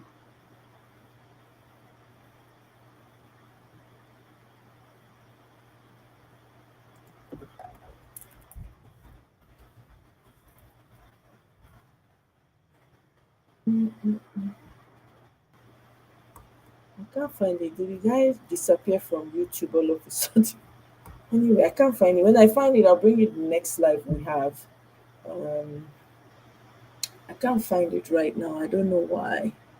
But I listen to him from time to time. He has like details. And then when he talks about the history, see, he says, if you have any additional information or you have, let me know, share it with me. So a lot of people share information with him as well. So in the comment section, it's flooded with a lot of knowledge. You go and you read, it's amazing what you learn about yourself. So I'm just going to leave that here for now. But when I find it, I will bring it up again. He's also on Patreon. Maybe he left YouTube and has gone to Patreon. I don't know, but I've listened to him quite a lot. So um, you know, so that's where we are. So let's just give our final thoughts so I can call it a night. Angelia, you haven't spoken in a while, so let's hear your final thoughts on this, and so we can close for the day. So I can go and rest a bit. Can you hear Okay. me? Yeah, I hear you. Thank you very much. Your audio, what's Well, wrong with your audio? can you hear me now? Yes, sounds better. Right. Well, I don't have much to say because everybody We has can said barely hear you. Barely. can you No, the audio is really bad. oh, wow. Okay. We can't hear you, so I just mute you for now. But thank you very much for your contributions. I appreciate you, and everything. I really thank you for being with us today. And yes, please do your research and read up, and maybe you can come here and educate us on stuff we don't know. But if you're coming to educate us, make sure it's about solutions. I don't want to talk about tribe. I hate talking about tribe. I do not like talking about it at all, you know, because I want us to see ourselves as human beings, not in terms of tribes or sections or regions. So anybody that's coming up here to talk, please, solutions. If you're feeling some type of pain, you're feeling disappointed, you can come and tell us. You understand? I will listen. I'm a human being. I've been disappointed by my own people too. It's not a big deal. You can pour your heart out. It's okay. No judgment here. We're all human beings. People will fail us. Our own parents self sometimes will fail us. What to do? You move on now. Is this life? You keep fighting. So I just want to thank you, Angelia, because your audio is bad and I can't put you back on. Obina, give me your final thoughts and then you can call it a night. Yeah. Um. What What I have to say uh, is a challenge for before us, and it's a challenge that our forefathers kept running away from in their own generation. Challenge generations and generations before us shied away from it. That's why our own generation came up to meet the same challenge. Just like it is said that he who fights runs away, lives to fight another. So it takes time as we are facing it squarely, like we are doing right now, campaigning against it. We should know that it's a task, and like every other task, it involves a lot of steps, a lot of challenges, a lot of down moments, discouraging events that must come from time to time to test that our faith, whether we really mean business, whether we are really committed to the cause that we are presenting before posterity.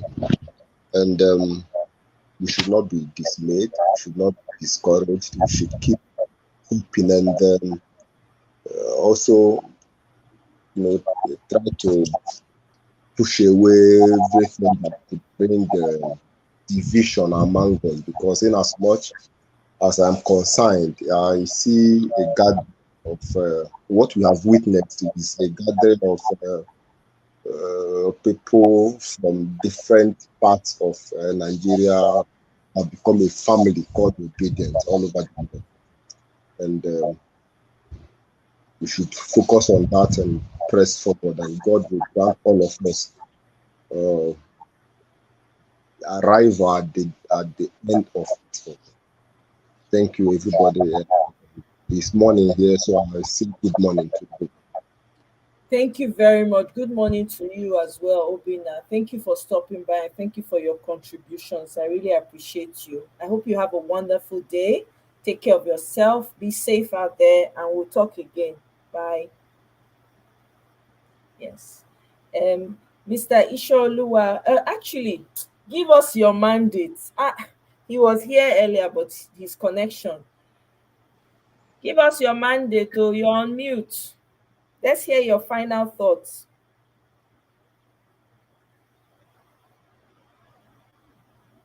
Okay.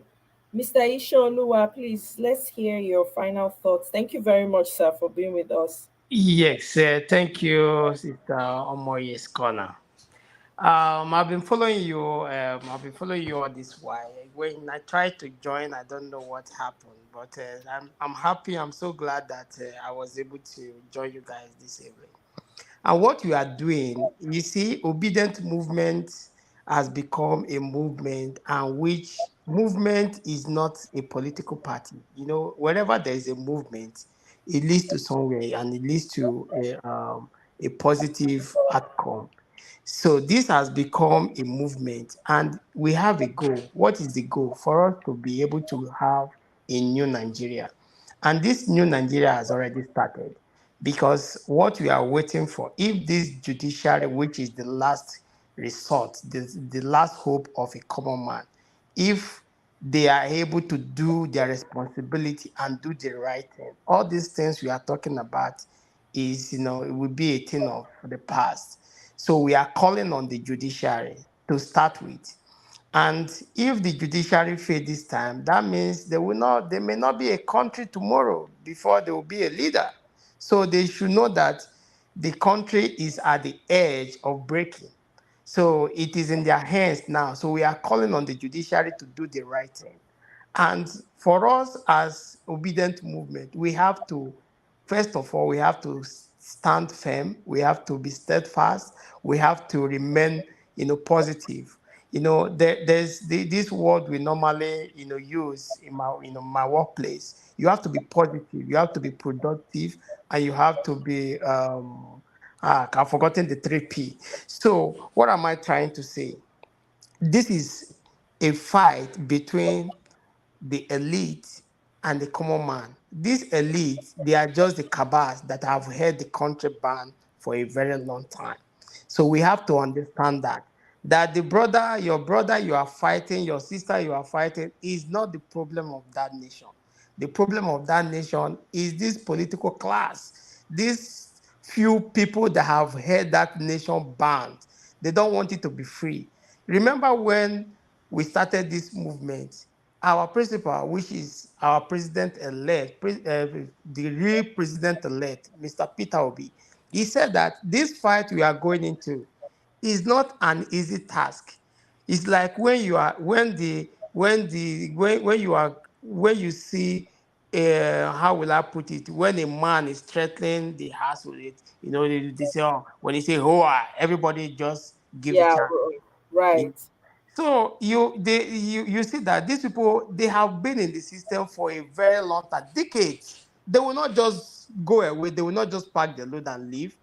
They need a real fight, and which we have to tell them that yes, we are ready for that fight. And how do we fight? First of all, we have to be united, and we have to know what we are fighting for. We have to know what we are fighting for. What are we fighting for? Are we fighting for a better Nigeria, or we are fighting for tribe? So if we are fighting for a better Nigeria, everybody have to come together and really say, okay, this is what we are fighting for.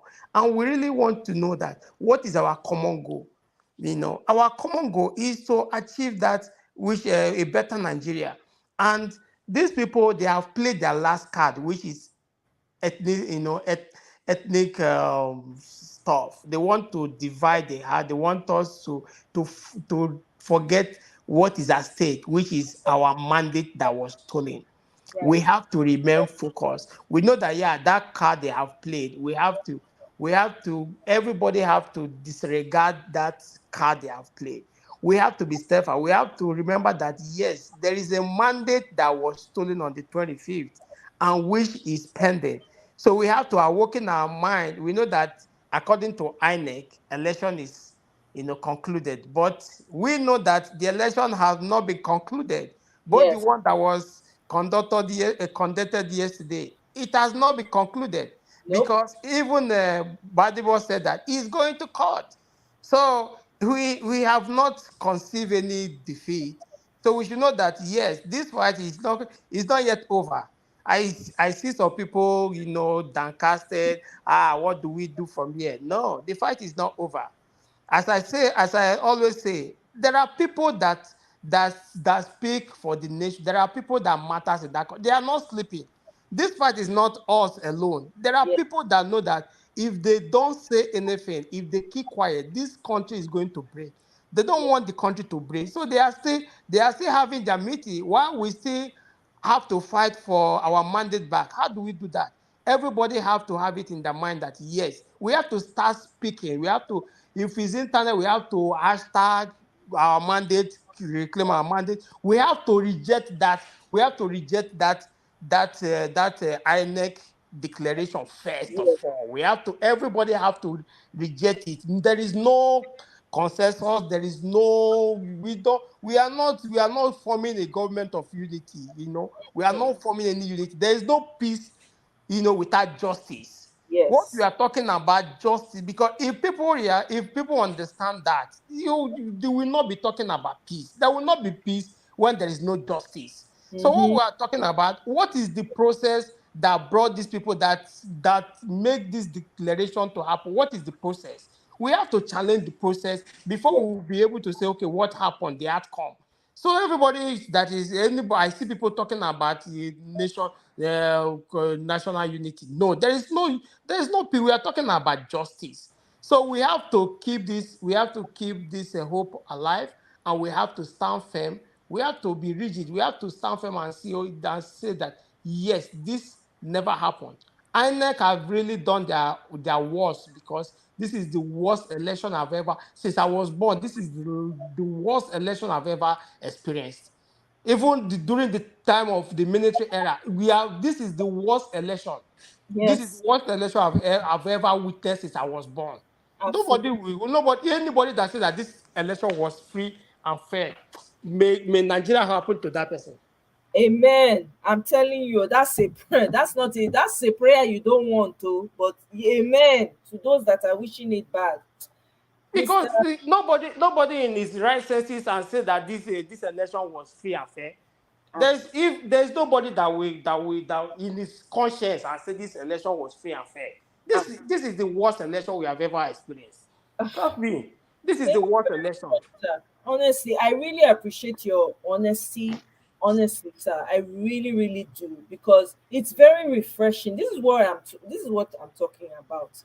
We need to be able to be bold enough to remove ourselves from the people that are causing the problem.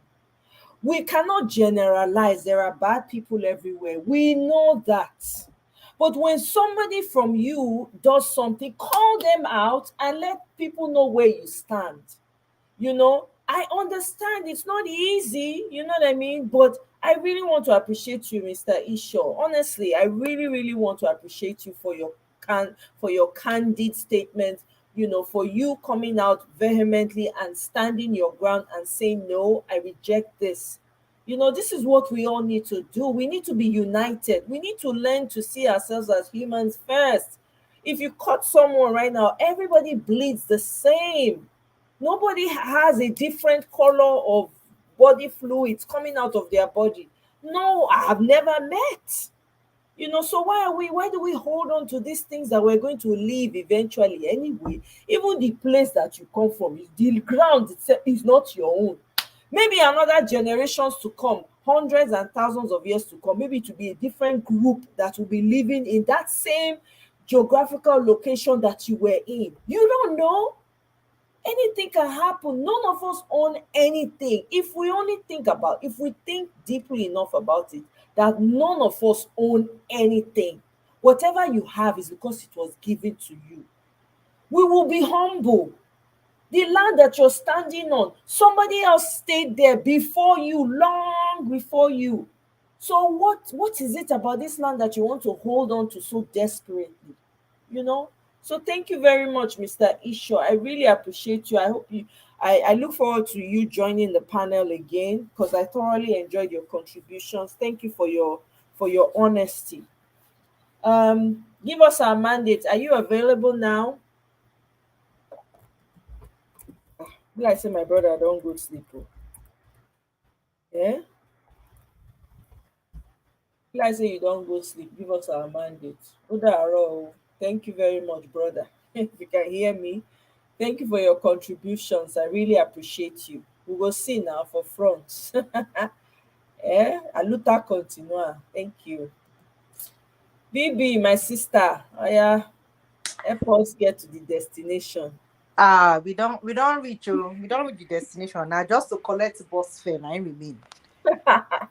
We must collect our money for the bus, then we can't continue. But I mean, everybody has said everything, and everybody feels kind of down because nobody One likes second, baby. disappointments. 1 second, baby. Sorry. Not 1 second. Okay. I beg go. Make una help me get. I need 5 more likes. 5 more likes. I beg. Make una press the like button 5 times only. Five. Just five. Eh? Make I dey look. Make una help me get to five to 150. I'm looking at it and watching it. Oh yeah.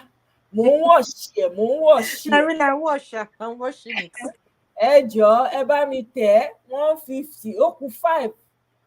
Mẹ́fà àbí 5 na mẹ́fà na as my Yoruba is not that bad àbí it's mẹ́fà àbí correct. 1 2 3 4 5 three. Okay 4 more àti ń lọ ọ̀yá ẹ bá mi Yes, tẹ̀ so yes, so ó the kù bus is mẹ́rin about to move. ó kù mẹ́rin let's go there. Let's go, my people. Support. Reduce to 5 again. Hey, ẹ gbà mí. 5 more o ẹ jọ̀ọ́ ẹ ṣàánú ajé. Ọbẹ̀ ṣáná ajé àtàárọ̀ tá a jókòó ń tà ẹjọ́. Wá ẹ jọ̀ọ́ wá wò wo make I speak my language. Àbí o. Anyone wey fit work. I no fit beg una tea na as they say in Yoruba mi lè bẹ̀ yín tea. 3 more ẹ ṣe ó kù mẹ́ta. Ẹ ṣé gan o. Ẹ ṣé o ẹ tà o gbogbo ọkàn yín máa dá o. Àmì o. Wájú la máa lọ o. Ó máa dá fún wa o. Àmì o. Tírì remaining. Tírì lásán mẹ́ta lásán. Tírì lásán. All right. So maybe you can talk while there are music in the market that they sell like this.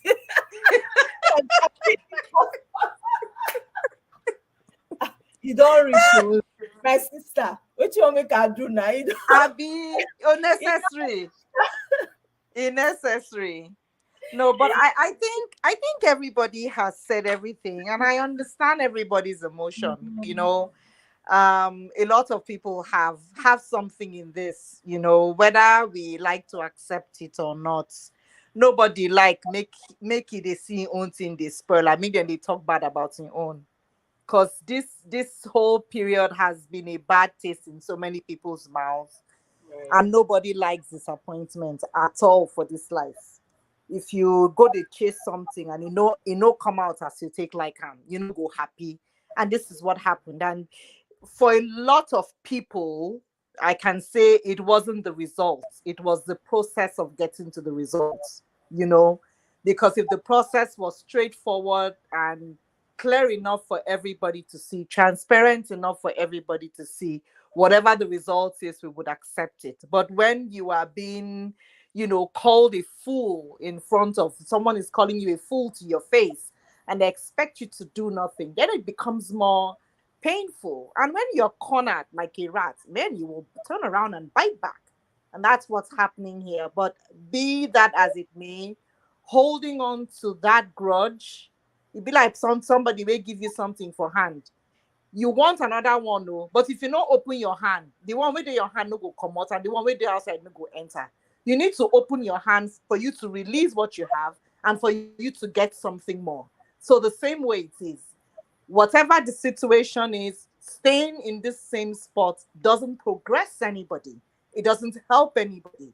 You have to move forward to continue to either um, look for new opportunities or to discard what is in front of you so that you can set a better goal. And that's where I stand. And I also want to say, sickness doesn't choose colors, tribes, or tongues. Life doesn't choose such things. Nobody inside a womb chooses, okay, my mom is white, I'm going to come out as black, or my mom is black, I'm going to. It doesn't happen. Now, where them put you, now where you see yourself, you make the best of it. So we should all stop this tribal bigotry. It takes us nowhere. That's what I will say. Free your mind so that you will be able to progress in life and look forward to doing better things for yourself and for those around you. Because ultimately, if it doesn't benefit those around you and it doesn't benefit yourself, of what use are you? That's my 10 kobo. Omoye, thank you so much for all the time you put in, the dedication, religiously coming out here. I truly appreciate you. And, on behalf of the people that come in, those with a good mind, I say thank you, thank you, thank you. Oh, thank you so much, BB. I also want to thank you also. I appreciate your kind comments and I appreciate your support as well.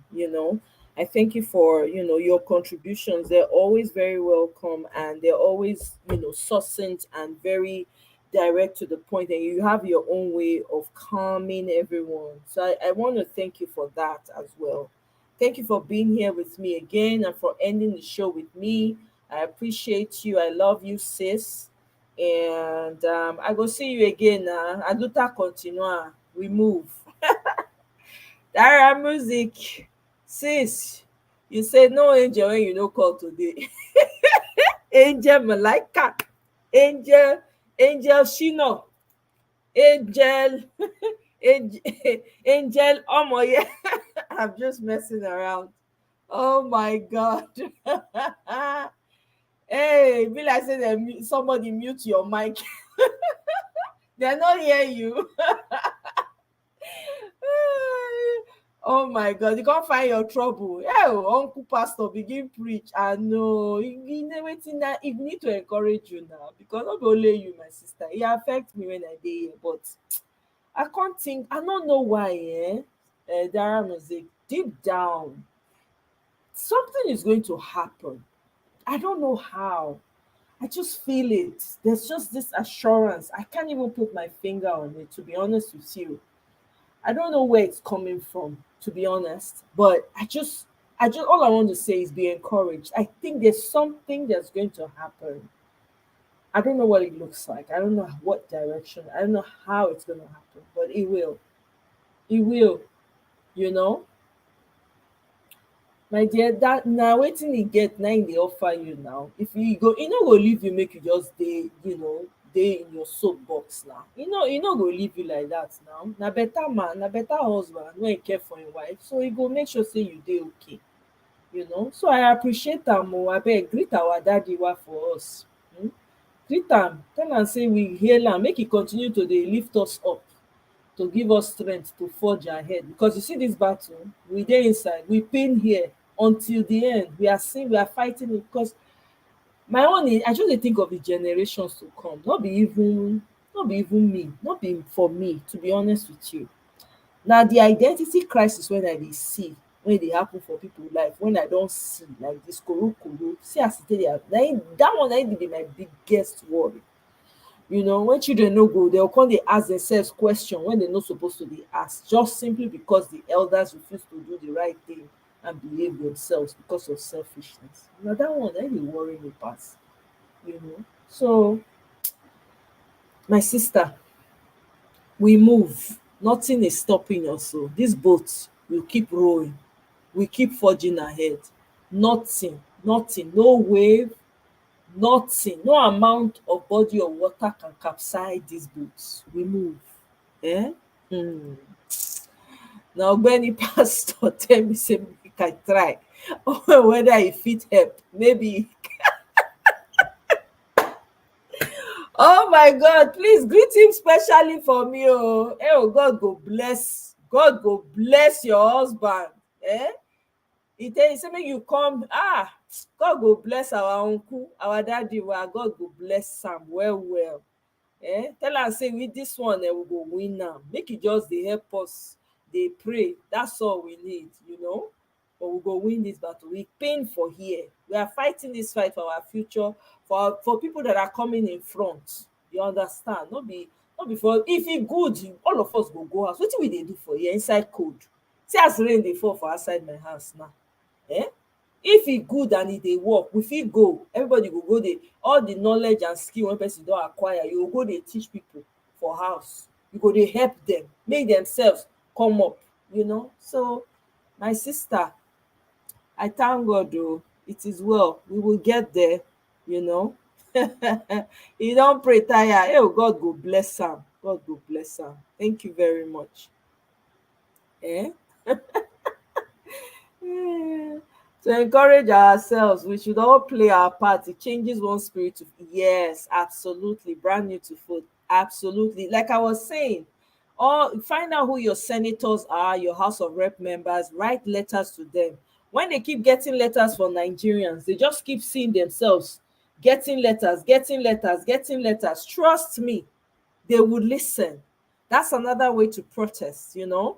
And kudos to Nelly. Nelly is also she went to FedEx and she's building what's it called, um posters, whatever, banners or whatever they call it, to for protest. They're planning on protest, you know, where she lives. So people can do their own thing, you know, and just put their word out there, you know, and do what you gotta do. Everybody has something they can contribute and do, you know, in your own way. Come up with your own, write your own letters to your own senators, your own House of Rep members, you know, and we see where this goes. Even though yes, we're not relying on them to help us, but it helps when people they whine for your ear like fly. Everybody they send you letter back to back, the same letter. You go talk put now. For anything happen, you go reach Secretary of State. For anything happen, Biden no get choice because we are tax-paying citizens in the country. You go respond, you know. So that's part of what we're going to be that's part of the fight that we've talked about here, you know, that we need to do, you know. So I know that so in another platform I was in, people were talking about, you know, putting money aside to help people back home or whatever, but I don't know anything about that. Some people just throw it out there to support, but other people are coming out in the different countries where they are saying that they're going to protest and all of that. So whatever you can do from your own end, you know. Exactly, it's not over. I feel that way. He's right. It's my gut feelings. I don't know. I don't understand it myself, you know. So it's not over. I feel it deep down. It's not over, you know. So um I'm telling you, roasted yam with fresh palm oil with pepper, dry ground pepper with onions. You go heat the palm oil, right? You can't sprinkle that fresh pepper, then you can't drop the onions. Put oh my world. Woo! La la la la. Then if you want come do am, if you do am, you go heat the oil up, you carry this raw pepper. Wetin dey call this pepper when dey hot, or wetin dey call am, na raw ball dem dey call am for Nigeria. Don't forget the pepper. You go come the green one, you go come grind am, come put am for the oil, eat am with freshly roasted yam. Abeg make una no let me dey remember food. BBMG abeg leave me, free me. Just because it didn't happen on our schedule exactly doesn't mean that God can that's how I feel. Yeah, Jara Music, sis. Honestly, you're on point with this. Deep down, I don't know why it's not over. Something just tells me it's not over. You know, it's not over. Deep down, you know, he has his own program. You know, now we they say we don't put in all our effort. We don't do everything when we fit do. We don't show up. They say show up or show up. Even in the rain, we do everything, but still, you know. So something ended. Something is about to start. Yes, nicely said. Nicely said, sis. This comment, man, you said it all with this comment. Honestly, I can't even add anything to that. You know, yeah, brand new to food. I like that idea also. Absolutely. I really like that idea that he came up with. That's a brilliant idea also. So, hopefully hopefully bro Bio, you can join us again so we can, you know, like you can give us small updates. Even if you don't want to, at least you can just share small thing with us. We appreciate that idea well. It made a lot of sense. Who dey bring fresh palm wine? Omo, when you reach village, fresh palm wine, you even dey see wine tappers dey come back from their tapping dis thing. You go go meet dem, dem go tap wine, fresh wine give you, go carry am come, sit down, eat, drink our palm wine. Omo, hey, see jollof, that's the correct enjoyment. That is the real enjoyment. You come add crayfish too. Damn it. Hey, Bibi, abeg no let my throat too long oo. Crayfish inside. You know another thing again?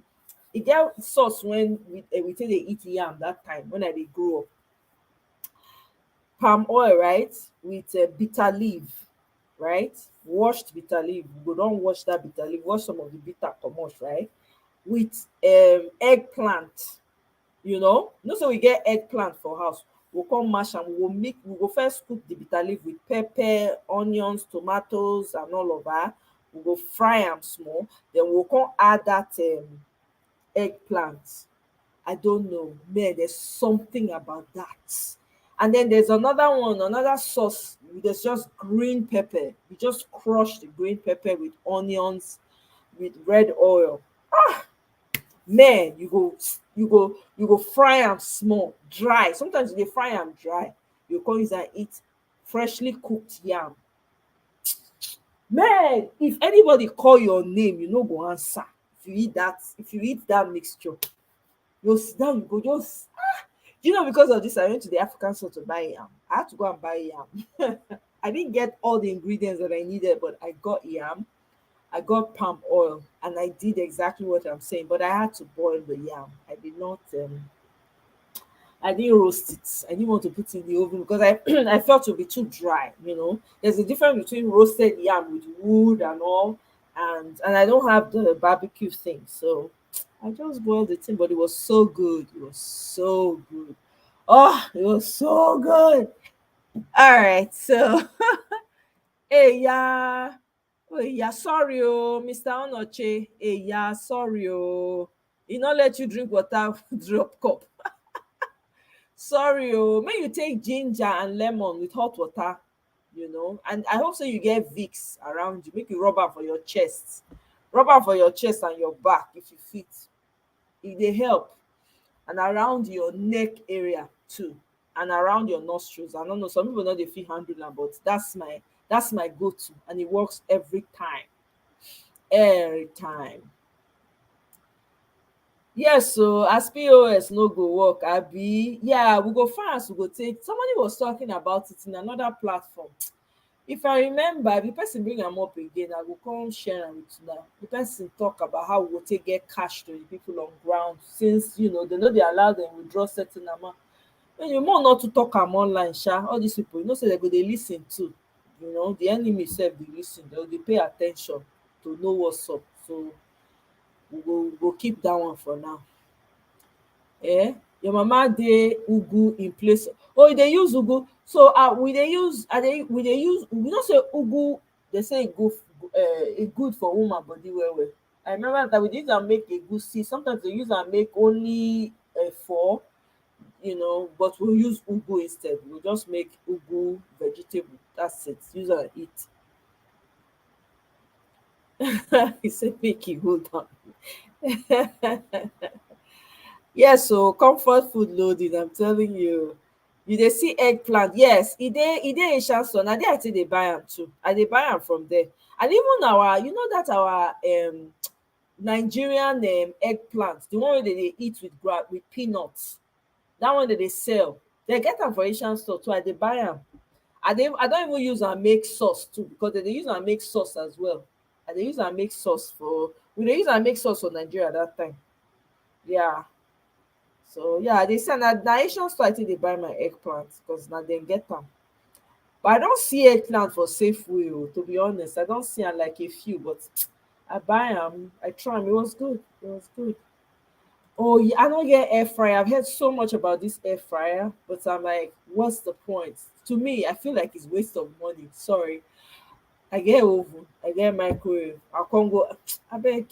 I say no need. But I've heard so many good things about the air fryer. So who knows? Maybe in time, oh, I feel I will come back go buy them. I never know yet.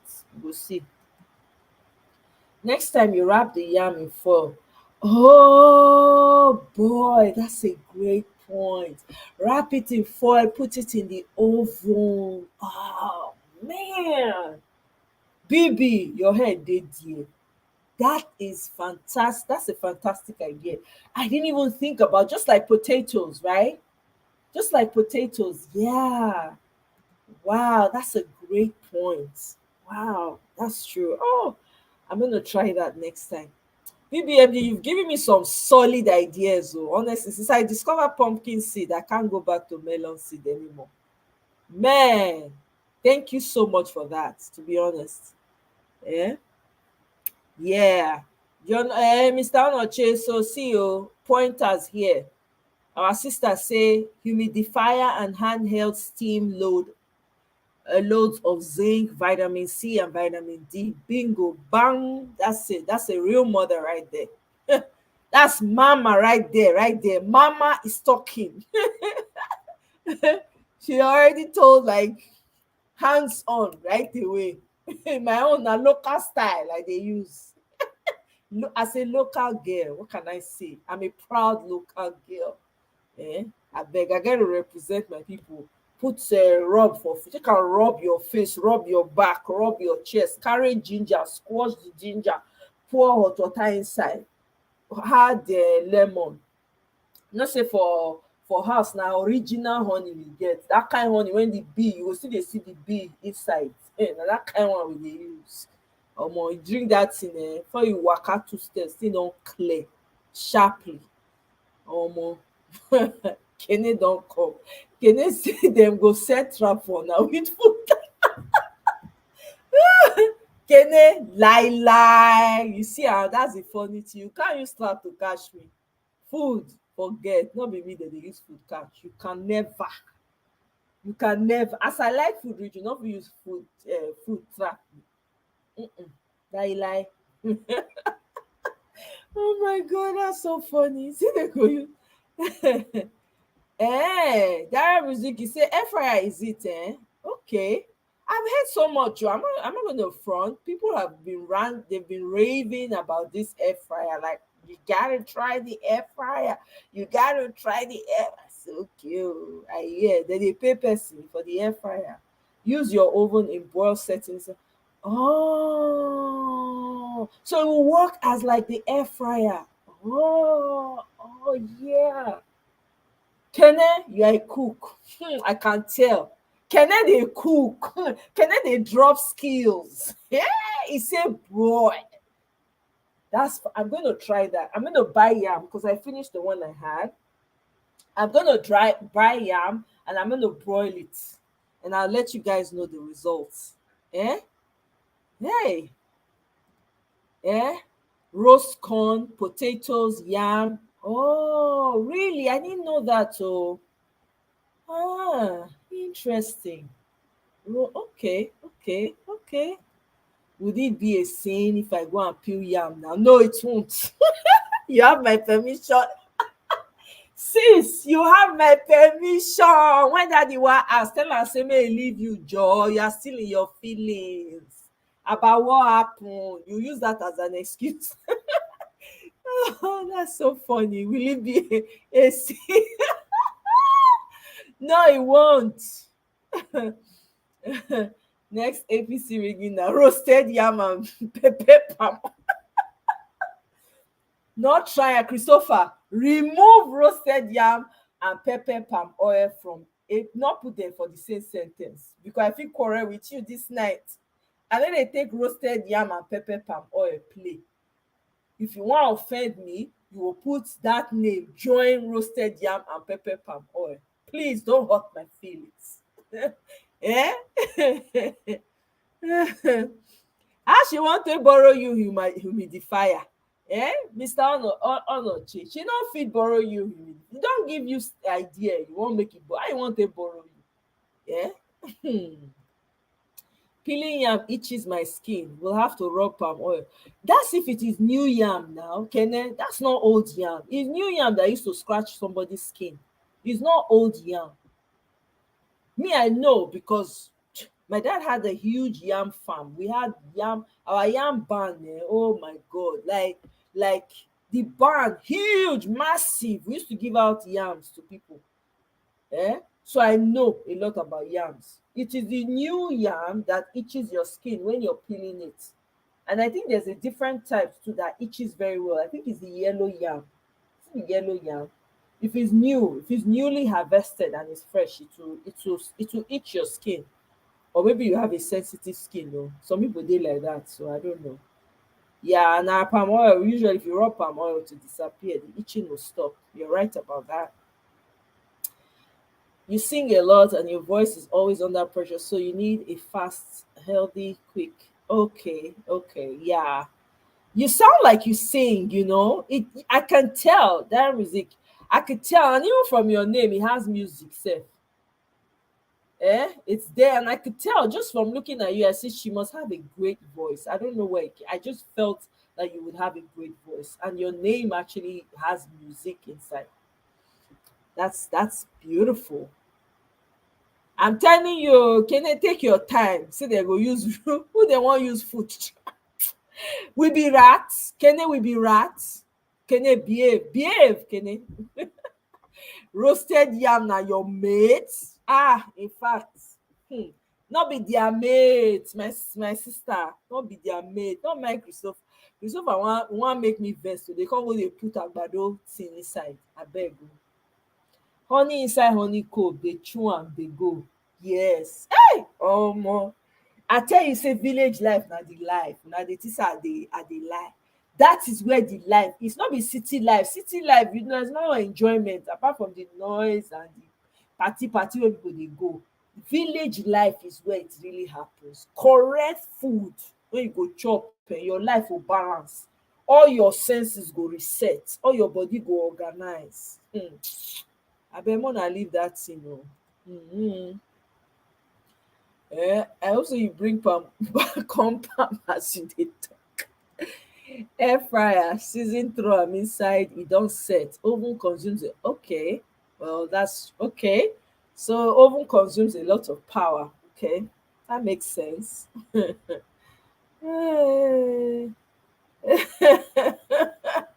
I don dey quarrel with you already o. When I see agbado inside, I say wetin dey Christopher wan make me vex this night o. How dey take yam and pepper oils joke o? How dey take am play at all? Yeah. Yeah, I think Mr. Onofe is in London, so I don't think they have Walmart there, or maybe I could be wrong. But yeah, it's true. Mr. Onofe, you can get it from Amazon. It's affordable. You can order it online. When boiling, bring the tray down to the middle or the bottom, because the heat is from it. Okay. Hey, Kene cookies. Hey, Kene, you don't expose yourself today. You be cookist. You are a cookist. Hey.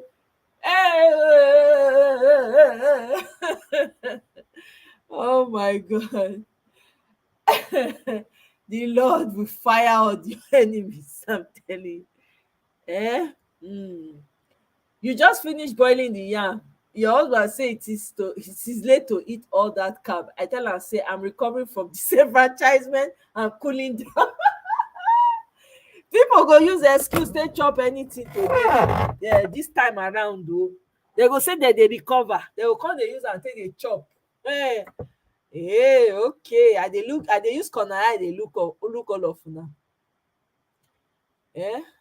No, now, Mr. Onoche, that one no fit happen now. You need to order your own, make you get am. Eh? You say no fit afford that. Yeah, right. Oh my God. Honestly, FDA approved therapy. If APC change from agbado to roasted yam, we go lose members one time.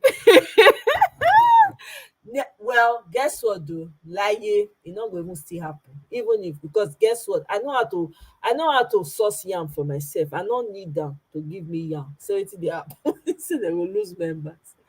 Oh my God, this is hilarious. I love this. Thank you guys for making me laugh. Oh my God, I feel good already. Eh? E be like say na prayer and 115 minutes fasting we go take face this your matter.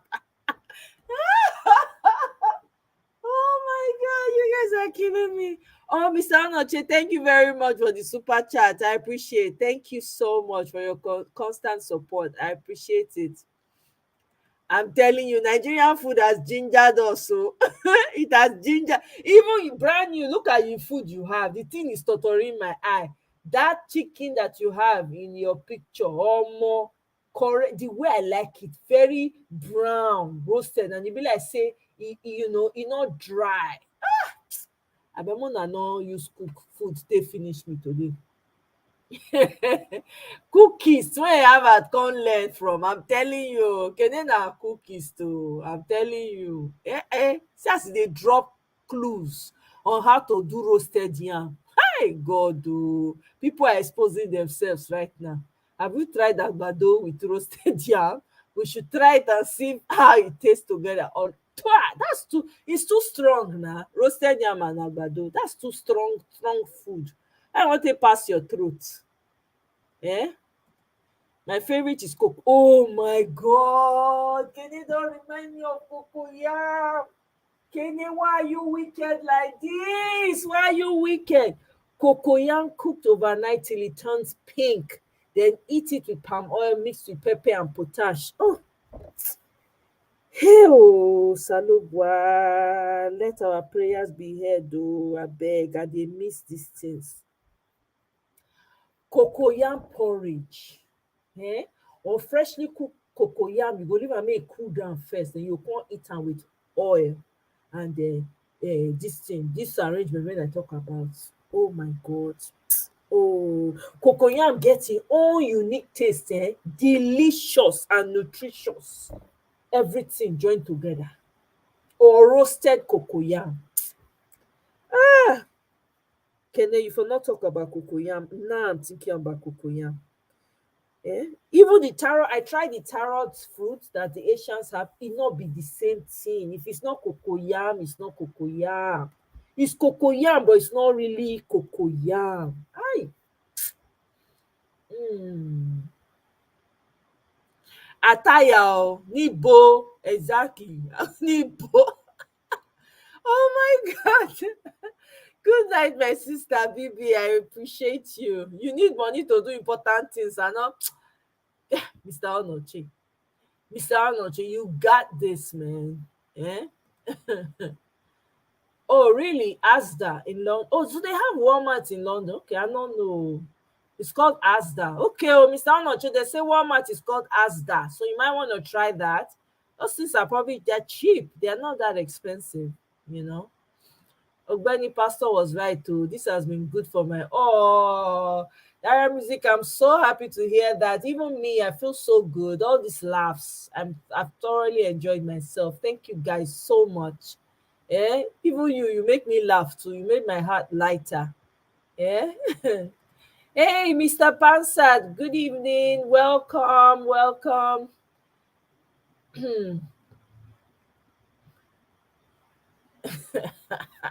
Okay, I'm not gonna say anything about that. Good evening, sir. Good to see you again. The chicken doesn't melt when it's boiled. The chicken? What do you mean the chicken? Which one? American chicken? When they break any? I know they eat them, sha. But people when they eat them, I don't know as they eat them. Yeah, I know they fit. that kind hen when they in Nigeria, when it's strong, when you get muscle, now they eat, now they like to eat. It don't take. Now when I go Nigeria, I eat chicken. Here I no dey eat o. Mbanu. I just na fish. I eat fish no dey. I chop. I hardly eat goat meat, but once in a while I go chop that goat meat. But na fish mostly. Salmon, is what's it called? That fish we have in Nigeria called kote. I forget what is it, ice fish they call it now. I don't know. Mackerel or whatever. Those ones.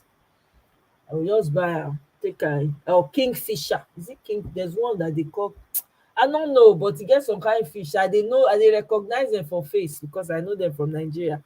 Now they take cook o, I no fit shout. Àgbàdo and ube, exactly. Hey! Ew, ube o. That ube when e purple, the inside go come green one. Oh, say that ube alone, when you just heat am or you roast am lightly, or you boil water come drop am inside, the thing come soft. Oh my God, oh my goodness.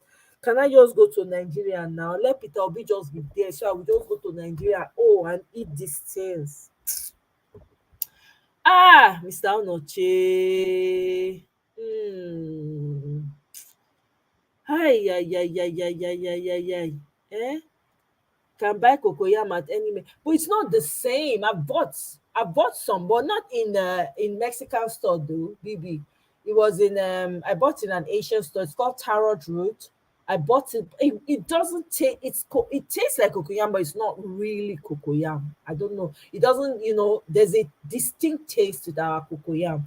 And cocoyam is delicious. It's actually very delicious when you eat it. But this one, when I ate it, it was just bland. There wasn't much to it. So, Miss Top Notch, which one be guess? Wetin be that one? I don't know that one. No. Oh, you're eyeing the yam in your pan. Hey, secrets are being exposed tonight. Miss Top Notch, so you get yam for pantry. Hey. Hey, me don finish my own since. I wish I was close to you now. I will come and collect that yam. I will come and beg you for it. I think I had the last half of my yam. Is it 2 days ago now, 3 days ago? As I dey eat am, na so I dey measure the thing. I dey say, hell, this yam finish now. That's it. You know. You're eyeing it, Abi. Okay, you better eat it though. If I were close to you now, I would collect that yam.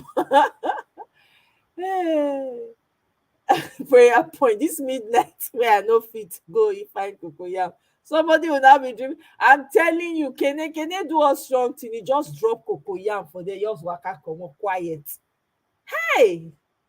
Kene just drop cocoyam. My head, I just say, wow. I remember cocoyam and fresh. Mm. You dey always buy native yam, dey do it okay, kokore, come make ogi turn am to agidi. I dey use ogi turn to agidi. I dey use am eko. I dey use am eat I make agidi recently. I come use am eat okra. I made okra and stew and I ate. Oh my God, it was like I dey do am sometimes. I dey do that agidi quite often actually. I will just use am take am eat my soup. If na egusi soup, the pumpkin seed soup, the one you teach me, BB, I go take am eat am, or okra, but I prefer am with okra though. I prefer it to do. And I found ewedu. Oh, I made my own ewedu with stew, and I made eko. It was so nice. Hey, Dara Music, thank you so much for the super chat, my sister. Thank you. I really appreciate your constant support. Thank you so much. I go take that one now, go buy yam. Trust me, man. Yam loading. Hey. Yeah, I don't like it.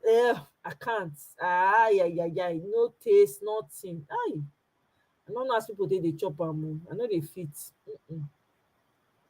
Yeah. You go chop cocoyam for dream, then wake up and see your pillow is not half. Kene wicked oh. Kene, you still dey bring up the cocoyam again. You say me you just quietly the thing like that. You must still now respond. How person That's with the totori person throat. You can't even shove am more for the person throat. You know we cannot access cocoyam right now. Why are you doing this? Why are you doing this? Yes, so Dara Music, thank you so much for the super chat. God will bless you. Amen. Omo, trust me. You see that before Ofada rice and stew became popular, I was already eating it. I ate it as a child growing up. My grandmother used to, that's how she used to make her stew. She'll crush the pepper, um, hardly use tomatoes, just crush the pepper, and then she'll put bonga fish inside. She'll put she had like dry dry bush meat, dry bush meat. She will not break it up, put it inside. She'll not put crayfish, she'll not put shrimp, you dry shrimp, she'll not put it inside. Put orishirishi. Oh my god. We used to look forward to that stew every time we visited her. Hey, you need to see us. We go dey rush food. We go dey rush her food. I'm telling you. Oh my god. When I say see people, I say Ufada rice. That's what I was like, really? This is a delicacy for people? Wow. Woo. You know. And then sometimes we'll tell her to put it in banana leaves sauce because we like to eat it like that with our hands. You not put it in banana leaves, we'll not be eating it, mix it out. I miss, that I eat with my hands sometimes just to get that feeling. There's something healing about eating with the hands. I don't know if anybody can attest to this. Anytime I eat with my hand, there's a huge difference. It's different from using utensils. I don't know. Maybe it's just me. I'm just weird like that. Yeah, mackerel fish. Thank you. Kene, God will bless. Kene, you sabi food though. I don't know say you sabi food like this. So, Kai. Yeah, not the same. I know they eat meat too. I know they feed their meat for you. If not be goat meat. And the goat meat that they bring am from Mexico. They'll call people there when they do, and now the fresh one, and they go to the source, direct to the source. I'll go buy am. I will buy maybe like half goats. Like this past Christmas, because I had family over, I just went and bought half. I shared it with a friend, half goat, put it in the fridge. The half goat, there was huge goat, so there was so much meat, right? It was there, and then I bought fish. My mom only eats fish, so I had to have lots of fish as well. So that's about the only time I ate goat meat. I'm a fish person too. Fish, fish, fish, panla fish, fresh panla fish is expensive, but I like it fresh. And then tilapia, sometimes mackerel, and then sometimes I eat catfish for pepper soup. I just make pepper soup with catfish, especially when it's cold. I'll just make roasted ube, with corn. Hi, man. I'm telling you. BBMJ can't carry Ikokore and attire when I see that one too.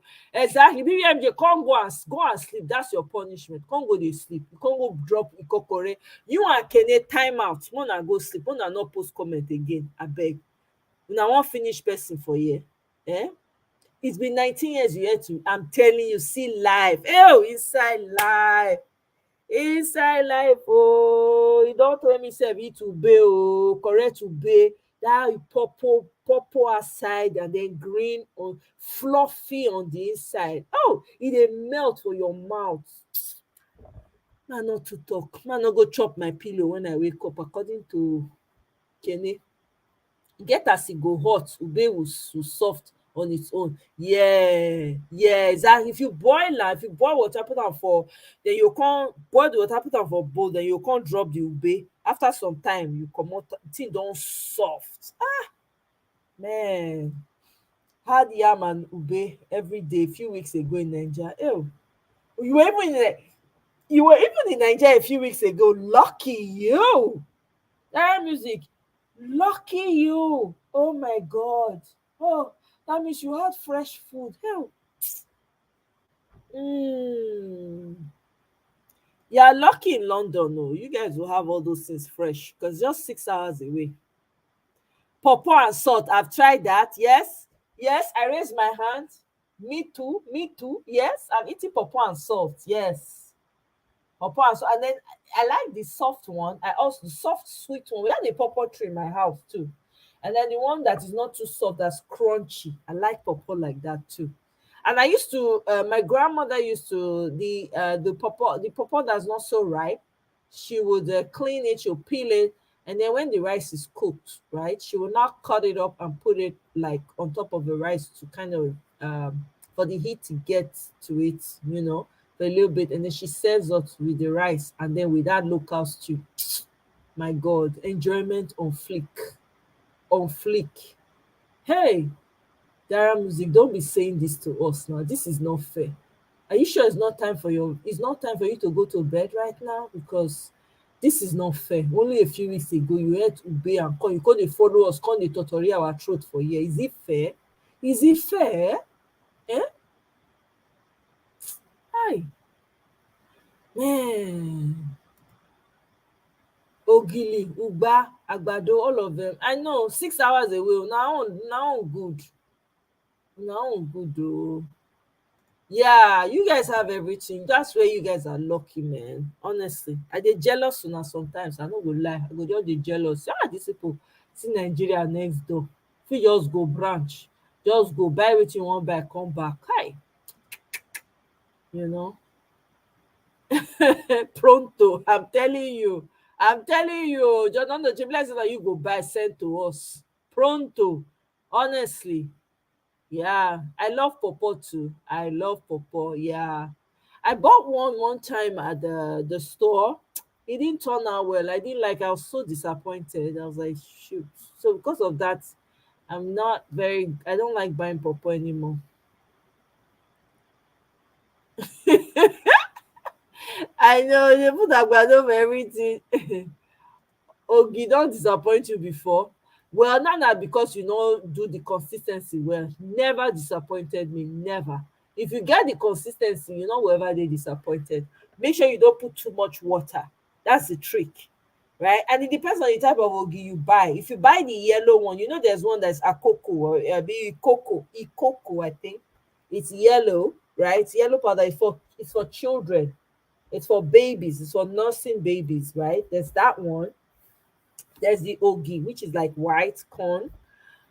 If you put enough, because that yellow one, right, the ikoko, the one for kids, no matter how much you put, sometimes it's still watery because it's meant for kids. But if you use the white one with the white corn, it's if you put the right consistency with not too much water, you will get it very well.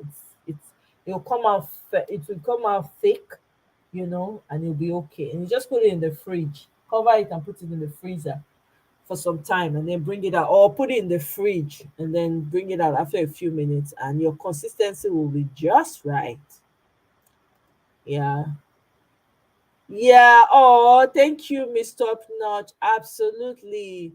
Yeah, I never knew too. So can I just taught us something new? That's awesome. Yeah. I will send anyone you want. Hey, yeah. Mr. Onoji, a very generous man. Thank you. Midnight winner again in Lagos. I'm telling you, God is not mocked. My brother, my sister, he's looking at everything that's going on. Favor and family, welcome. Good to see you. You don't vex. You dey go buy everything in Hispanic store tomorrow, Rive. Oh my God, no. Oh boy.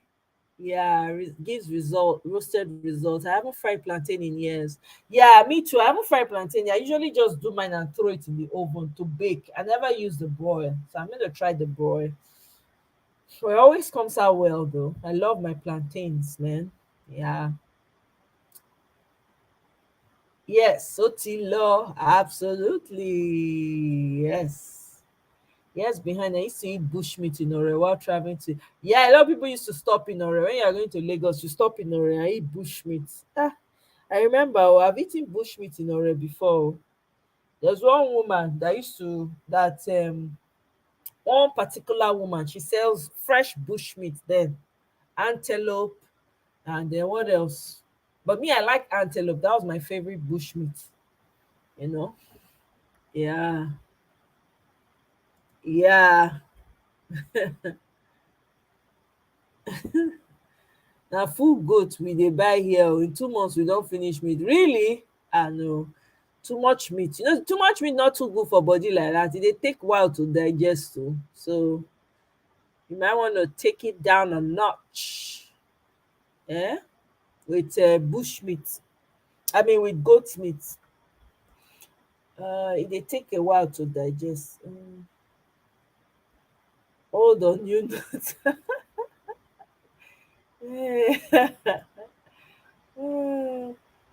In mind that this information is a game changer. Yeah, you can definitely put in the oven. That's right. That's right. Yeah. You've been banned. Who banned you? When you dey talk about food, Kene, food. You just dey drop and dey drop. You can't go drop cocoyam. Do you know what you did when you said cocoyam? You have no idea what offense you have created by just mentioning the word cocoyam. Don't worry. We still dey roll out your punishment. I know. How have you survived this long? What? I know, right? You're there every 6 weeks. Wow. Dara Music, I'm jealous. Wow, every 6 weeks. So you get to eat fresh food every freaking 6 weeks. I'm so jealous. What? Oh my God. Oh man. So na so I describe I have for one of my African friend. Next thing she asked me how we fit plant am here and how we can import it entire. Yes na. True. Yeah, with oil and salt and pepper then boil. Yeah, I don't put pepper in mine. It's just oil. I don't use salt, so I just use oil and I put it in. Perfect. Yes, I'm telling you, you don't need to fry. Just rub small oil, put cut am, throw am inside. Bam, that's it.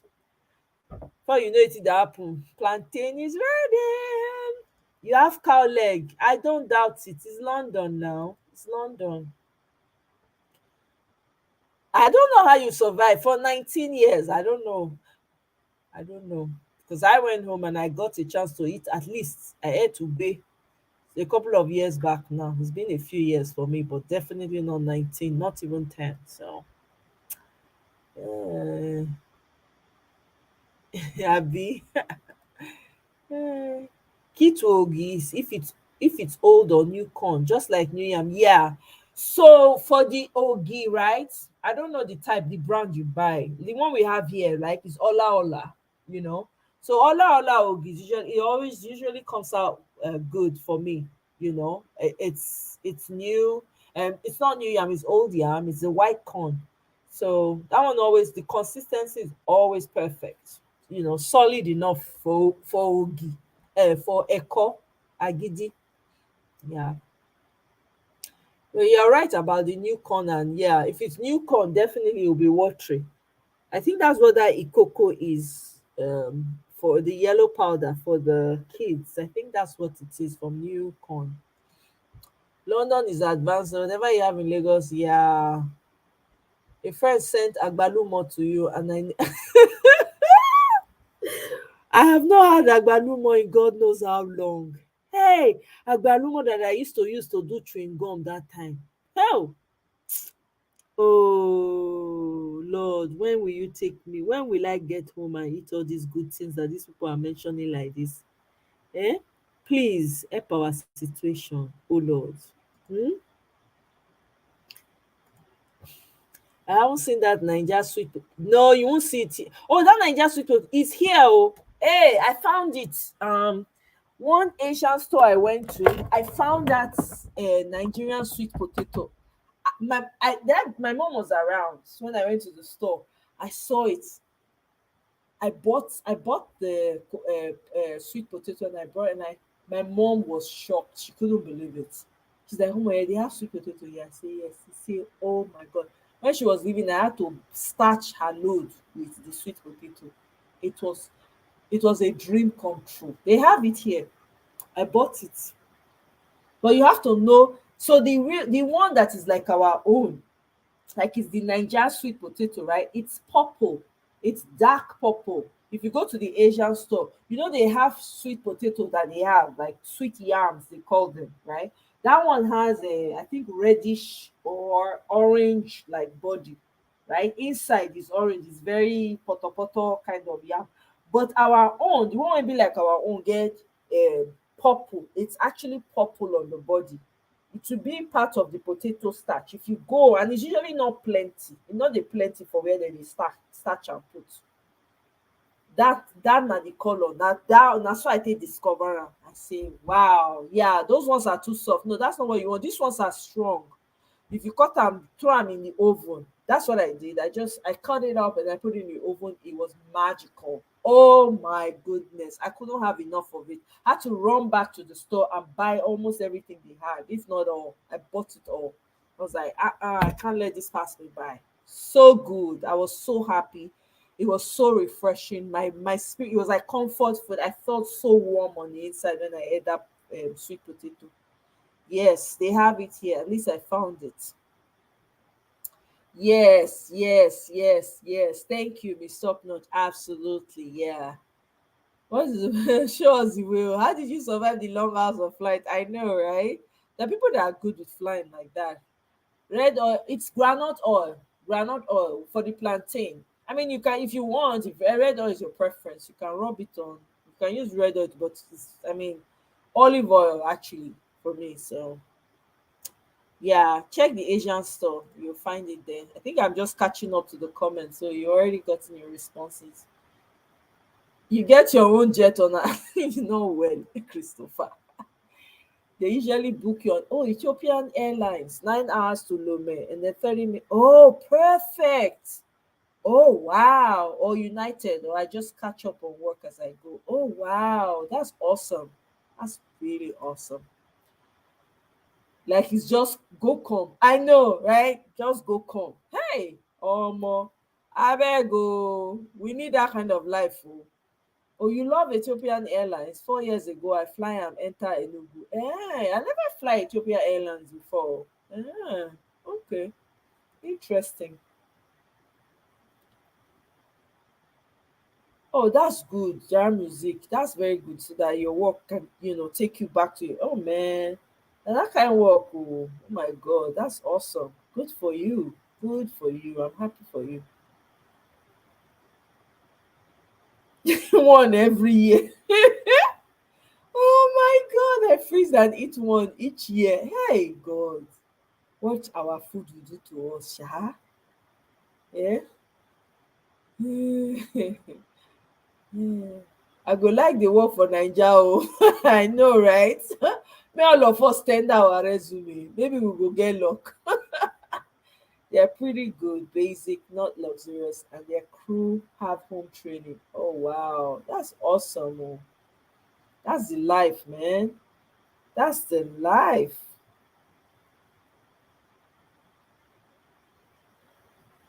Really? It's a big crime to pluck abalumo. Interesting. Luxury air guinea.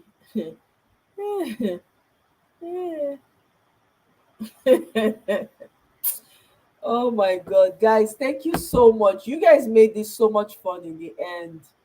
I really, really appreciate all of you. You have made my heart lighter and you put a lot of laughter in my mouth. I really appreciate you guys so much. Thank you so much. Thank you for discussing food with me. I love food. I love food. Good food though, not yama yama food. Our own, correct food. Hey, almost that kind of food I like. So your sister went to Dala this year. It was frozen sweet ones. It's a different sent you Udala. Is Agbaluma is Udala for you, right? Okay. We call it Otien. Where I come from is Otien. Okay, Udala. I've learned one new thing today. Udala. Okay. It was frozen. Sweet. All the sweet ones are the best, man. They get the sweet ones, they're the best. Oh my God. Yes, yes, it is. You know what they say. Be careful what you wish for, right? I arrange Ijebu Gari with ice block, cold water, and groundnut with small milk, and I release my child. Oh my God. Kemi say, I don't want to be careful. Dara Music, I don't want, he said, oh yeah, let all of us send our resume. Thank you so much, Joe. I appreciate all of you. Yes, we won't pull out our hair. Absolutely not. We're all here for each other. You see how you guys lifted me up? Hopefully I was able to lift you guys up the same way. I really appreciate you guys. I laughed so much. My belly is full. I appreciate you. I love the conversation about the food. Oh my goodness. Thank you, thank you, thank you. Kene, thank you. Christopher, thank you. Dara Music, oh my God. You're the life of the chat. I really appreciate you bringing your Vava Boom with you. Thank you so much.